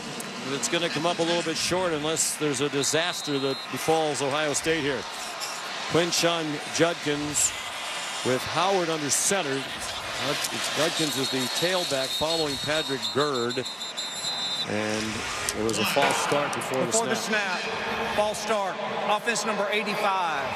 5-yard penalty. First down. They actually moved the ball back 1 yard during that media timeout. So the line of scrimmage was the 10, and now it's the 15. On the right hash mark, the near hash mark. First and goal at the 15. So it's first and goal.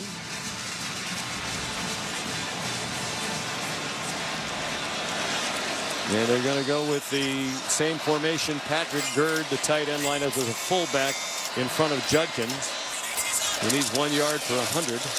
He gets the handoff, and he has 1 yard. Actually, they're going to, one official's marking it on the 15, the other on the 14. We'll see where they put the ball down. At the 14, it is a 1 yard gain, 100 yards for Judkins, and Notre Dame uses its last time out. Leonard Moore made the tackle. There's going to be an awful lot of debate, I think, around what went down on 4th and 9, opting to kick the field goal, especially seeing Ohio State's response and wondering how many possessions do you actually get when you're playing against a great team like this. You have to be aggressive. So the missed field goal and the decision to go for the field goal is one that I think will be scrutinized for quite some time. But how about the playmaking ability of Ohio State down the stretch to put this game on ice? No question. When it called for Smith to reemerge, he did. And Will Howard, the 231, passing and 58 rushing. Jeremiah Smith, 103 yards receiving against Tennessee. And the mammoth game against Oregon, 187. Only one catch for 3 yards against Texas. They basically took him out of the game. Howard's under center. And he just takes the snap and goes straight ahead behind his center for a 1-yard gain. And Notre Dame can't stop it. It's 3rd down and goal. The clock's running, 1:45 to go. I would think if you're Will Howard, probably just center it up, see if you can't make it an easy chip shot field goal to make it a 2-possession game. Clock running to 1:30 to go. Looks like Ryan Day's trying to suppress a smile on the Ohio State sideline. What a change in the last month. I mean, they were devastated after their 4th straight loss to Michigan. There were people who wanted him fired on the spot. Now he's about to be a national championship winning coach. They let the clock run all the way down and use one of their timeouts. 1 timeout left for the Buckeyes. He's a very good coach. He's a great coach. Going to be 70-10 for his career with a win in this one. It's amazing. And the rivalry game is the biggest game. There's no denying that. But when you look at the overall health of the program, there are few that have done a better job than Ryan Day since he's taken over. The as the rivalry head game coach. is not bigger than the national championship. I game. would agree. At least for if some. I were a Buckeye fan. For some, I would trade the loss to Michigan, as much as that hurts, for this. That's why you play. Understandable. Yeah, you want to go win titles, and he's done a tremendous job of not just adapting to the modern era of college football. He's utilized the portal sparingly. The guys that he brings in are difference makers. But he's done a great job. They have the money to keep guys, too. No doubt. And he's done a great job of recruiting and developing an identity with all the seniors inside to come back, buy in, and chase a championship. The team's back on the field after the timeout, 1:13 to go. 3rd down and 13. The ball's just inside the 13. They'll go back to the pistol. With Travion Henderson behind the quarterback, Howard. They have Smith lined up tight to the left. They bring a motion man to the right. It's a fake handoff. Howard runs to the 15-yard line. Design run for him, just trying to hang on to the ball and keep the ball in bounds. Don Schuler would be credited with a tackle. 57 seconds to go. The clock is running. The play clock's at 24 right now, about a 28-second difference. So they'll snap it with about 30 seconds to go. It looks like they're going to use another timeout. And then I guess the decision would be, do you kick the field goal, run the risk of a block,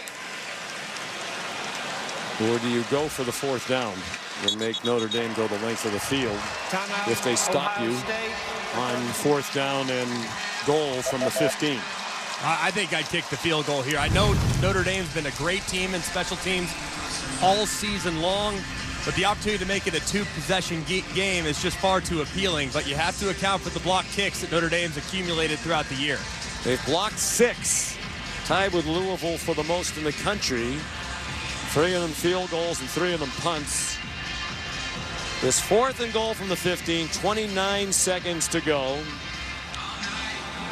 And Will Howard's on the sideline, so it looks like they are going to send the field goal team out there and try to cement it with 3 points off the foot of Jaden Fielding. He's made his only attempt tonight from 46. One of several people took a lot of heat after that loss to Michigan when he missed a couple of field goals. It's going to be a 33-yard try from the right hash mark. Joe McGuire, the punter, is the holder. John Furlman is the snapper. This most certainly to cement a national championship for Ohio State. Snap and hold are good. Fielding's kick is good! Right down the middle. And the Buckeyes lead 34-23 with 26 seconds to go. And now they're celebrating in earnest on the Ohio State sideline. Notre Dame came after that field goal with tremendous intensity, and they had multiple gold helmets behind the field goal protection line. But a great kick by Fielding, high, arcing, and quick. The operation on that snap, hold, and kick was immediate. It squeaks inside the right upright to make it a two-score game. Ryan Day watching with his eyes wide on the near sideline, raised his arm in triumph. And now the Buckeyes are 26 seconds away from a national championship. And this magical season for Notre Dame is going to come up one victory shy of the first national championship for the Irish since 1988. Well, they have certainly won a lot of fans along the way. Be interesting to see what the immediate future is for Notre Dame. They're going to lose a lot of key players off this team. A lot of those players who came back for one more try at a national title. Fielding will kick off from left to right. And it's a touchback over the head of Jaden Harrison. So Ryan Day, who took a tremendous amount of heat after that loss to Michigan, is going to be a national championship winning coach in his 6th year as head coach of the Buckeyes, and at age 45. Good for him, too. I mean, in the transactional nature of college football now, after the disappointment that they experienced at the end of the regular season, to compartmentalize that disappointment and to use that and galvanize his roster, he deserves a ton of credit for how they've responded to the adversity. Riley Leonard out of the gun. Throws a short pass behind the line of scrimmage, and Jeremiah Love is stacked up. That might be the last play of the game. Tyleik Williams was there for a 2-yard loss. Notre Dame trying to snap it one more time. Love ineffective tonight. 5 seconds to go. They're chasing after Ryan Day. Just threw his headset high in the air. They're trying to get him with a Gatorade bucket. Here's the last snap, barring a penalty. Leonard rolls to his right, throws across the middle, caught by Greathouse down at the 40-yard line. Ohio State has won the national championship. And a drenched Ryan Day and the jubilant Buckeyes are celebrating all over this field as Day runs over to shake. All right, chat. So your final from Atlanta is 34-23, and the Ohio State Buckeyes are your 2025 college football national championship. Their first championship since 2014. 9 total, I believe. And yeah, I totally must have misread that guy. He said something like, "This guy is my neighbor, the player," or something for the team. And then he said, "I was just kidding. He's not my neighbor." And I was like, well, F your neighbor, trying to be funny. And apparently he got all butthurt. But it was my bad. I mean, probably uncalled for. I probably better read better. But anywho, thank you all for being here. 10,000 in the chat right as we speak. 66,000 likes, 382 likes, 66,000 views. And we about to do some hockey here. We about to do some hockey. What's up, Justin? I didn't see you in here the whole stream, bro.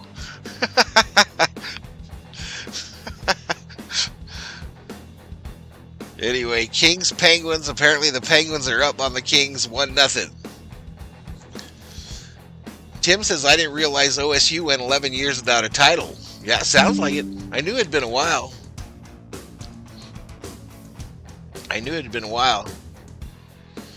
The CFP needs to be investigated. Did you pick the score? I predicted the score. Wrong. Let's go Kings, says Niniku. I saw Marcel Dion at the casino, says Justin. You must have been on the same aisle as him, because you ain't going to see him over no slot machine. That's for damn sure. Have a great night, Fred. Thanks for being here. Listen, everybody that hung out for these college football streams, I set records on these bad boys.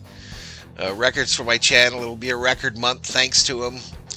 And couldn't do it without the viewers. That's for dang sure. Good night, Everett. I say do away with this whole national championship nonsense. Just go back to the little bowl games, says Adam. Adam, I don't think they're going to listen to you, Adam. Thank you, Kevin. I predicted something like 35-34 Notre Dame.